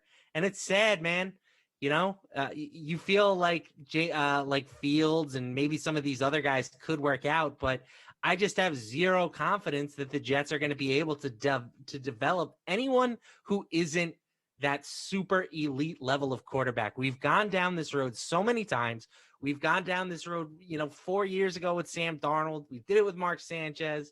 We did it with Geno Smith and everybody else you want to throw into the equation. So it's just looking like another potentially sad 4 years for the Jets and their fans. 2 quick ones for me on a real note. Like Kansas City just always finds ways to win. They just know how to win football games. It does feel like Golden State NBA-esque the way they perform at the end of some of these games. And you mentioned Pittsburgh, like how much belief do we have in Cleveland? Are they just going to be happy to be there in the postseason? Are they going to make a legitimate run, win a game, win a round? I think Pittsburgh's in a pretty big spot tomorrow. I know it's Cincinnati. Like, do they handle their business? Do they come out and play really well? Do they hear the noise? Like, the people are doubting you at 11-2. Yep. So I'm curious how Pittsburgh looks tomorrow night. Yeah, it's an interesting spot. Pittsburgh, Ben Roethlisberger in particular, has not fared well as a large road favorite historically. Mm-hmm. He's only 7-14 in his career when favored by more than a touchdown on the road. And the Steelers are favored by more than a touchdown in this game. 14.5, I believe, is the spread on DraftKings Sportsbook. It's a spot where you would really love to see them come out and just throttle Cincinnati. They're playing their 3rd string quarterback behind a terrible offensive line, and the Steelers have an elite pass rush. Like, just go out and do what you're supposed to do and get some positive vibes going before the playoffs. I'm with you, Glash. I think Pittsburgh needs to make a statement tomorrow. Yeah, like there's a lot of good teams this year in the AFC, but like prove that you are like you deserve to be 12-2. They'll win the game, I think. But after what the Rams did today to the Jets, maybe, or what the Jets did to the Rams, maybe I shouldn't guarantee that they'll be 12-2. So we'll be right back here tomorrow night, myself and Jeff Ulrich. So no Lamarca tomorrow night, but Ulrich and I will be on Leaderboard Live. As for the rest of the day on Monday, we have one remaining regular season game in our Madden holiday season tournament.